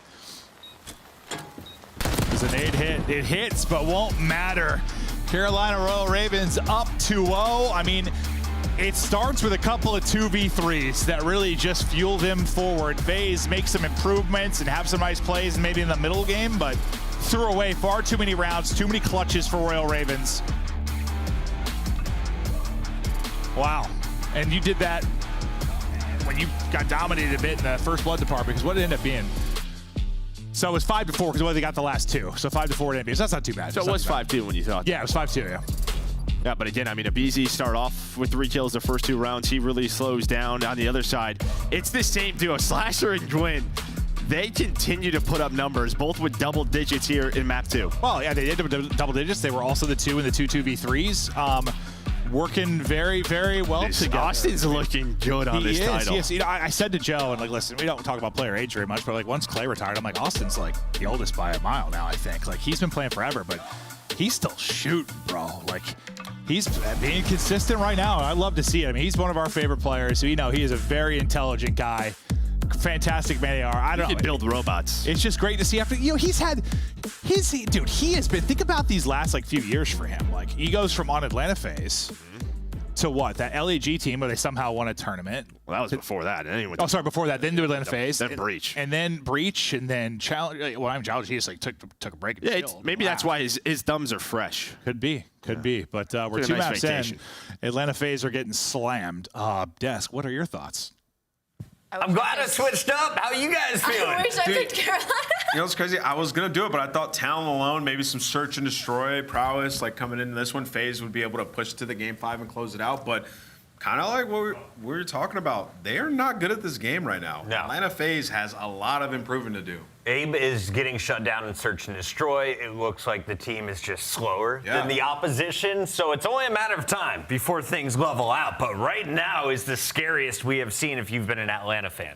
I mean, the ARs are just taking over on the side of Carolina Royal Ravens. We haven't seen really anything from Jaws and Cilium these first 2 opening maps. All right, the whole team is struggling. Let's take a look at the search in particular. This was the 2v3, I believe, with Gwyn and Slasher clutching up. No, I mean, there's like, these are some of the greatest Call of Duty players of all time, so it almost feels out of pocket to say this, but they're legitimately lost in Hardpoint and in Search and Destroy at this point. You know, they lose their coach in Tupac, and you come into S&D, and you're losing these 2v3s, and then even on some of their offensive rounds, guys, like, they're trying to push all the way up through Heli and get to the base. They lost the same situation twice. Slasher just sitting back there and finding a free first blood. These are things like, I understand Carolina's good right now. This is why, Allie, we had them in the A tier. We think they're a great team. They ain't this good. They ain't this good. Like, there's a lot of mistakes that Atlanta FaZe. They're just making the game way too easy for their opposition. They got to clean it up. But, hey, man, Carolina's running away with those mistakes. Slasher looking solid. Gwyn, though, the most electric player. How did you feel about the bomb carrier taking the bomb all the way across the map and getting first blood? I mean, to me, that just says, like, they aren't afraid of anything on the side of Atlanta FaZe. Like, I'm going to run around, you're just not going to kill me. And that's exactly what happened. It's a little rogue, though. Imposing their will and search and destroy. That comes after a 250 to 80-something hard point. Allie, let's draw some conclusions. What did we learn? We learned, you know what, I feel like we got kind of catfished at the beginning of this hard point. You know, we thought it was going to stay pretty close. It was 60 to 60. But let's hop on the swing with Vivid, because this is what changed the game and made it for Carolina Royal Ravens to run away with it. So Vivid is kind of on an island right now. There's 2 Atlanta FaZe players. They're going to be underneath him right now. It's actually 3 of them. So he's noticed this entire lane is open. So what is Vivid going to do? He's going to try and abuse this to get spawns and try and play a flank for New. So I'm going to let it play out just a little bit. Vivid notices the lane's open. He finds the kill on Draza. He goes over, and what is so smart about this play is he is expecting them to instantly turn around and come for him. There is only 10 seconds left on this clock. He knows they're going to be hunting for him because he's going to be the most important player. So he throws a nade down the chute right now, hoping it hits somebody. It gets a little bit of damage. Now he has the info, and now he just plays his life. He doesn't try to overchow. He's rocking an AR. He's not trying to chow this sub player. So he waits for the help from TJ. TJ gets the big kill, and now the rest of his team can collapse onto this time. What is so big is that they get the break, they get all of this time, and not only that, if you go back into the minimap after this, there's a spawn out, number 6. I believe that's going to be TJ in this situation. He's going to sit and he's going to stay back to hold these spawns and play the kills, trying to go underground the same route that Vivid did. Great play by Vivid. I don't think he realized how momentum swinging it was in the moment, but it was game changing and got them the first win. 17-6 or something like that when I peeked the scoreboard. Vivid was on one at the start of that hard point, and it's great to see because we didn't say his name a whole lot in week number 1. He definitely contributes no matter what roster he's playing on. Yeah, you know, we're watching, we're talking about some of the plays. Like, that's just a great play by them, right? Like, you're going to pinch, he's going to wait, take his time, and then you're watching your flank. And FaZe, they just have so much trouble getting to that second level. They can't break, can't rotate. So Carolina making it look easy. Allie? Match is ready in about 30 seconds, so we have to keep this short. But tell me, how does Atlanta FaZe steal a win in this best of 5? They play how they played against LA Thieves yesterday. I'm not seeing it today. They need to turn it on quick. Good answer for me. I'll take it. Let's send it over to the casters. Maven, Merc, no, that's perfectly timed. We are at 30 seconds right. Meow. Great job, guys. Listen, okay, hear me out. I'm wondering if like this weirdly ends up being a good thing in the sense like, okay, you and I have been called out at times for being almost like too critical of FaZe because they have gotten by on Town Alone at times. They have won series where they've not looked good. And we've been like critical even though they're winning. It frustrates people, but you hold them to a different caliber. You hold them to a different regard just with how they've been. Getting slammed like this, like, I don't know, this Christmas break for them is not going to be a break. It's going to be time in the lab with the way they're playing. Yeah, I mean, we'll see if they can turn around. Obviously, you know, versus the LA Thieves series, they were able to get that to a game 5. They were able to take the control, but Abizi, he's been great here on Vault, 1.24. Maybe if they can get him going. Well, that's why I wasn't like panicking that much about their results in the sense because like they got slam map 1 versus Thieves, and the fact they got to like a map 5 and it was like around 11 or around 10 or whatever it was, like they pushed them. But like this right now is startling. Yeah, not a great result at all. But we'll see if Carolina can close it out here. Oh, who knows? Maybe Carolina win the first major. We'll see. I got no idea. But you see 1-1 on the year for both of these squads. In control. Yeah, it was a brutal one. I mean, that Thieves FaZe match, if you didn't watch it, especially the rewind hardpoint. All right. Probably the best map of the year. Okay. Well, let's see. If FaZe have got something in the tank here, or if Ravens are just going to absolutely shut them down.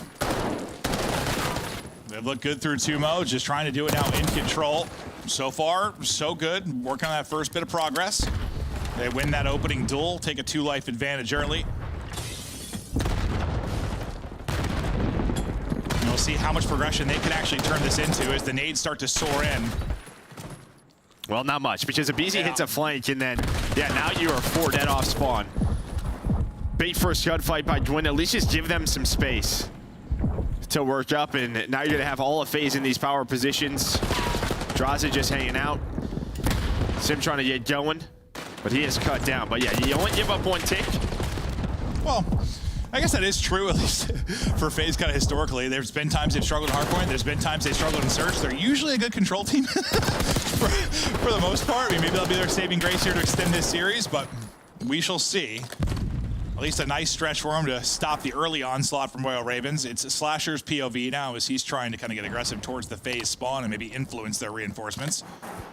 Yeah, they have to know they're looking for Slasher, but it's kind of the things. We're just going to ignore it. You see Draza just watching the flank for a second. Simp does it, take it down. He'll at least pause it. It's only a 2-life. Nice. Well, now it's 1.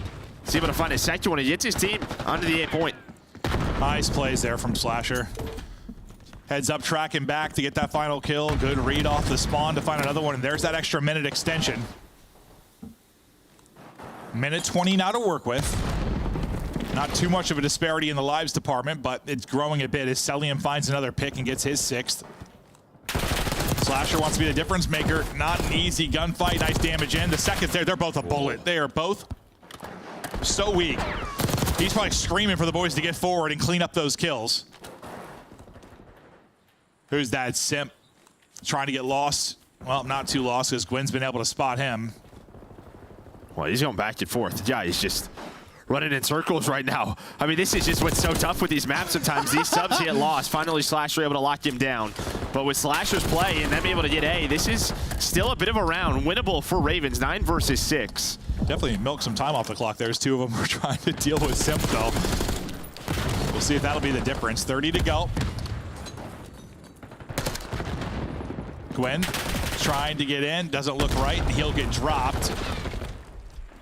Celium shots from top Art are on point. Simp then from Art right into the point. Him and Cell are going to clean up all 4, and that will likely close out the round. You just have the 2 lives remaining in Slasher and Gwyn. What are your thoughts just from the opening round? Well, I mean, I think this could have been cleaner if you were FaZe, right? I mean, honestly, if it wasn't for that Slasher play on the pinch, it's probably over. Maybe they have 1 tick, but for Carolina, you get the 3 ticks.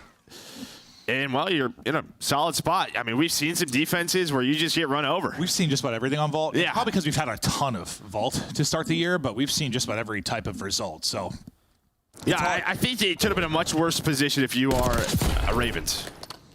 But it was kind of this play that gets him out. Yeah, that just looks so clean. Just kill, slide, preempt on the door. Easy peasy for Slasher. I think he only gets like 1 kill in the round after that, but 1 or 2. A hell of a map, too, though, for him, as he puts up 10 with Gwyn. And, I mean, even if FaZe are struggling right now, I think anyone in the league probably knows put them away. Like, try to shut this down now. Get it done 3-0 fashion. Like, you do not want to go the distance with them. Just get this dub and look forward to the rest of the week. Habizi, though, just sending it, winning the fight against the stairs. Sip doing the same as the subs are starting to move. I thought he had that gunfight too, but Slasher actually ends up getting 2, and that's a big 2. Yeah, it's, again, another multi-kill. Almost was their 3rd. The headshot able to connect. Nice little jump, but yeah. FaZe are here, and again, if it's not for Slasher, maybe A's captured, or at least on the way to being captured. So Carolina can come off spawn, hit a long route from Vivid, and really slow this down for FaZe. Ooh, 2 catwalk. I thought Cell was maybe going to get both, but TJ wins the fight.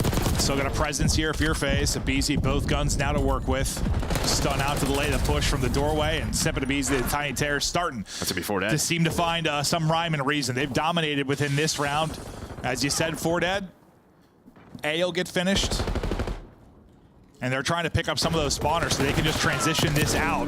Sim gets there a second earlier, and maybe he's able to help and get that kill, and you've got 2 people on the point. This might have got real bad. Yeah, you should always tell it, right, when you get that 4 dead, you want to get inside of hard, so they try to get pushed forward. It's just tough. Like, you just all 4 want to stay alive, get towards B, but if you don't have trophies, so difficult. But they're just going to keep playing with this main advantage. Still 2 minutes, a ton of time to work with, and everybody trying to shoot toes through under the cars. Could not connect with the toes. But yeah, you still, I mean, it's a little different. You have a little over a minute to work with your Ravens. You still almost have 2 minutes here. And a 5-life advantage. Like, you have every advantage in the world right now to take a 2-0 edge here. Well. You need more of that. You need more of that. Wow, okay. Well, but before I finish talking, they get 4 down. All right. Well, I flipped that big time. All right. Yeah, now TJ, he's on 4 in a row, trying to just play his life. And he's just going to waste so much time back here. As his teammates are in the middle of the map, they did not deal with TJ. There's 6 in a row. And the kills just keep going their way. Keep chowing me one by one. So since I opened my mouth, it was a 5-life advantage for FaZe. It's now 2 for Ravens. There's a minute 50 on the clock. Things look great. Now you're down to a minute. What a stretch here from Royal Ravens. This has been terrific, because I wasn't lying. It was a really good-looking spot for FaZe. Yeah, and again, they were just trying to get pushed forward inside of ours. Just doesn't happen. They all get caught. Now TJ, again, just trying to find another kill. Able to do so. Oh, Draza able to connect. He finally gets some advantage. 3 dead, and Gwyn's gonna get caught. Oh, Lordy. You're going to have another chance at this. Can you hit your nades and find the angle? The problem is you had Draza inside of Art so quick, you're going to spawn out deep. It's going to be difficult to hit the nades. And Draza's getting kills on you. I'm not sure you're going to get there to contest. Like, that was a perfect scenario. That just, yeah. You got somebody at Art and you get a 4 down, like, best of luck. You just can't even hit nades on it. Yeah, we've seen some, like, incredibly impactful multi-kills throughout this map from Slasher. You get one there from Draza because, yeah, he's able to connect onto TJ. And due to his position, as you said, he just gets right into Art. Yeah. Influences the spawn. They spawn bottom left. And, yeah, from that angle, you can't hit nades. I was thinking you get one more crack at it at least, but you didn't even get that. Really. He didn't even get an opportunity to clear them off. That's crazy. It was like a perfect play from Royal Ravens to kind of give them a chance in that, into, yeah, that perfect ending from FaZe to close it out. I mean, that is the ideal setup to close out B. So, at least they still can look like good in control. Look pretty solid on this map. Yeah. Oh, wow.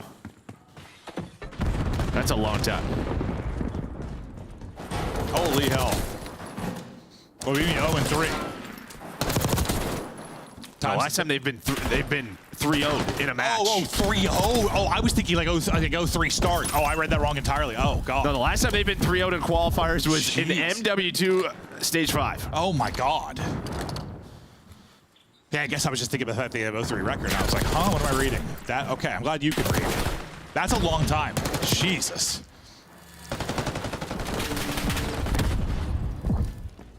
Well, they still got a chance to take it, but nice, well, better start here from Royal Ravens. You have 4-life advantage. You got a ton of time. Last time you were barely over a minute, I think, when you were trying to make the transition. This time, you got all time in the world. You're going to have to win 3 straight rounds, but to be fair, they've been competitive in both. Yeah, they've had opportunities, and I think this time your offense, yeah, just because you got A, It's similar to last round for FaZe. You're just going to have a lot of time to work with. Now just working this B point, going to be the tough part. FaZe do a good job. You see they're pushing up poolside. It's going to be Simp and Draza, the BZ in the middle of the map. Cell just making sure they have arc control, looking over that B street. You go 2 for 1. Now it's 3 dead, and Vivid gets to move on up. That's all 4, so this might be deja vu last round. And because of this spot, again, look at that spawn. You're just not going to be able to get nades onto the point. Just getting farmed, too, by Gwen.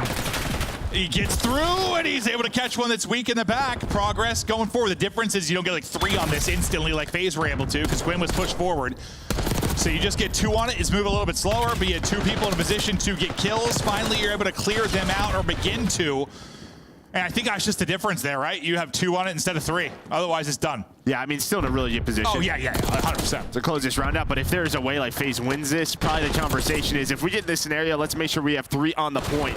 But it doesn't matter. They spawn up, go right up B street, able to win an offense. It was also tough because Gwen was like already pushed out to the opposite house. Yeah. Like it would have been a track back to get to the point.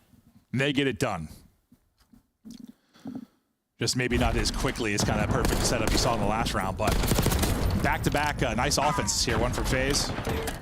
Now 1 from Ravens. Can Ravens hold on defense to get us to a round 5 and maybe close this 3-0 and shut down that streak? And well, I think that's why I was kind of speaking to like, this is a team you want to put away, 3-0. I didn't know that stat at the time, but like, because they don't get put away. They extend series. They're usually good in search and win a map 5. Like, just try to shut it down, 3-0 them. It just does not happen often. MW2, wow. No, it's just been, well, why have they been good for so long? Usually good in every mode. Well, swing around. Vivid's like, all right. Yeah, Draza, he's doing like, yeah, whatever that animation is. Resting on his elbow, just eating some pretzels. Nice win from Gwen. And that'll be 3 dead. All right, so great start here. Obviously needing to win this defense to get to around 5.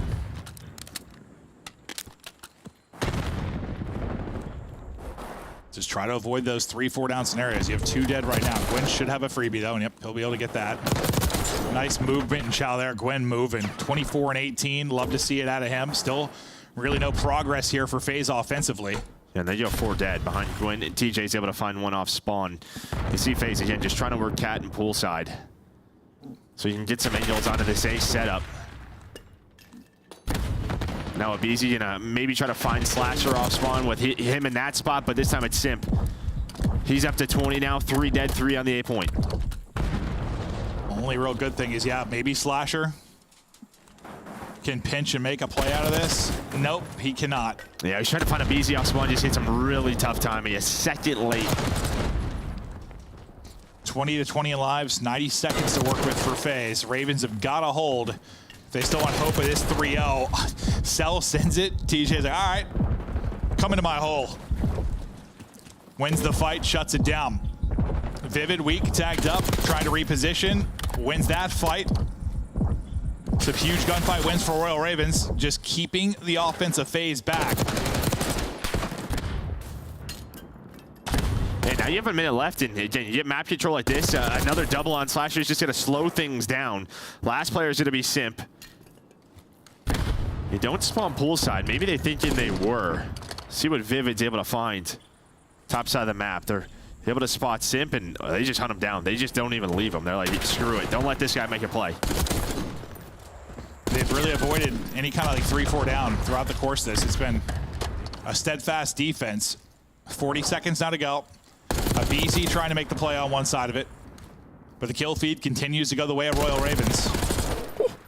A great team effort out of him as Abizi smokes 1. There's a chance here. I mean, if Gwen doesn't get a kill here, you could have multiple players from FaZe on the B, but he finds 1. Slasher's able to come off spawn and deal with the BZ, so nice picks there. I thought with maybe the BZ in that spot, things could get scary. You saw all the red arrows starting to work up the street.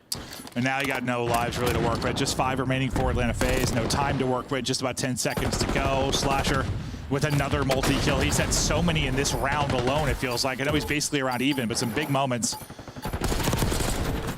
Easy with a disgusting little one there, but will it actually end up mattering? Because it's a 2v10, unfortunately. They got 2 on the point, but second one of these guys, surely it is done. Just too many numbers there for Carolina. That looked insane, though. Yeah, I mean, the numbers were there, and then also the cars were just exploding. Yeah, so it was just, you saw him dive away from that, but doesn't matter. But Carolina, they were down 0-2. Able to take this to a round 5. And yeah, just really, really good stuff. Just avoiding the 3 or 4 downs. Somebody, when they need to step up with a multi-kill and kind of stagger for phase again, they were able to do it. Slasher several times. TJ with a couple big moments. Feels like they always had somebody be in a position to be a threat. Never got pushed back or turtled that bad. Always had pretty solid map control. At least once it got over to B. Round 5 now. Here we go. Ravens going to have to win another offense. They have to win 3 straight rounds. And the nade combo with the shots there, it is just heads getting plucked as Draza sent back to respawn very quickly. Yeah, so they do this opening to try to get TJ in hard. He's there. See number 6, and well, this is what you want him to do. Just kind of annoy them. And now you have 3 dead. Selling him the last player alive. That's going to be all 4. All of Ravens now get a fight and get on this B point. You won every single fight. You won the fight on B, you won the fight in Art, and you won the fight on A. You won every single fight. Draza maybe the one player to stop this. There's only 2 on the point. That's the one good thing. He does get a pick. So Draza takes the long round. There's only a tick complete. You don't triple stack it. Slasher's still alive, but that could have been way worse for FaZe. Gwen's just crawling out, just trying to see if he can get the second bit of progress done. Gwen wins a fight, and there is the second bit of progress. So we at least get another tick there. Could prove massive. They're still here and fighting, though. Slasher is on 4 straight. He's gone absolute god mode over this stretch. Now TJ back into Art. He's finding kills. A sliver away from getting the cap. Slasher is up to 5. They're going nuts, and B is done. What a start there from Carolina Royal Ravens off the 4 dead. And now you have an 8 life advantage. You only have to work A. All of FaZe off spawn. Gwyn's controlling Cat. Again, Draza takes that long route, but you gotta deal with Gwyn here. On the other side of the map, it's gonna be a BZ and Simp. They're gonna have to try to work something. They're not working anything. Get out of my hole. Gwyn locks it down. He goes on a tear. It was 5 straight from Slasher, now 4 straight from Gwyn before he drops. You almost have the second bit done, stunned up, but the progress is through. TJ pops, gets 2. That might end up sealing it. Numbers are here. Final kill in. The nade will get 1 out of it, but you still have a body on it. Gwyn's got to win the one-on-one here around the point. He's dancing. My God, Draza looks like an absolute demon. That was Simp. Oh, Simp, sorry. Yeah, no, Simp was just going pillar to pillar. I saw him got the kill. I thought it was Draza. Like, that didn't look like Draza's movement, but And if you're facing it, that looks great, but the problem is they've been on the objective for so long. They're still a minute 30. You only have 7 lives. They are still in the round, though. They have map control. Well, if they somehow win this, yeah, give it to Simp for buying that much time on the point. It's still possible. Gwyn, another big entry, though. Pretty soon here, you got no respawns remaining. Yeah, that's the issue. I'm not sure if this is possible. Yeah, I mean, it is technically, but odds are definitely with the Royal Ravens, and then it gets uglier. TJ, another big play. TJ approaching 40. No respawns remaining. Celium permanently out of it. Draza, Abizi, and Simp looking to do the unthinkable.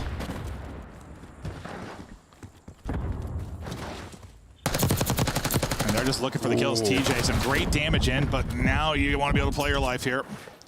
It just needs 1 more bullet, I think, on both of those players. Yeah, it was close. 3v6 now. But Gwyn, there we go. He's able to find the Angel, finds the double, all down to draws. We talked about the 3-0. It's been a long, long time. But it's finally happened again. It's like you see it like a business. It's like that day since a workplace injury or whatever. They reset the clock. Like we're resetting the clock now for Atlanta FaZe when it comes to that lengthy period since they have been 3-0'd. And Carolina Royal Ravens do it in every possible way. I mean, they dominate them in the hard point, they dominate them in the search, and then the control. I mean, they are down and out, but they fight back. Down 0-2. You gotta love what you're seeing out of the subs, especially. Well, I mean, all of them really are having their moments, but if they're going to be contenders this year, I mean, we were wondering with TJ and Gwyn if they were going to carry over kind of what we saw last year into this year, and yeah, it's looking good. This is a great Ravens squad so far. Now up to 3-0. On the other side for FaZe, 0-3. Yeah, I mean, good thing for them is what we're going to go into a break. There's going to be some changes to the game, a map added in, maybe some time for them to dial things in before like our first minor. because there's not really any positives to take away from this. I mean, you're 0-3, and yes, I know 2 of them were tough matchups. Well, 3 of them is Royal Ravens are looking like a team to maybe be a contender. They're looking great, but like, ugh. Doesn't feel good or look good for FaZe, that's for sure. No, I mean, great damage out of Slasher, but yeah, it's TJ up to 38. That's, yeah, I mean, down 0-2 in the control, and then you win 2 offenses. Win 2 offenses there. I mean, yeah, you get the 4 dead, but then in that last round, just their ability to stay alive around B, just great positioning out of Carolina. They just look like a complete team. Oh, I think Nameless pegged it perfectly. FaZe are behind right now, but I don't know if he's right. But Carolina might just be the real deal. They might be great, but that one's done. Desk, thoughts, please. Nameless has been pegging predictions since day 1, but today we finally get a slip up. I switched over to the Carolina Royal Ravens. You 2 held strong with Atlanta FaZe. What just happened, though? I didn't even see a 3-0 coming, Nameless. Yeah, you know, I predicted Atlanta FaZe. I thought talent alone would get them to that game 5, and maybe they'd close it out. But yeah, they're just behind. So many mistakes. But we're going to take this time to talk about Carolina and how good they've actually been. I mean, Slasher looks phenomenal on this game. The cerebral plays out of TJ. We've been talking about it since their first match. He has been unbelievable, seemingly making every right play in every moment. And this team just gels. It works. Like, the combination of Vivid and TJ is fantastic. Win being able to do whatever he wants at any point in time on the map. Like, this roster, Dark Horse, could end up being one of the top 4 favorites come Major 1. Merc and Maven getting a speed run here as a holiday present. For the fans at home, though, I feel like we could be wanting more. I want to see this play out in a Game 4 hardpoint, because Game 1, Atlanta FaZe was nowhere to be seen. You 100-point club them back-to-back days to open up a match. This is more than just a search and destroy coach that's gone missing. I never in my life would have believed you if you told me Carolina Royal Ravens 100-point club Atlanta FaZe in this series at any point, map 1 or map 4. I think it said to it perfect that they just don't understand the game just yet, and this is not something we're used to seeing from these caliber of players, because now the clock has reset. It had been 500 and something days since they had been 3-0'd in a qualifier. And now it has been done by the hands of Carolina Royal Ravens. Slasher got his revenge and solidified himself as an AR. And been like, you know what, you guys dropped me? Watch this. There were, I mean, this is an easy way to put it. There were more slip-ups in that series from Atlanta FaZe, in that series alone, than we've seen from them in some stages entirely, which is just wild to think about, just between maps 1 and 2. And then you blow a lead in the Game 3. Man, Carolina turning it up. Just when I expected for all the teams to kind of even out in the middle of the standings, we are starting to see some pull away. Carolina Royal Ravens currently at the top of that list. Alley Cat, final thoughts on this matchup? I mean, chat, respectfully, like, Falcons played better versus them than Atlanta has. Like, that's concerning. That's concerning. Let's take a look at our scuff play of the game. It's the double-digit duo. And search and destroy, Gwyn and Slasher, 10 kills each. And not only are they dropping the kills, they're doing it together. They seem like a 1-2 punch at times. Yeah, good call there. I mean, the first round, right, setting the tone right away. It's a 2 versus 3. Gwyn gets noticed, wraps around, Slasher comes in to help him. And, you know, obviously Atlanta just getting lost in translation there, just loses sight of Slasher. He ends up finding a kill.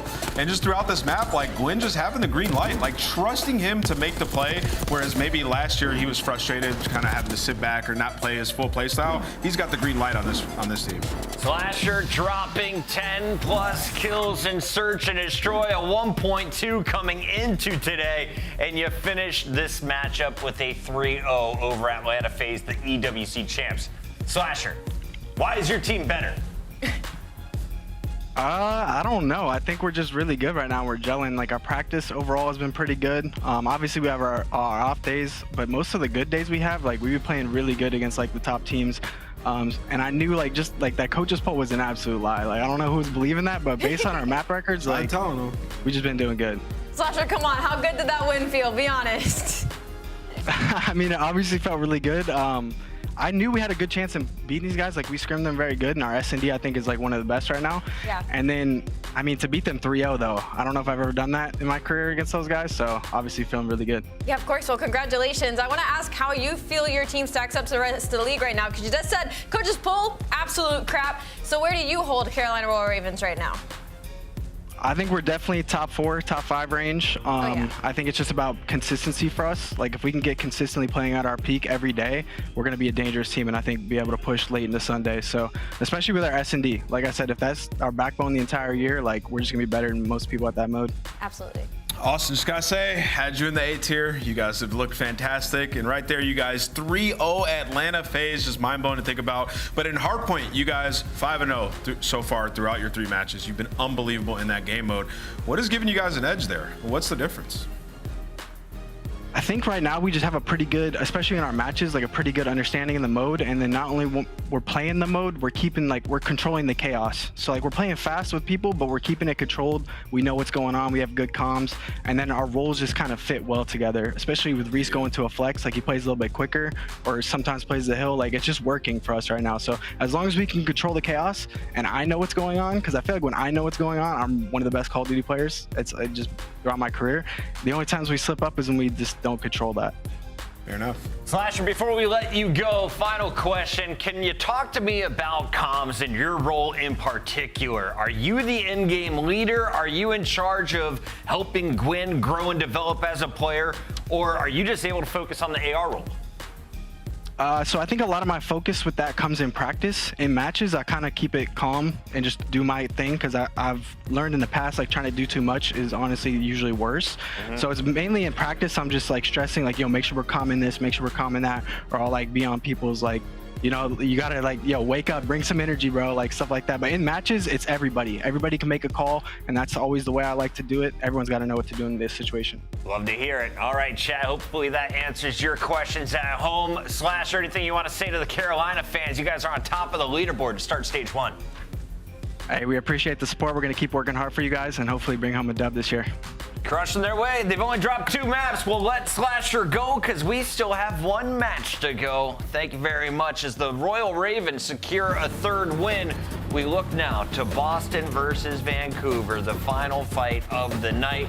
Alley Cat, will we see Vancouver finish 2-2? Or is it Boston jumping out to a 3-1 to start the season? We're looking at a game 5. You'll find out on the other side.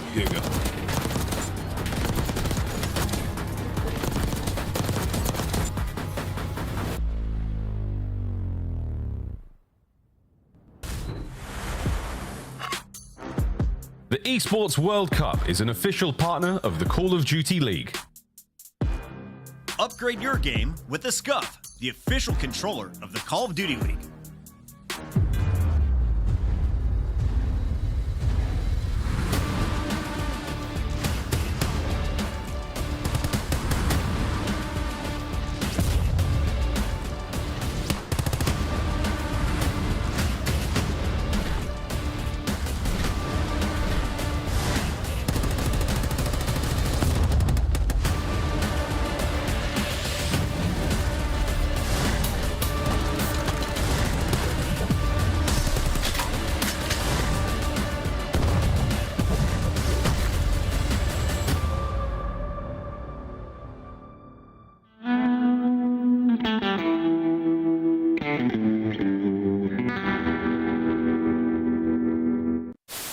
They're going to pounce out 04, great damage in. It's going to be all on 04, they drop them! Lucky with both! Fickle is roaring and Heretics win! And he lets the crowd know! Silence! Big map 5s that Miami have gotten over Seattle Surge.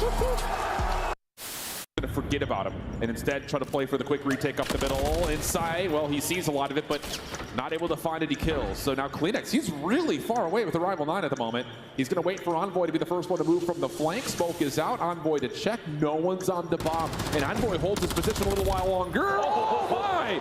How does... Middle, run. I'll get bomb checks. I'll go top and get bomb checks. Hold pinch. Make sure someone gets bomb checks. I'll get bomb checks. He can go third. He's telling you. Back him up. Not weak. I'm upset. He said something. What was that?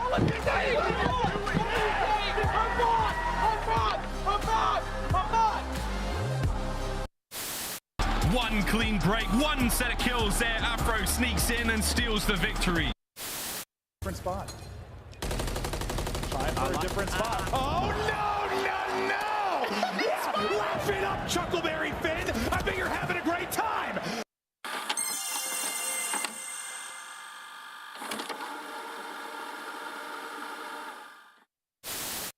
Nice, good shit. We went up this. Right, I got you. Right, I have it. Dead. Nice. Dead. Let's go, guys. Let's go. Let's go, Bruce. We're gonna be really good. I like your trophies. Which one's your favorite? Yeah. Honestly, I don't know. This one seems like insane. Look at this one too. Like this is crazy. Like the golden nut, baby. The diamond nut. Excuse me. You know what I'm saying? How could I not be like? How could I not feel like I'm not gonna lose? You know what I'm saying? Like, come on. Yeah, and that's what I was gonna ask you. Is like, Sib, you're coming into a winning culture. These guys won champs. We obviously.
Baked beans and poutine on the way. Welcome back, everybody. It's Boston Breach about to take on the Vancouver Surge. Vancouver Surge 1-2, but they almost stole a win in their most recent matchup. Alley Cat, let's talk about these teams, starting with Boston, though, because this is our squad that has a 2-1 record. This is the team that handed Optic a loss on opening day. Boston, a threat right now on our leaderboard. A very large threat. And I think, you know, you look at this team and instantly you want to go, oh yeah, of course they're going to be a threat like they were last year all season. They're a hardpoint-based team, a respawn-based team. But it's not only that. Their search and destroy is insane. 3-1 in S&D. This is how they beat Optic Texas as well. And they're going to be going up against a Vancouver Surge where that's been their biggest struggle. 1-3 on the other side of things. So for Boston Breach, this is a very comfortable matchup for them. Snoopy, the star player on this squad, or who do you have eyes on, Nameless? Yeah, I think the highlight player for sure. You hop on board with Snoopy, he's been making some huge highlight plays. And yeah, to Allie's point about search and destroy, it's been excellent. 12-4 round count against Miami, 12-5 round count against Optic across the two S&Ds. So they definitely can go toe-to-toe with you there. Put themselves in a bit of a hole in some of the respawns, but they dig themselves out in the game 5s. Vancouver, on the other hand, has gone to their own game 5s. Round 11s, though, much tighter games. Let's take a look at 0-4, Nasty, Abuza, and Hixie. Hixie, of course, showcasing his skills on Toronto Ultra in the past, won a major, back in the CDL, and this squad seemed to be rolling until late in the game when their search fell apart. Abuza set our league record with 45 kills in an individual hardpoint. Yeah, I mean, Abuza, you know, stellar player in his own right, and when you talk about, like, maps and modes that we have here, I think we do go game 5, and it's going to be electric. I mean, you talk about both these teams, they love to play red card. We've seen it quite a bit from both sides of these teams, and, you know, we saw versus Optic Texas where 0-4 was getting caught off guard, right? The Optic had clearly done their research, and they were catching them. I don't expect that to be the case this time. Rewind, map number 1. Who takes the early lead? Map number 1, I think, goes to Surge, but then I think the next 3 go to Boston. Okay, let's lock that in. Let's make it Scuff official. Our pick'ems are live. Alley Cat, after failing in back-to-back matches, you are now tied with the one and only Chris Puckett. Don't worry, I'll take the lead here. I'm going Vancouver Surge. Boston, keep hating on Twitter all day. Come see me. I'm I'm gonna pick Boston Beach, like I said earlier. I think they take it in 3-1. Take it 3-1. Yeah, I mean, you know I'm not going against Giga. Gargantuan Omega Wake is winning this series. Boston Breach. It's my turn to shine. Let's see it after a rough day one. We need it. The fans believe it. Miles, a chance. Make it come true. Here we go. This is us making this come true. This is pow! Magical series ahead of us. It's the season of miracles, Chance. I mean, look, anything can happen here, folks. Today's been a wild day of COD. A memorable one indeed, and not even the end of the weekend as well. Boston taking on Vancouver. Two of our more northern-based franchises here in the CDL, and right now, let's see if one of them can climb the leaderboards. And you could just see in the player cams, by the way, that Boston is a much happier team in this moment. 2-1 record, feeling good. Purge is all smiles as well, and Vancouver certainly have more pressure on them. I'm honestly a little surprised the fans went to Vancouver, but we'll see who knows ball. A 2-2 split across the desk in the fans, and it's going to be a fun one. Rewind to start. Yeah, Rewind is a great place to start things off as well. I mean, we've got some furious submachine guns here at BO6. Talking to Furious, the most angry, unkempt, wild man in the lobby. Snoopy starts it off with 2. And he's a facilitator as well. Everybody spawning on the street. Free kills, shoot in the back, and maybe some easy trades there for his teammate. You see Awakening popping up in the feed, and Purge just comfortable waiting for someone to chow him. Everybody on the street, nobody home, and finally Vancouver able to strike. And looking at the spawns as well, it might be a bit of a foot race to New, which Snoopy loses out on. He gets cut down. Vancouver have stabilized. Van City up. Hardpoint time going their way for now. Smooth moves across the board here for the rest of Boston as they try to reposition over towards P2. Vancouver with the numbers, not necessarily, but do they have the positioning, the timing? 0-4 doesn't have the gunny, but a lot of damage in the Purge there. Allows the trades. Backline now, Cammy. Got to win a big fight here against Abuza. He's stunned up. Abuza somehow walks away on top. Oh! That's disgraceful. Big Wake in trouble. Here come Vancouver. Yeah, every single player on Boston just got massive tunnel vision. Don't get me wrong, Abuza was the man he needed to take down, but they just let everyone else on Vancouver push up towards the end. So Abuza right now, smooth moves, nasty as well. Nice little slide. Cammy's there to drop him, but wow, maybe Cammy there just to be the impact player. Boston, that is a nice response for how bad that could have been. Could have been way worse. Lead change, no. Surge. Another attack at this one. Don't want to commit too much time because we're very close to that new rotation. So here we go. Awakening in the feed. Purge keep pushing them out, but Vancouver, they're committing to this. They're still going to be spawning in the right place, so happy to take those fights. Happy to try to make that time a little dicey. Now, a quick setup, boys, because here come Breach. And a 25-second lead as well. That is interesting timing. And Cammy, yeah, you always want the high ground. So number 5 on the mini-map, he's going to spawn out. Vancouver, everyone else going to be tucked in the back right section. So Boston will have the time.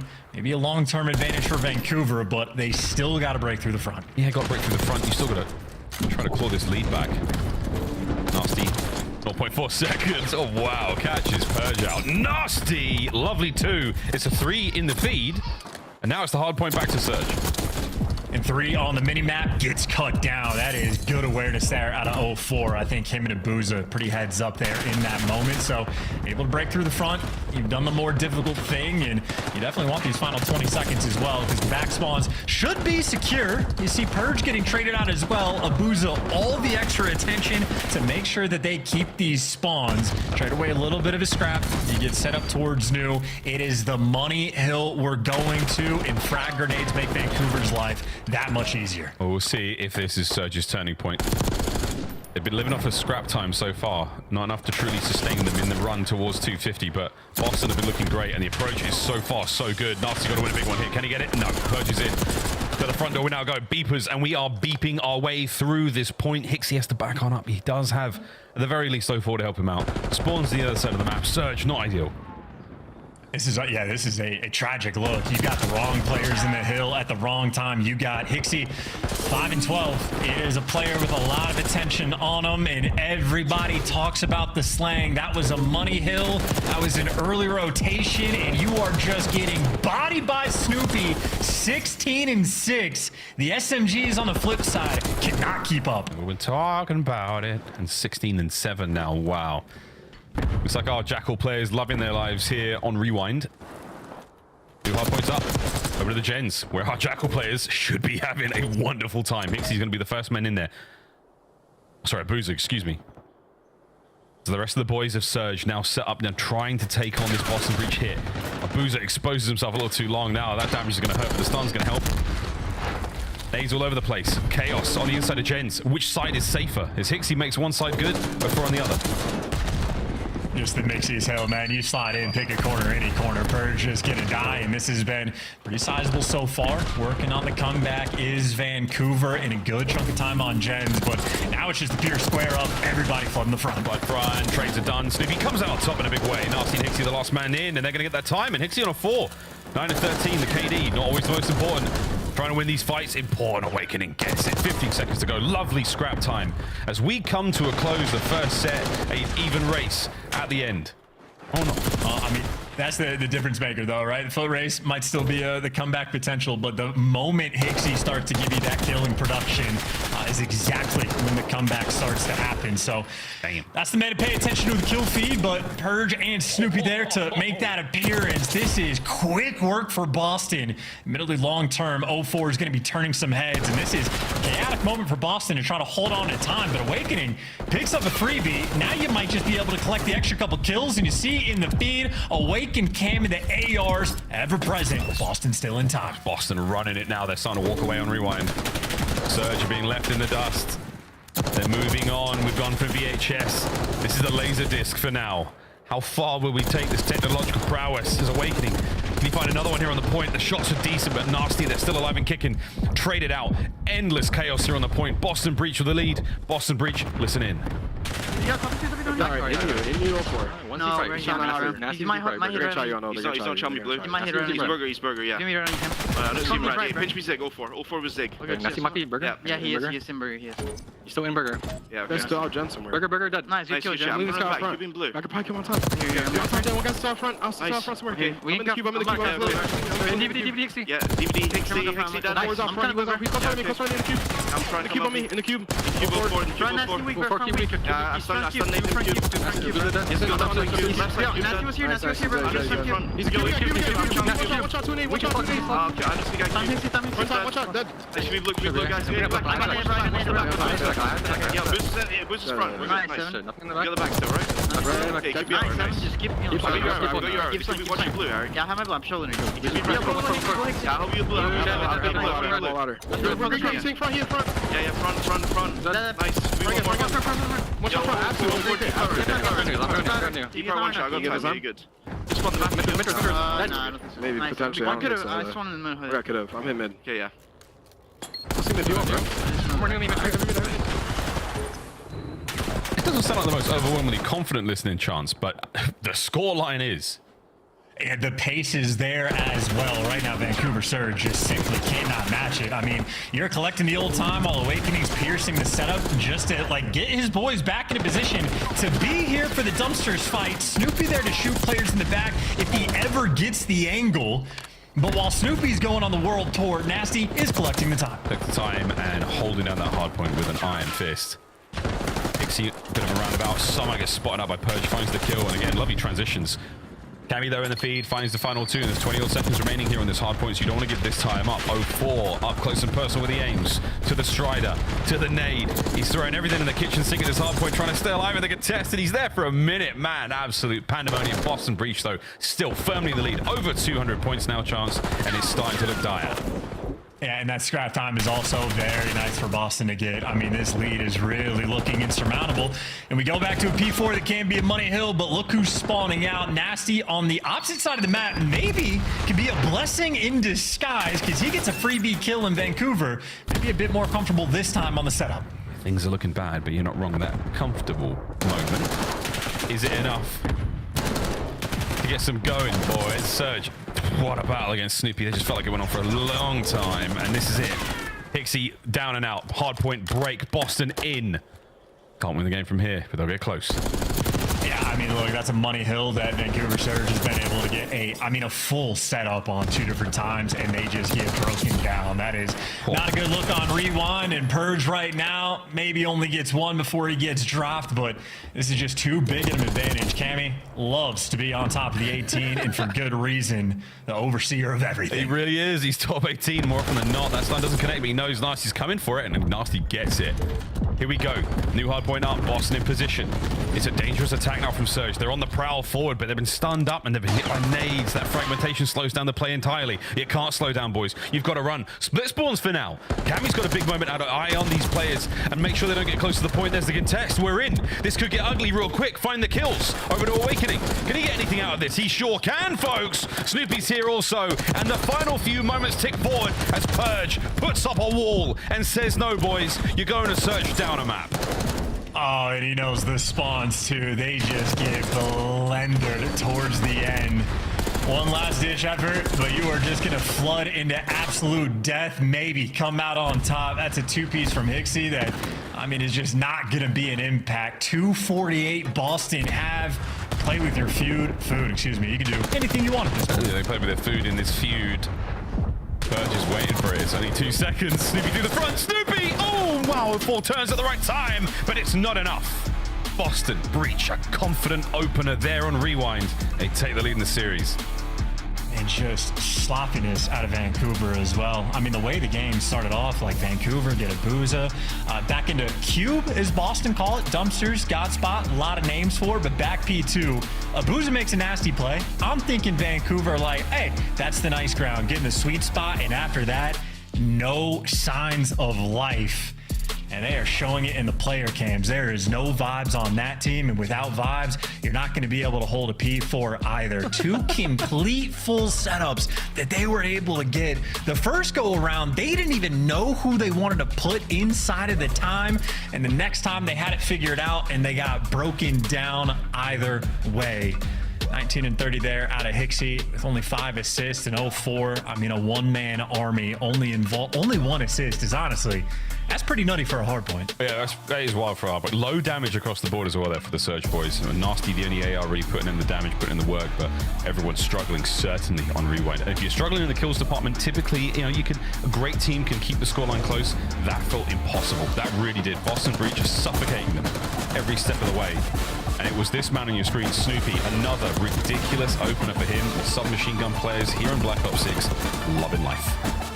And I think Snoopy also had 16 objective kills as well. So, I mean, he was a titan in the lobby. He had nearly as many objective kills as Hixie had total kills. And then Awakening had something like 19 assists or something obscene. So Boston had found their flow. And if we've been, you know, purveyors of their S&D gameplay, their teamwork is on point. Like, they're at least going to be together. They're going to be active. They've shown that they have good comms as well. So we're still waiting to see exactly how strong this team truly is. But those guys, when it's good, it's real good. Very good indeed.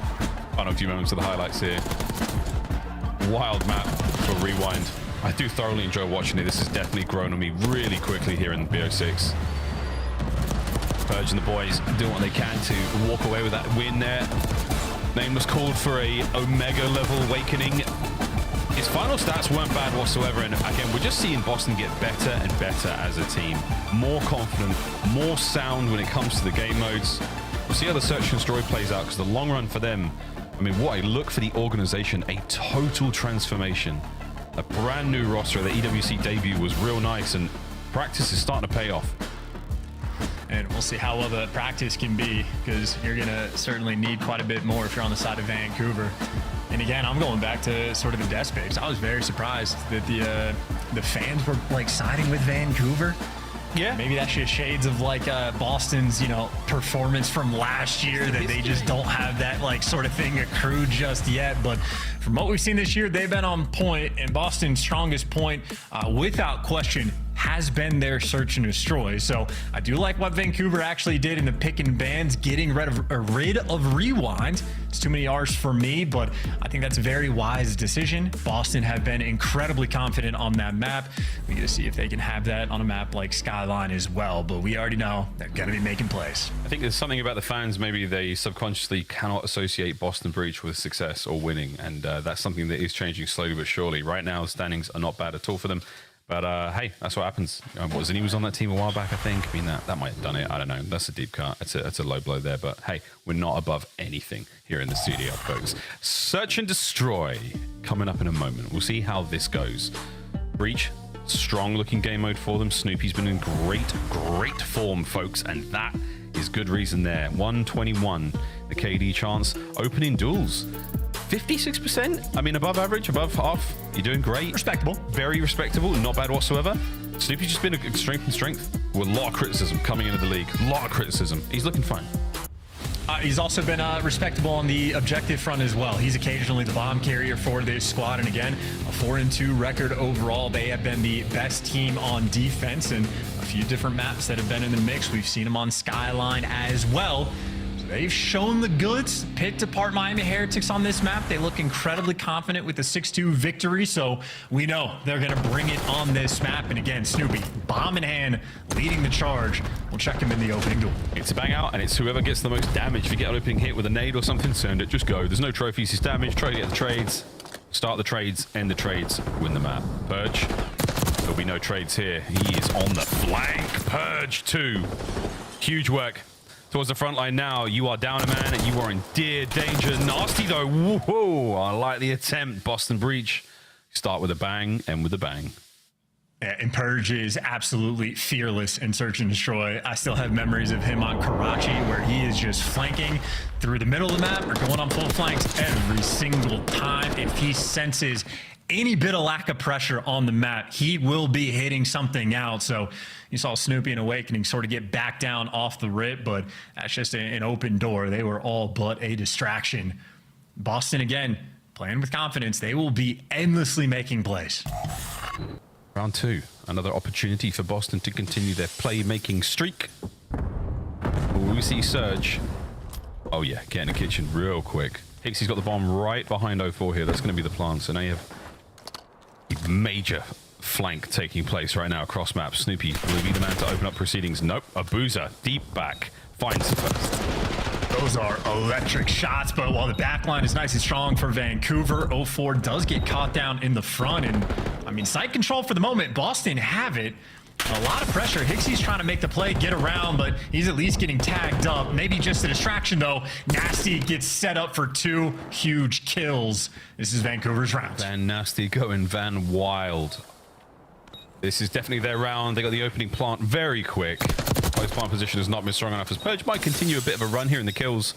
That is going to be it. 1-1. Vancouver Surge. Success on attack. Yeah, all things considered, Hixie gets that final kill, but all things considered, I think I did like that strat Boston had. I think there was an underground flank coming through as Snoopy was working the steps, and maybe the idea to try to get some sort of bait and switch double chow on Abuza on that patio furniture, whatever we're calling it. But Abuza simply just elite shots, zap Snoopy before he can react. So he sets his team up, and Hixie and Nasty, that European tandem, there to take down that middle half of the round and seal the deal as well. So the strike back is there. Back-to-back offensive round wins. Skyline's a fun, fast map to play Search and Destroy on, especially for the attacking teams. It really does come down to who manages to take the initial fight, who manages to open up a trade battle. And Nasty, you have been spotted. Run, Nasty, run. They can smell your fear. Oh, and they've seen your teammates as well. It looks like they can smell a whole lot by the looks of things. Cammy, perfect timing. Yeah, great job. Just about wins the fight and gets the Jackal. They also know it's 2 players, so this is still a lot of Boston areas that were worried about the flank. And you had 04, I was going to say, he just took a very long route, and guess who's there to break it down? It is Purge in perfect position. And now Nasty left in a 1 versus 3. and he's chasing a ghost, and it is Purge in your spawn. Purge single-handedly winning them that round. Gets the intel. I mean, Nasty peeks in top hall, so that play just gets killed. We're not going to be anymore. They're going to be responding to this. Purge drops down. The timing is beautiful. Gets intel on 2 players, dishes it to his team. And we heard in Snoopy's interview yesterday that Purge is the play caller in S&D, and obviously the play calls have been on point. He's been that guy since he joined the league, man. Purge. In times where we sort of, make joke about the Purge game, we have like really low engagements, huge amount of time in the hard point, winning the whole thing. He is a winner. The man has found ways to do so in nearly every mode so far. Breach with a solid advantage coming into this one, 6 and 2. See how far Purge can go. This is almost like a no-show strat from Vancouver. No noise made on the map, a single stun getting thrown, maybe trying to bait out a push from Boston. Because Boston did hit the underground flank last time. Snoopy hit the top hallway, so they were playing off of the same idea, but Boston switching things up. They gave him nothing. Patience pays off. 04 doesn't need it. His teammates are there for it. Whoa, okay. Awakening. Doing what we can to bring this back. Boozer. That's round. Good stuff from the top rope. Advantage found. Takes the round. A boozer. A big fan of that. Honestly, that was just sort of poor positioning by Cammy. Everything on the setup, I think, from Boston was completely clean. The play call was there, but that middle lane was open, and that's either just Cammy getting caught or his teammates letting him down on the flip side. But a boozer right there, just the clean up crew. So patient up top, and he believes he can fly. I mean, you'd break your legs if you jumped off of that kind of roof down there. That's a good, 12 feet? You're in serious knee cartilage exploding territory. Speaking of exploding, yeah, this round, all Vancouver so far. Awakening doing what he can just to try to keep the boys afloat, and Purge is like, I've had enough, to the panic room. I mean, look at number 6. Hi.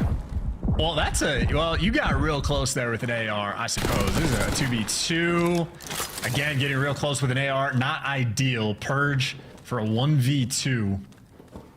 He has 8 kills already. This is round 5. He's having a great time. Surge rolling together. Check B. No one there. Little hop check. No one there. On down in the middle of the map. But here comes the fight.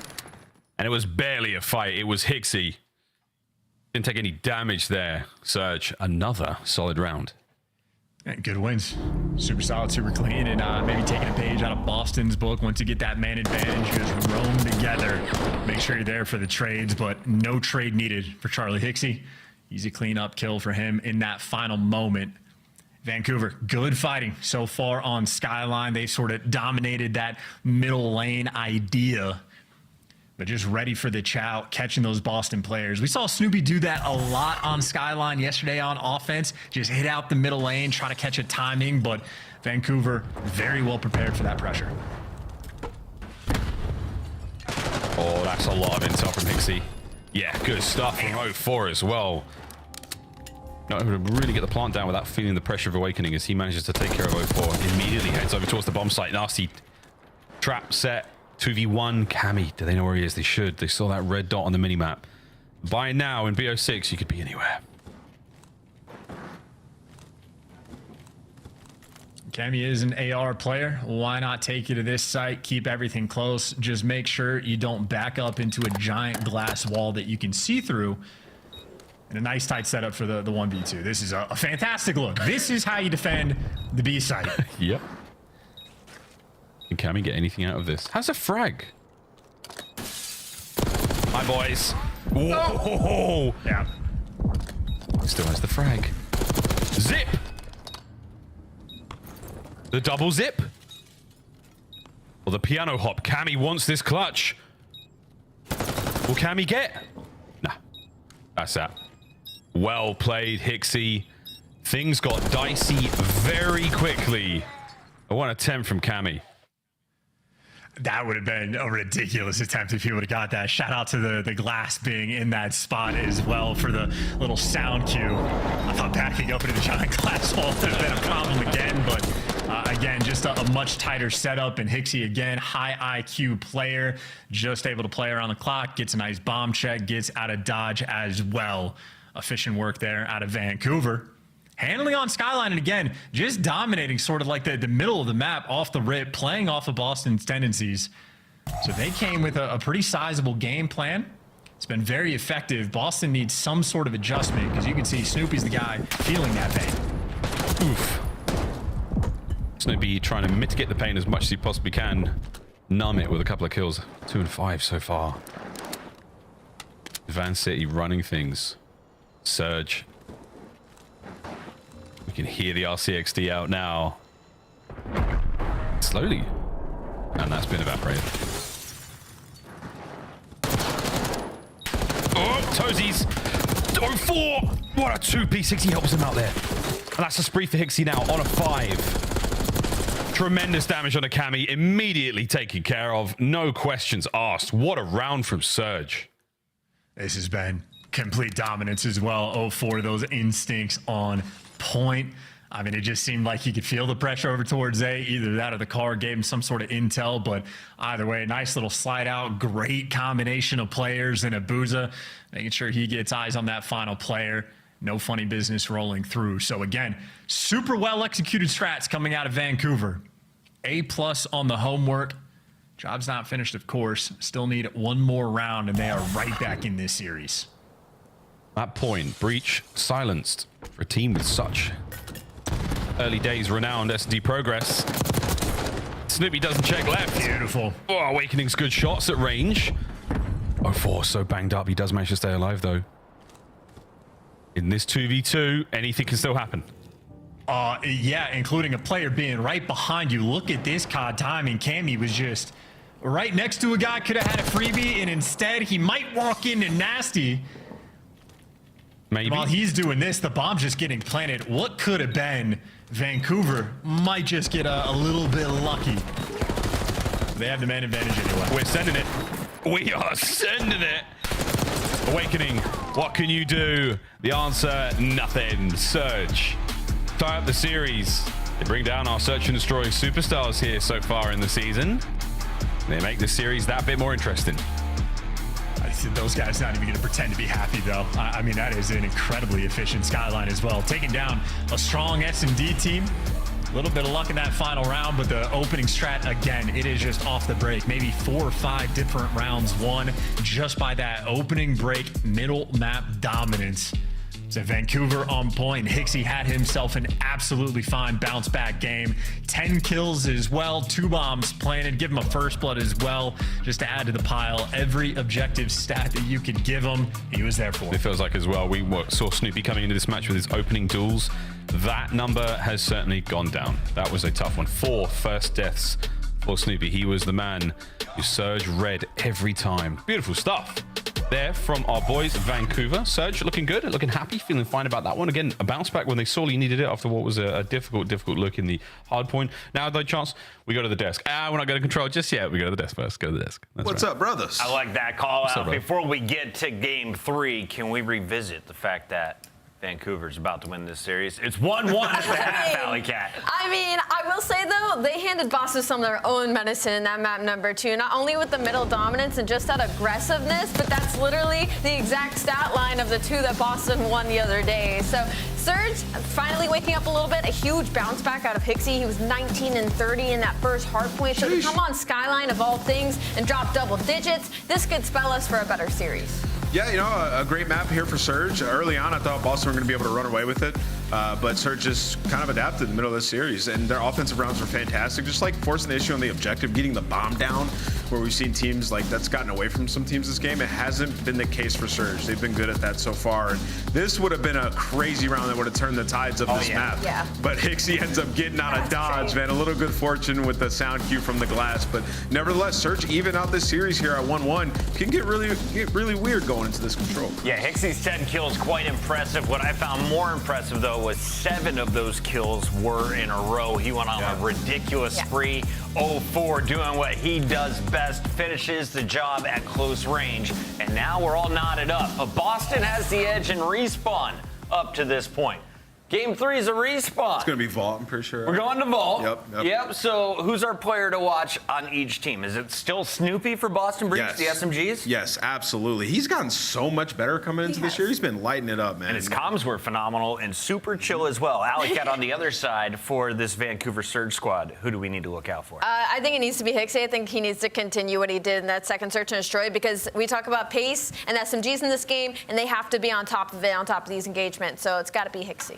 Nameless, we had our hard point for Boston. Let's draw some conclusions. What'd you learn? Yeah, let's do it. Let's talk about the money hill on this P4 and the rotation here. You see on your screen currently right now, you got Giga. This is the guy right here. This is all he sees is some headies here. It's very hard to push through this street. So let's zoom into the minimap and let's see how this plays out. So in this situation, you want to try to get through courtyard, try to flip the spawns here and find this guy. This is the lurker, right? So you got number 1 who's making a push, and he's going to get assistance from number 3 here. And what I really want you guys to focus on is if you look at the opposing team Surge, right? You have number 5 who's pushed up, but he's playing it from such a cheat angle, trying to watch somebody go around the deep side of the street. And when realistically, he just needs to be watching court, and the guy that goes hill can open the door and look at his own pinch, right? So they're not really set up properly here. And then we're going to pause. We're going to talk about it a little bit more here in a second, but I want you guys to see how this plays out from the mini map perspective.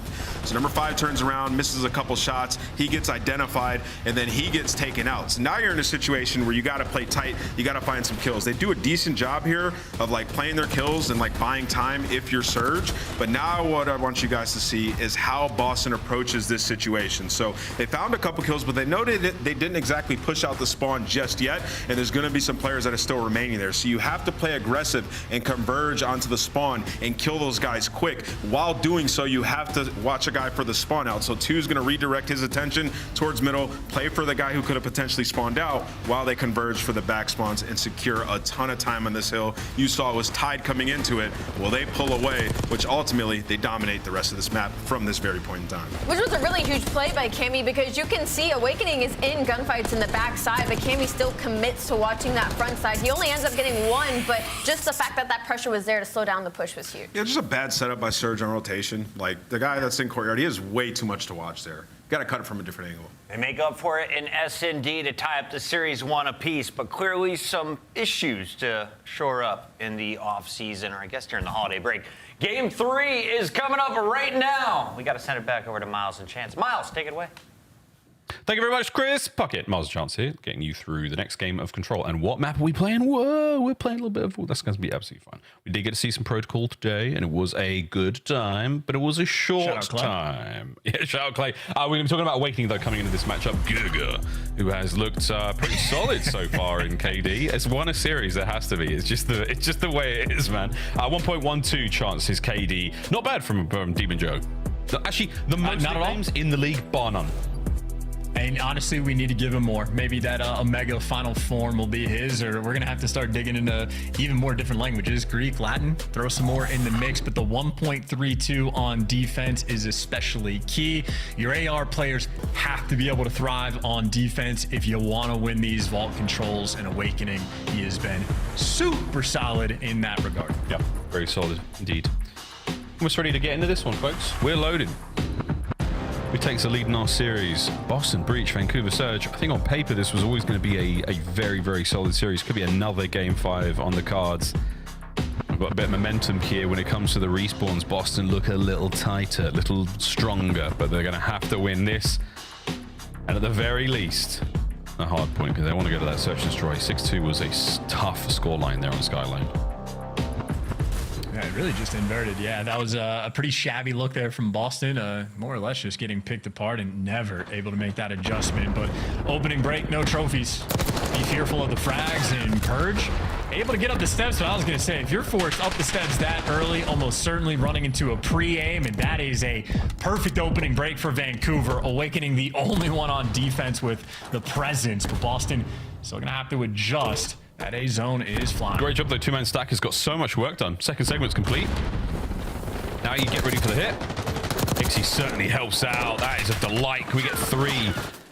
No need. His teammates are there. Doesn't get greedy. Doesn't get greedy. Goes for the big brain plays straight in a spawn. Finish A first there, boys. You've really done all the good work here.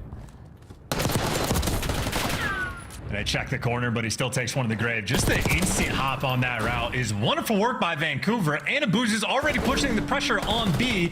It's a two-man stack.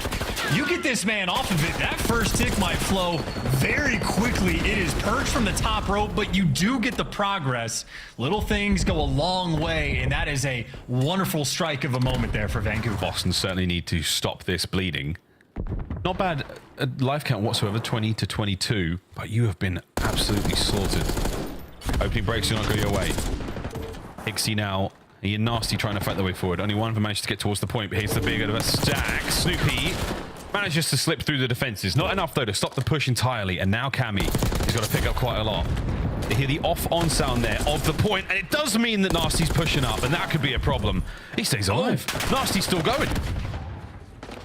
Causing all sorts of problems. Everybody's dancing. Nasty able to give you just so much extra. Cammy gonna fall, and this pressure has been overwhelming. B-zone gone. Vancouver. That is one of the most dominant offensive rounds we have seen on this map. I would say all year. It's been 2 weeks, but nonetheless, that is efficiency. We've seen one other, and I think it was Boston. That immediate B to A hit. That was clean. That was real clean. Again, that conveyor belt system, as soon as Hixie gets himself into the time, he dives straight off of it, straight towards point. Everyone had a role to play. Everyone had a piece of that puzzle. Good stuff, Surge. Really, really nice run. Yeah, Nasty doing a great work dancing around Art as well. You saw the one moment where he would have been dead to rights out front of it. Hixie had his coverage as well. So that tandem of players right there just putting in overtime. So offensive win, already huge. Boston are going to be feeling that much more pressure to try to get back in the mix. They're taking some weird routes to try to make it happen. Try to catch Surge off guard a little. Throw caution to the win. Just get on the points, boys. Why not? Purge wins a couple of fights. This certainly helps. Dips down again, causing issues. His boys are roaming all over the place. Vancouver Surge having to drag defenders in places they don't necessarily want them to be just to try to adapt to this madness. Right now, I mean, what, one player underground in the vault, 0-4, traded. A lot of good kills for Boston. Purge not quite able to give you the two, but you still get the intel and the pressure up. And Snoopy now hanging out inside the hill. 3 players in front of him. 3 players make short work of him. As Breach have not been terribly successful on this attack, they have not able to close out at least this segment on A. There are players here to do so, but will they take the leap of faith? As of right now, again, just a very pensive Boston Breach. Not willing to make too much happen, chance. They're running out of time. Purge loves this underground route, though. Living inside the vault, and he's going to have to just be forced to go over to the B site. And unfortunate for him, they were funneling this direction. Yeah, Hixie off spawn, taking the left route. It's a 3-life lead right now. Only a single tick of progress, and Boston just cannot find their footing. 24 seconds. At the very least, you get a segment. That helps. Counterattack, Surge. Oh, no, it's really decisive. Oh, it's fantastic. Last man left alive, Cammy. He's on the point alone, and in 15 seconds, he's going to be able to stop the clock, and he does have his boys the ability, at the very least, to help stack up, but here comes Hixie. Oh, good timing. Turns into great timing. Cammy with a gunny. 14 seconds. Not over yet. That's a tough loss, though. Double door's going to be open. The players inside the hill maybe start to tweak, but Awakening Cammy iron up. You're going for the last-ditch effort in 0-4. Just takes it from you. Suffocating, and you're already down on lives anyway. 15-7 for 0-4. Him and Hixie, they've been feasting. Hey, that is disgusting. Pixel perfect save from Surge. Another delightful round. We don't see many 3-0s, Chance. Don't see many of them in control. Not nearly enough. Not nearly a hint of a smile either on the Vancouver boys. Maybe just locked in and focused, but that's a hell of a play as well. I mean, that tick's so close to falling, but talk about Awakening stats. He's struggling just a bit. Cammy was floating around triple negative as well in 0-4 in the meantime. I mean, just licking his chops, waiting for the next round. I came into this map. Honestly, I take that back. He looks bored. He looks a little bored. Careful what you wish for. I really did come into this map, though, thinking that Boston had a bit of an edge when it came to the respawns. I'm not seeing it yet. 8, 4, 7, 8. It's not my pin. It's the amount of kills the Boston players have got. Hixie, flying in, finding kills. 0-4, in and out, no questions asked on the zone. This is a bully ball at this point. Maybe Boston just do not have the solid control. It is shaping up to be a 1-3 record, and even on defense struggling just a little bit of life there in the kill feed. Awakening, giving you that little bit extra, and Hixie forced to turn tail and run it back towards his own spawn, but a good route as well just to get the intro kill. Cammy, weirdly enough, is low vault with a Jackal. You're not prepared for that. As the mixy moments, Vancouver at least able to fight out of their spawn. The unreadable. Snoopy slides, dives, finds his. 50 seconds to go. Boozer now playing for that space. He's got 0-4 to back him up as well. It's a massive win. That's 2 dead for Boston. That's the opportunity to get on both zones. Oh no, Cammy in the middle of the map causing problems. Gotta get at least one here. Gives you Purge, instant trade, pressure for his teammates to get on this A zone. Nasty. There's a freebie. Plenty of pressure on A. Doesn't give you anything extra, but actually Cammy's going to be behind you, so Cammy shows up in the feed, and it is not a good look when you are solo capturing B. You're just praying your teammates can get nearby. Ooh, Awakening gets his. That's definitely going to be an A zone capture, surely. Trophy down now. They're going to invest that here and not at B. The 2-man stack's going to go by pretty quick. Hixie better still be on the capture point. That's that. Minute 25. 15 lives left to throw at B for Surge. Boston just a little bit slower to snap in position. I mean, we're seeing those moments where like Hixie reads the situation and it is just instant for him to go wherever he needs. But Boston right now just slightly behind the pace, but Cammy's at least heated up in the kills column. Has 6 this round already, and Awakening showing up as well. 4 life advantage. Sizable hold so far on defense for Boston. Yeah, really nice looks. Snoopy the man through mid-map is going to be a very important piece of the puzzle here. 0-4 is still trying to do laps towards the back end, and Awakening, what a win at range that is. No one can stop Demon Joe at the moment, 16 and 14. Big wake, knocked down, out. Hixie, the man of the moment, get themselves on a B. Oh, those are big wins, though. You were down on lives, but now it's close, and you got a lot of pressure on this B zone. Snoopy, traded out. It is all guns forward.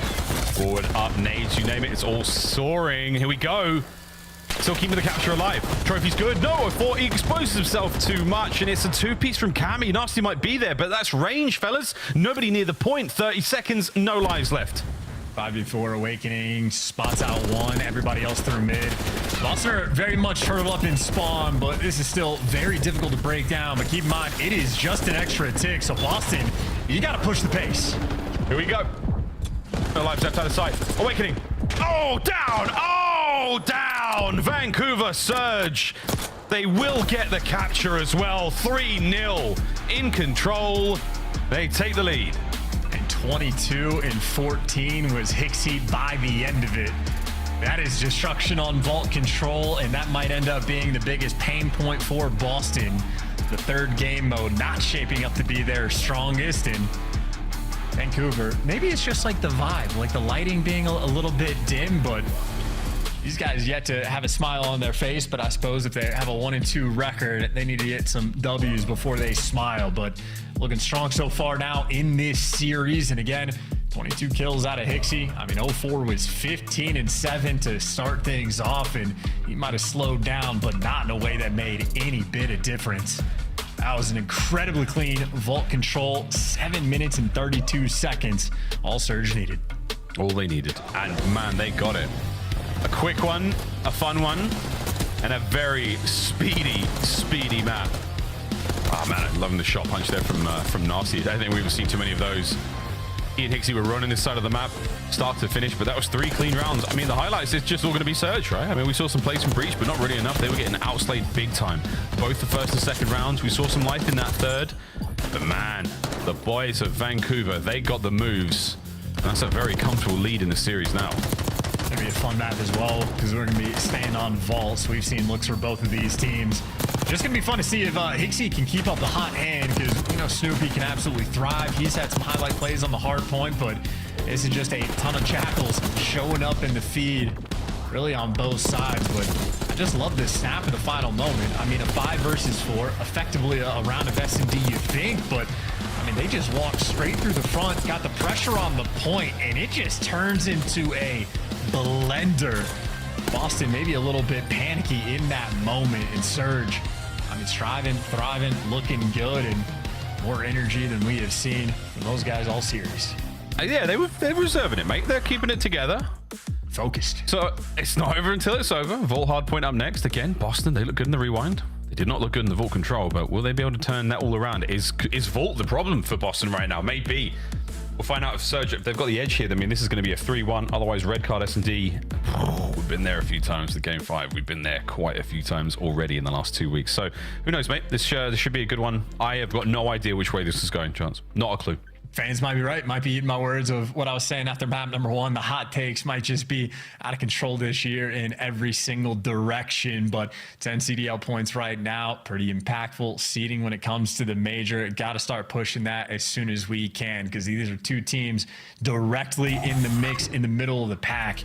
Boston, if you win it, you do get a little bit of separation, but Vancouver, if they do, then it is just going to be everybody in the middle contesting to get in the top spots.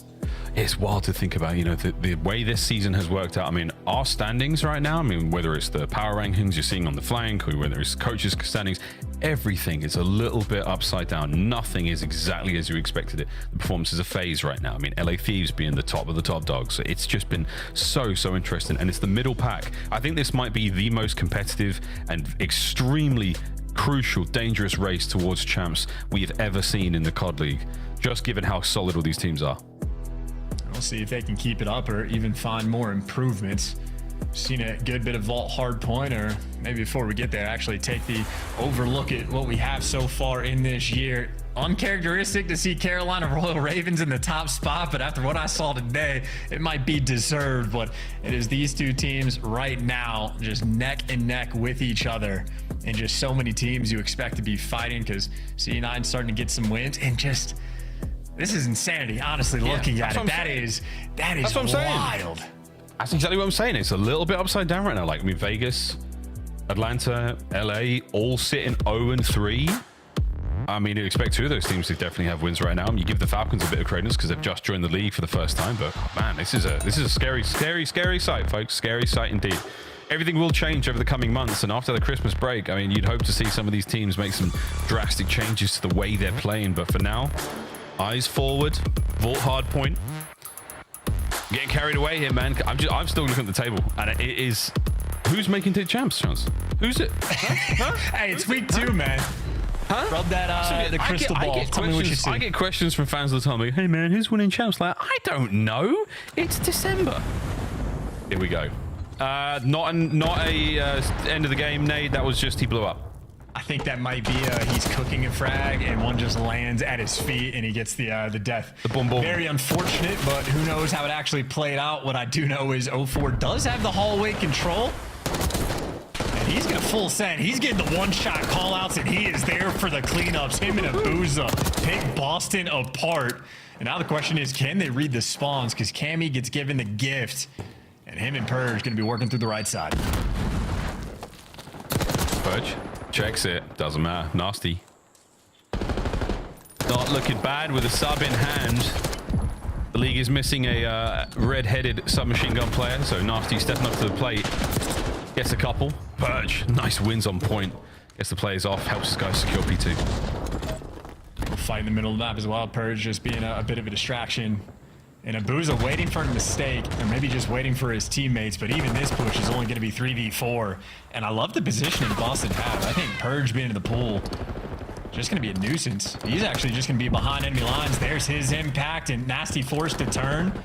And this is Vancouver. They just cannot cross the line to even have a thought to getting towards this time. Oh, that's crazy. I mean, you're playing this quite deep, but you're making this work, Breach. You really are. Well played. All eyes forward. All windows watched.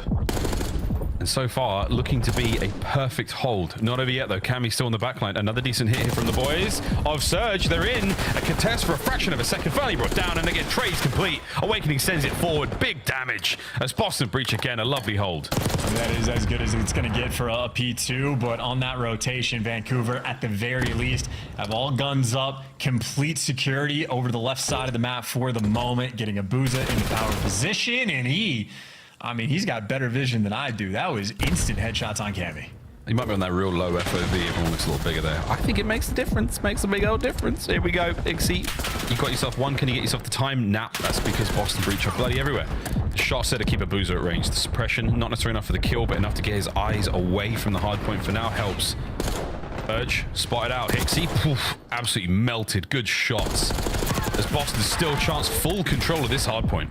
And Abuza has been rendered almost useless, and Purge is going to spawn behind him. So Vancouver, they need to make sure they get this time. You see in the feed, Abuza's teammates are doing that, but he gets cleaned up. But the spawns for Boston, not ideal. They know it's only Purge that's going to be up here, and Hixie hunts him down. That is the map flipped on its head. That is Vancouver for sort of the awkwardness of P3, making sure they're stable, power positions secured on this rotation. And Nasty is going to be behind him.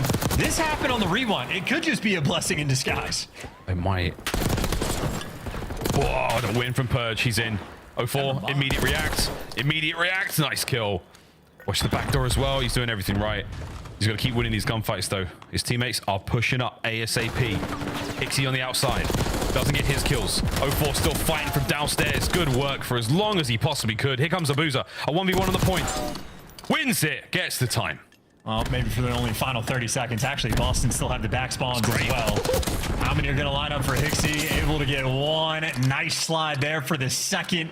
Snoopy up top trying to make a bit of an impact, and Snoopy absolutely is going to Abuza. Forced to turn, look in every direction. Snoopy just killed the entire team. A highlight reel play to get the break in just a devastating moment. All that emphasis Vancouver put to focus on the P4 spawns meant they got virtually none of the P3 time, and they don't get much of P4 either. They are down 60 after the first set of rotations.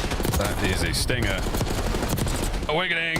Oh my god, get right into the mix with the wrong weapon. Purge does bring the right weapon to the cause, and that is all dead. Surge into the time, boys. Soak it away. You know where the spawns are coming from. Snoopy's already in the feed, but that boy absolutely sent it into the grave. I mean, team just not handling the pressure on P4, man. They just left that right lane open, and they get bullied. And again, Snoopy delivers.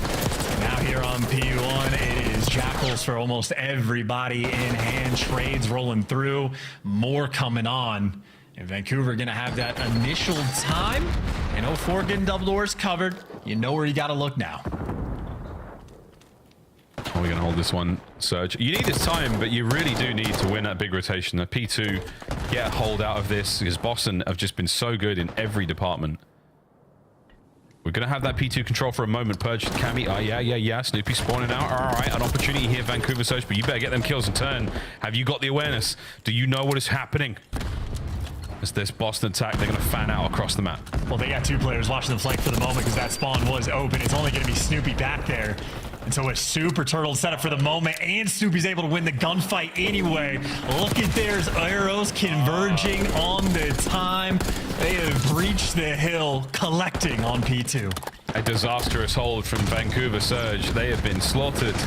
And Breach now enjoying the hard work. That hardpoint is theirs, baby. Another 4 dead. Boston Breach wipe the board again. I mean, this is a game that might potentially be won on the P2 hill. A full 60 the first time, and they're going to add another 35 seconds maybe to that collection. And they're flipping the spawns for the moment as well, so maybe trade out a little bit of time, or they're going to get it. You have Vancouver trading away that scrap time because they're just so desperate to get the left side of the map. And keep in mind, when they had the left side of the map the first go around, they got nothing. And now they can't even get there because Snoopy is in the back. Nasty's trying to hunt him down quickly, but quickly will not be the case here. Snoopy's going to play it slow. Nasty playing it even slower. And now no one's got the hard point. Absolutely no one there for it. Nice moves there out of Nasty. It's a 5 spree though for Snoopy, and now a full hard point in the hands of Breach. If you get the time, all good, boys. You've got the space to play with it, but now no hard point time is good hard point time for Breach against Surge. Yeah, man. It just looks like Vancouver are trying so hard to play like, you know, like correct Call of Duty, and they're just having a few of these moments where they're just getting slammed like a two-piece that is just destructive. Granted, it's not terrible time to get on P3, so maybe a bit of a bait in this moment. You focus too much on the rotation, you lose out on the time, but that is a wonderful moment for Boston to take away the scrap, force those spawns so far out, and you are so much more comfortable on this rotation, unless 04 could be there to pick you apart, trying to make that high IQ play. Oh, man. Wow. There you go. Picks it. Surge are in. Snoopy's at the back door, though. Will Nasty spot him out? He's going to wait. Perfect move here. Snoopy just wait for the boys, wait for reinforcements. He knows he can't get it all done alone. Nasty spotted. Here we go. Number one. Player from above. Hops it. Guns it. Snoopy. What a dangerous dog. He finds two. I mean, he just has a big play every single time this hill pops, and it's not just this map, it is every single series. Oh my. Oh, lives for it. 04 last man standing. Oh, and he's doing his best. He picks up another two. Him and Snoopy just having a battle, but 04 right now, just no support. Yeah, no support. And when the support does arrive, they get gunned.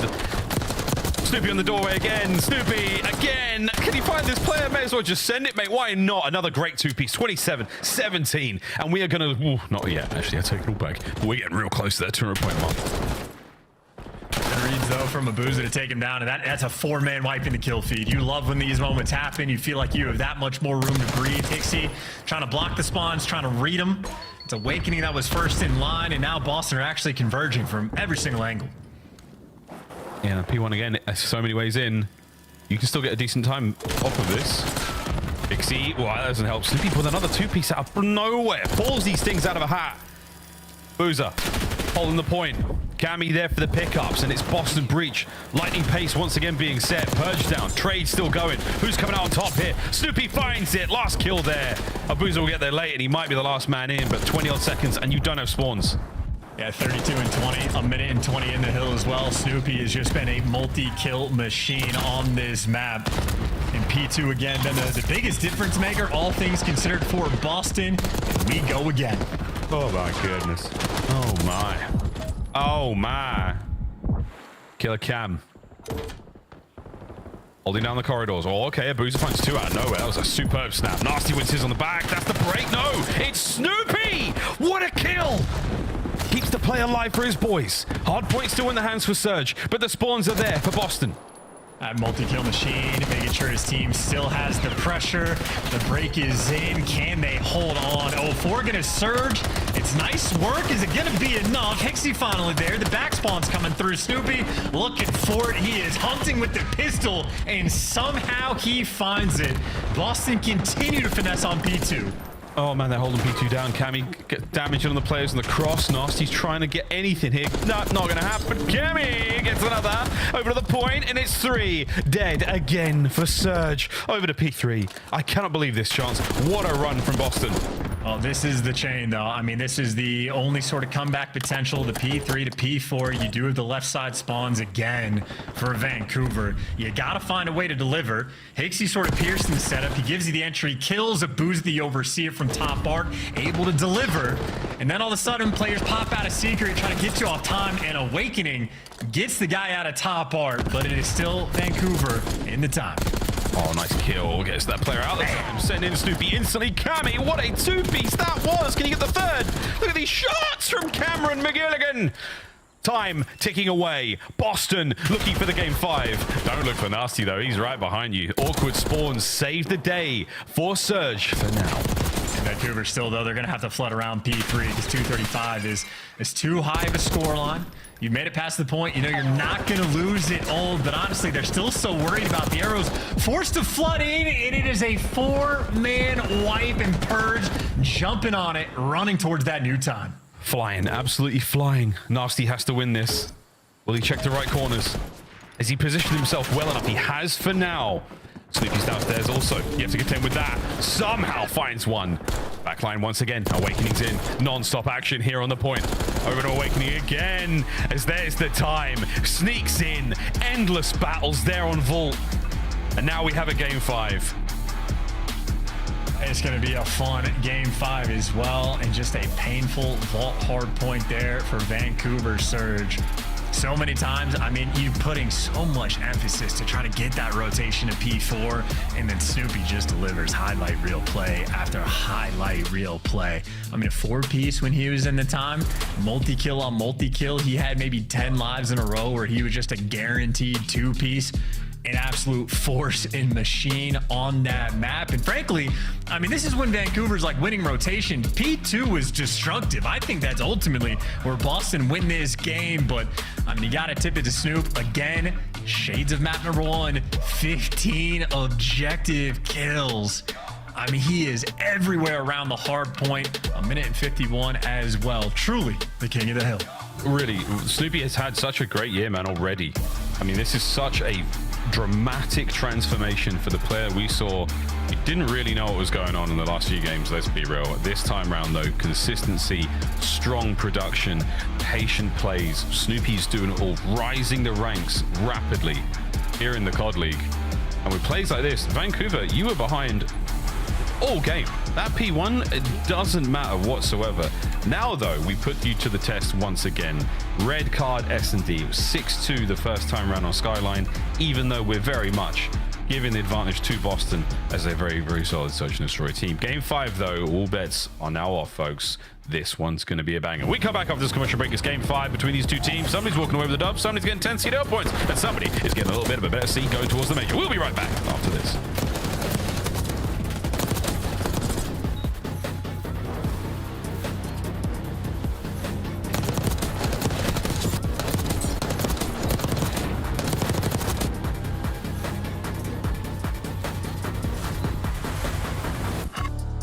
The Esports World Cup is an official partner of the Call of Duty League. Upgrade your game with the Scuff, the official controller of the Call of Duty League.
Here we go, ladies and gentlemen. Welcome back to the Call of Duty Game 5. Everybody wave, especially you at home, because we are playing a Game 5. And then we've got a gif of Maven freaking out, trying to get wrapping paper off his arms. And much like, you know, putting socks on a cat, they don't like it. You know, they don't want those things there. So get rid of them. Get them out of here. And let's play this Game 5. This is going to be a lot of fun. I'm right there with you. You have a lot of experience with cats that I was not prepared for. But either way, Game 5 with no mistake on it. A lot of pressure on both of these teams. Boston overall in the better spot in the standings, but one loss here. Vancouver's going to be neck and neck with you with a ton of other teams. And I don't know, man. I know Atlanta FaZe is 0-3 right now, but do we expect that to continue? I have no idea. What I do know it is red card, and we've seen both of these teams play this map, and we know what Vancouver loves to do. Question is, are they going to make adjustments? 0-4 goes on flanks. There's a metaphor in here somewhere. I'm all over the map right now, man. Well, what, dude, you're moving like Snoopy out there. Absolutely sending it, brother. I appreciate it. Red card, folks. Strap in. It's going to be stressful. You know the way this map plays. B-bomb site, super tight, crazy spicy engagements, lots of corners in the owner's box, lots of places to hide. A-bomb site, wide out in the open. Little courtyard in front of the stadium. Long lines of sight. You get your submachine gun players up close and personal, though. That's where things get dicey. Here we go. Boston attacking first and foremost. Let's get it. And it is on the defensive end that 0-4 has been loving to go on the flank. So that's going to be Purge's responsibility. But the play right now over towards the A site. And Snoopy, as you said, going to be the man leading the charge. And Abuza, the man in a pocket. In the depths of A spawn, and it is nasty. Able to strike for that first blood. That is great coverage, but flank man has been dealt with. And Purge just gets caught. Man advantage for Vancouver. That happens so much in this game. You player model falls halfway through the floor. I find it so weird why that happens. And advantage. Will it mount for anything? Awakening on the prowl. And lovely work out of Awakening. Every possible corner. I mean, this is exhausting. Just for a Boozer to stand there at the top of the stairs. Awakening so much work.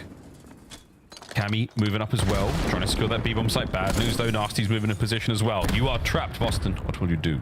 And they also just have to plant the bomb. Yeah, you're going to get picked apart. There's nowhere to go. Unfortunate that it was Awakening that had it, but super fortunate for Vancouver. That is a hyper-efficient round on defense. Heck of a way to strike in Abuza. I mean, just in the depths of spawn. Showing off places I've never done. Yeah, it really was. As soon as they got the red dot from Awakening being over by the steps, the rest of Surge positioned themselves perfectly there. There was no hope for Boston. Complete encirclement. They were routed in round 1. We'll see if they got round 2. The Surge had their number in the skyline. A very, very different map. So far, a lovely start. Got to make sure you pick up that bomb. It's going to be Abuza that has it in tow, so maybe the SMG players for Vancouver are looking to get active. Nasty up in Ticket. Hixie just making a little bit of noise over towards B. Boston have just repositioned to the depths of their spawn. I mean, Snoopy very turtled on the B site. He can be quick on the rotation over towards A once it comes. Shots getting wrung out, so noise being made this direction. Vancouver just teasing with the idea of pushing this site. Man, again, a lot of exchanges. Hold on the Semtex though, 4. See if that pays off. Oh, you're in. You sneaky devil. Sneaky, sneaky devil. That's his new home. Nice job, Nasty. That first blood certainly helps. Keeps 0-4 in position. Keeps him unknown as well. Oh, and Hixie may have just outmaneuvered Awakening. Will he check his right corner, though? Oh, he doesn't. Yeah, that player cooking an aid. Easy kills. Oh, what a turn. Boston breach. Are we able to make something of this? Maybe not. It's all down to Awakening. Gunned! Surge, 2 in a row. And that is just overwhelming. Got into position. I mean, 0-4 able to get up that ladder, and then we saw the player underneath him just on a slide across. So that is just Boston not ready for the pressure that Vancouver had. And Nasty back-to-back rounds, getting the 2K on it. Clean 4-0 start. Little head nod. Focused up, ready to go. It is a dark room. You're not wrong. So dark. I wonder if Ray, if you're listening to this, can you take a photograph of the boys setup and send it to us on one of the social media platforms? We'd love to see if that room is actually that dark. Here we go, round 3. He ain't gonna do that. We'll see. He ain't gonna do that. He ain't gonna do that. And Nate's not gonna do that either. 0-4 mixing things up, by the way. A lot of the 0-4 flanks have just been rolling through the depths of the map. That's exactly what Purge is looking for here. So he's concerned about that pressure, but it won't be there just yet. 0-4 just a cheeky spot in the middle of the map. Run for it. Before, don't move. Oh, he pops his head up into the fight for a second.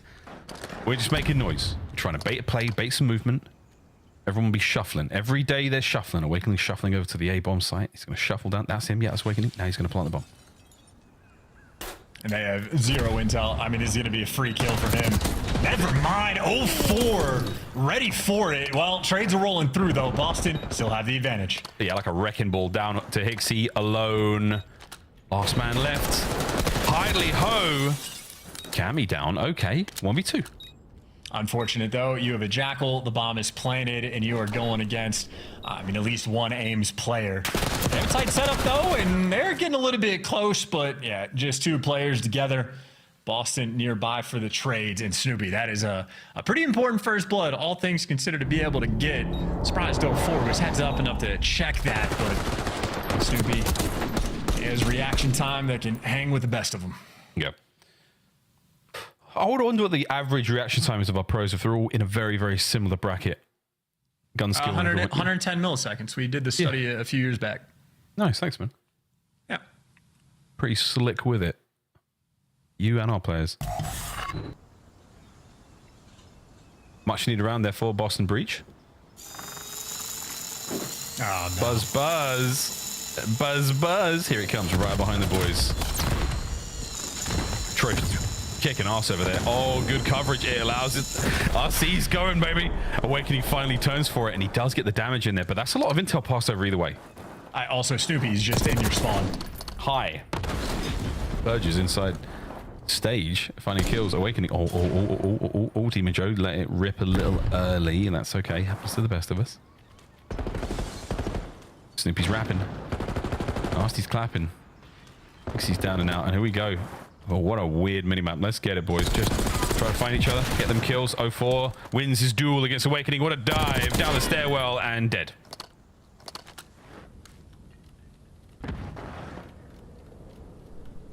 Nasty this time chance with the names.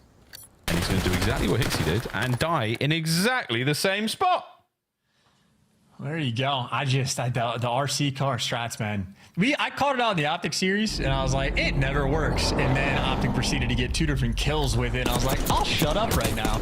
But even on this map, like, you're so far away and like disconnected from your team. And that's obviously not the reason why that round was won. Players just getting picked apart by stage, but just not a fan of the usage. It seems to fail like 80% of the time. Does it though? Because it's still the intel. It's not good intel. Like it's they're in the spots they play every round. Like okay. What if you can put a muffler on your RC car to make it a little quieter? That's a perk, surely. All right, here we go. Raptor B.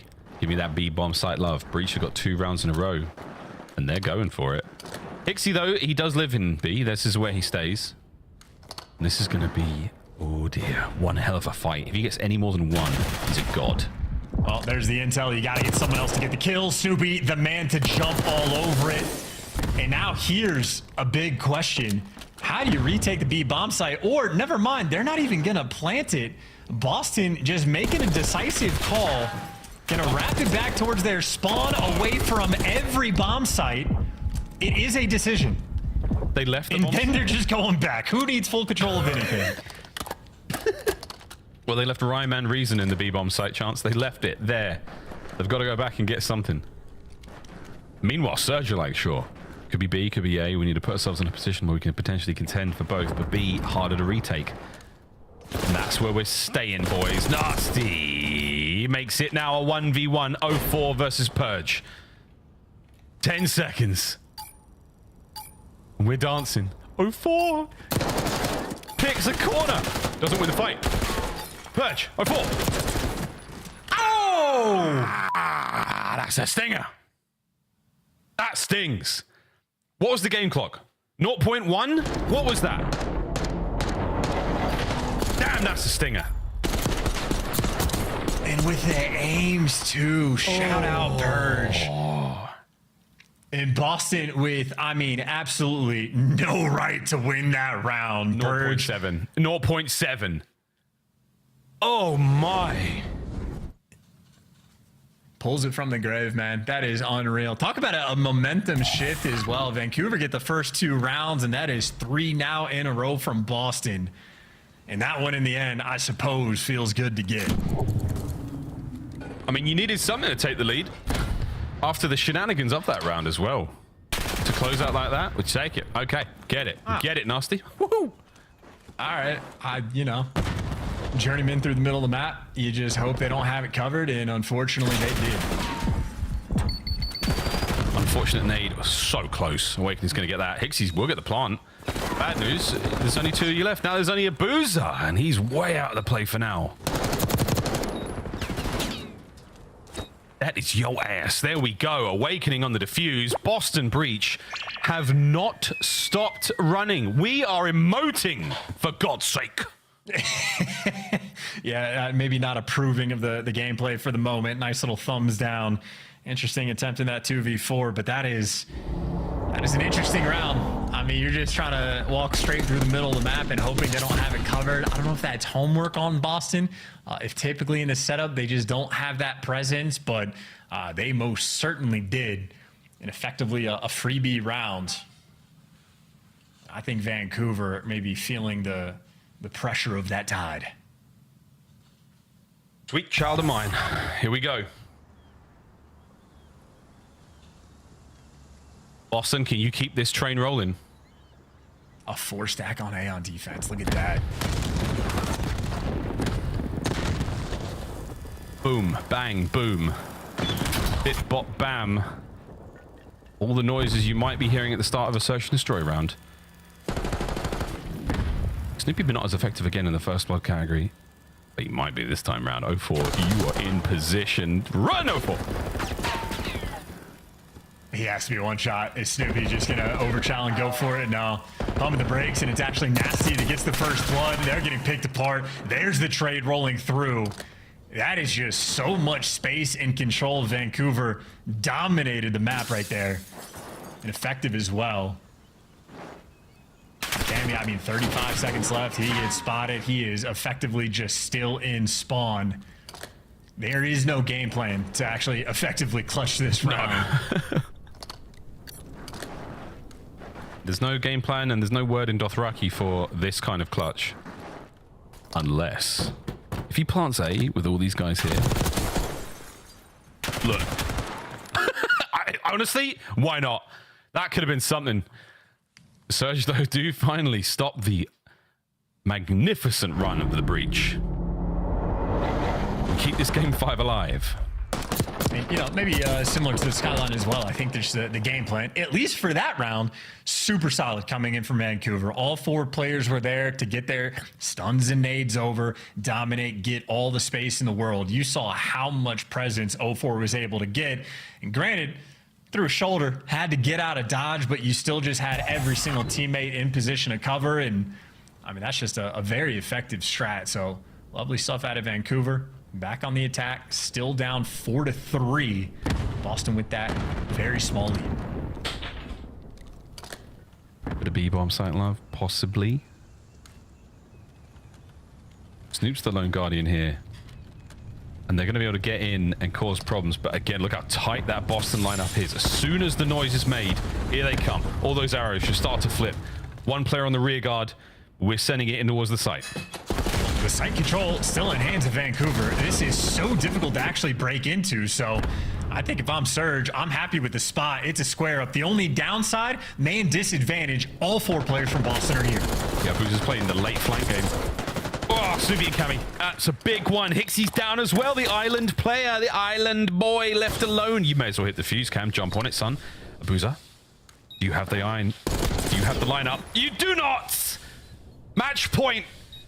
Boston secured the site and hit the defuse. That is a massive retake. And that was the only downside to the setup there for Vancouver, is they just were a man down in that situation, and the trades were perfect from Boston. And of course, it's not like Abuza's in a bad spot. You don't expect a 4-stack necessarily for the retake, but I think this site incredibly difficult to get back into. Boston showing off the goods there. Crushing that momentum. They can taste victory. Technically, I think Abuza was able to get Cammy off a bomb just by shooting through the door there. But shoulda, woulda, coulda. That was the position it was planted for. Unable to really capitalize on that. They're going to kick themselves and watch this one back. Boston, it is your series to lose now. One final round is all you need. And these guys are just full turtled. I mean, you're watching that route. If anyone on Vancouver takes that route, like, you find them. Rat-a-tat-tat. Clock's ticking. Starting to run out of things to throw at each other, boys. That's a first blood from Purge. That is so good. Nasty spotted out. Oh, levels it up. 3v3. That's some nice shots coming in from Nasty. And Boston are leaning towards this B site, but this is a stack coming in from Vancouver. 04 and Hixie are there. And you're down to 30 seconds, so you might just have to full commit. And the bomb guy's the one that is last in line. You got to start making moves. You're running into a blender. Snoopy finds the timing. Free catch. Spots out 04. He's forced to back down. 2v2, and time is ticking. Boys are running. Go for the plant. Snoopy, this is a fight. Oh, double back quickly. Allow the bomb to get planted. He does. It's all down to Snoopy. And he's running. Oh, Vancouver, you managed to pull it out as Boston breach a feral attack. Wild and unruly. Vancouver surge. Calmly retake. Maybe Nasty back with a little bit of control in the game. Big pick on Purge because Purge found the route to get that first blood, catching Abuza. But he's there for the trades and he is there for the final kill. Nasty, as long as he is not in an RC car, I'm loving what he's doing on the map. Actually, if he's not in an RC car and not just sprinting through mid, I'm loving what he's doing on the map. Yeah, he's one of these two. He might be a great driver, but the RC car is Wrong so loud. side of the road, man. Not a believer. Fair. All right, Vancouver. One more round to tie things up. Another deep defense here from Boston, exactly the same as we saw previously. And Boston not trying to play with the idea of a flank, so that little setup you saw in the middle of the map, they're just waiting for the pressure to be revealed, but very stationary is Boston. These guys are happy to take their time and happy to Kobe. That is from so far away for Kami to get that blood. Hixie not armed for this kind of fight. Purge has been spotted out a few times through that netting, but they can't do too much now. You see 2 more on the cross. Hixie's going to come into the plant, commits to it. Here they come. Awakening a Purge. Fight their way forward. The bomb still gets planted. Hixie's got to go huge here up close and personal. Here comes the first fight. Bad timing. Purge. Magical moment. And that is it. The retake is complete. And Boston Breach secure the win in the game 5. Did Abuza just call out 2 players back goalie? And Hixie's like, if I plant this bomb, we just win? Like, they're... You know they're right there. Chow. That is not great S&D gameplay rolling through. That is going to be a lot of rounds for Vancouver to go back and look at and just feel that demise. Boston 3-1 in the standings. As you said, things are looking great in green. And funnily enough, Boston had one of the worst Game 5 records I have ever seen in all of last year. But this roster, quite a bit more ice they're able to bring towards the table. 6 first bloods in the 10 rounds and solid on the execution as well. Purge making plays, but obviously efficiency from every player on the map. A wild series as well, frankly. I think the hard points are the most impressive thing. Make no mistake, Snoopy was an absolute reaper. His objective kills were out of control. Dominance in those categories. Boston are looking good. I think that's the thing. Boston are looking good. We have to right the wrongs of what has been statistically one of the worst teams in CDL history. This roster is turning the ship around. Am I right, Desk? Generational. When Purge and Giga team up, it's generational. Just forget about Snoopy and Cammy. That's fine. It's not like they. No, it's Purge and Awakening. Yep. Without a doubt. Congratulations to you guys on being correct. You're close. Congratulations to Rambo Ray for now having an outlet for his anger. He is going to let the boys have it because that search and destroy game 5, it came down to the fundamentals. 0-4. You blew your 1v1, your 2v1, I should say. And then, of course, at the end, Hixie planting the bomb. Chance kind of called it out. Clearly, there's people nearby. Maybe shoot with the boozer. Yeah, I was going to say that. The offenses today, just in general, haven't been great for Search and Destroy. It's specifically not great for Vancouver Search. There were so many times where they just kept sticking the plant when it was like, I don't think this is the best time for us to do this right now. And they would commit to it, and they would get absolutely nothing out of it. Yeah, you know, I don't know who's making the play calls for them, but there were some questionable plays. I feel like they thought they had some gaps so they could take advantage. You saw one round where Nasty just runs through the literal dead center of the map, straight past Ticket, and just gets shot to the side. Takes guts. Yeah, I mean, it takes guts, right? But that's clearly somebody making a call based on something that they saw earlier in the game, just not going to work. And I get those things are going to happen, but when you pair that with what we saw in that last round, and when 0-4 literally could have put his controller down and closed out that 1v1 that he had, it's just, this game got away from you a little bit, right? And this is a team we expect to be very good at Search and Destroy. Nevertheless, shout out to Boston dominating in the hard points, outslaying them by 24 map 1, 16 map 4, and just straight running away with it, man. The hard point looks phenomenal for Boston. It's weird to say, but I kind of feel like Boston is giving me Major 3 vibes from Texas last year, where they were just clutch when they needed to be. This is now 4 game 5s. They've won 3 of them. Boston is definitely on that left side of our leaderboard. And that's what makes this team so scary, right? Is it's one thing to be a really, really good respawn team and just have the opportunity to go the distance in series. It's another thing to actually be really good at Search and Destroy and be winning them the way that they are. So Boston Breach, they're sitting like top 6 right now for me currently. Top 6? That's all you give them? I don't know. Top 4 maybe. I gotta see him go up against LADs. All right, I'm going to put you back on the hot seat in a moment, but right now we got to take a look at our scuff play of the game. He goes by the name of Snoopy. He's inspired by a cartoon dog, but his gameplay is ferocious.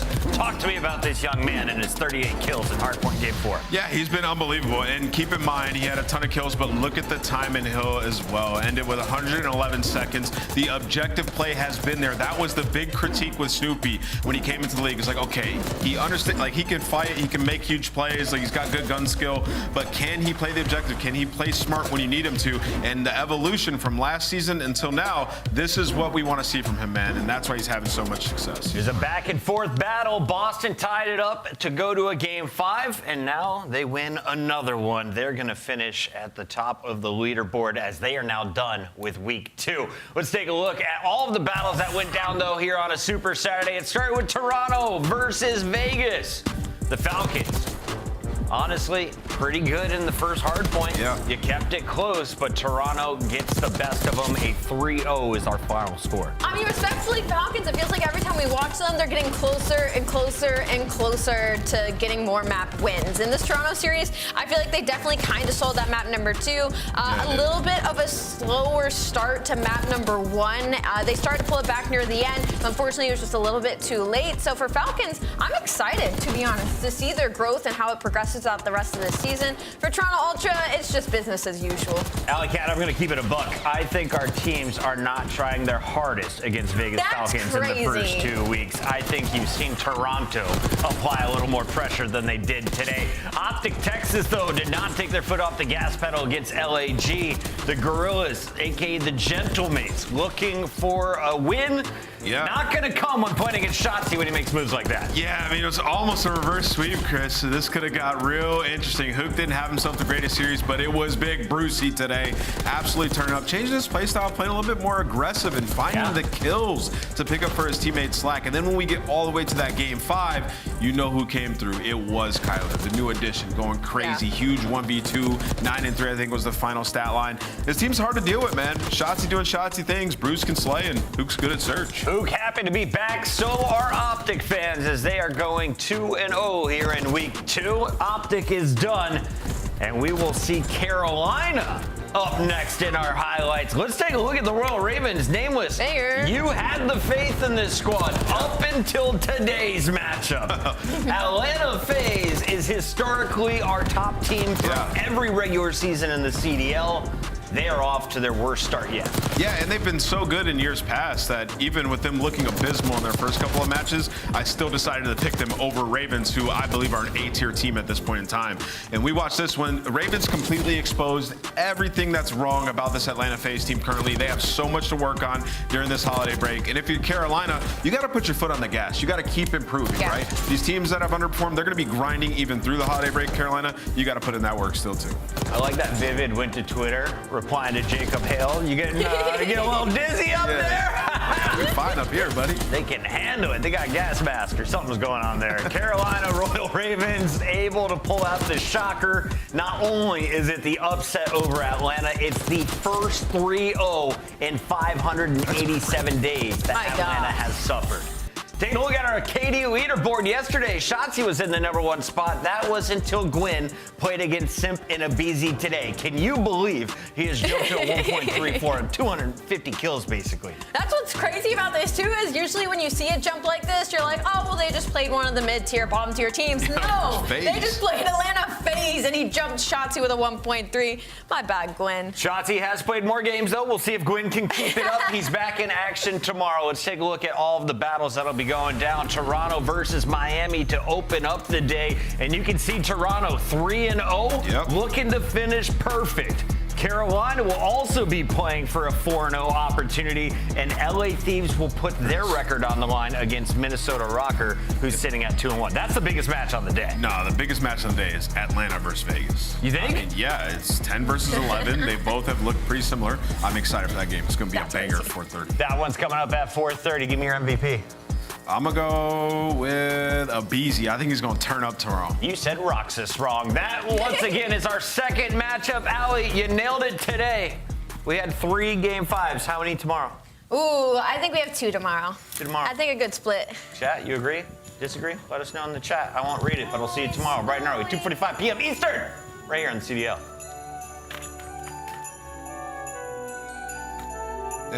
Enough.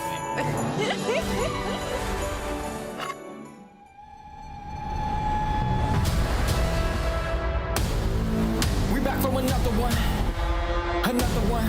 Here we go. Come on like that. We back from another one. Here we go.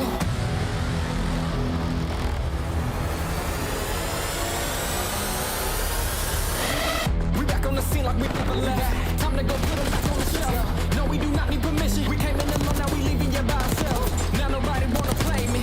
Everybody think I'm crazy. Guess I gotta live up to it, nothing but to do it. Hear me?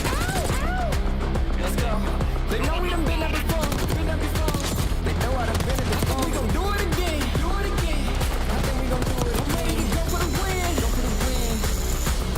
Tell them let's do it again. Let's do it again. You know what we doing. Do it again. Tell them I'm from another one. Let's win. Let's do it again. You know what we doing. I like that. Let's do it again. You know what we doing. I like that. Do it again. From another one. Nice try, bro. Tell them let's do it again. Go, baby, go. There's nothing here. Starbucks, he's a one shot. He's dead. That's it. They can go there deep. That's it. Yo, pinch. Nice, let's go. That's above you. He went down. Down. Absolute, my bad. He's one shot. You guys got this. You got this. Money for you. Way better. Nice! Let's go. If I lose that, then just take the Porsche away. All right. Now the car, come on. Yeah. We got to go.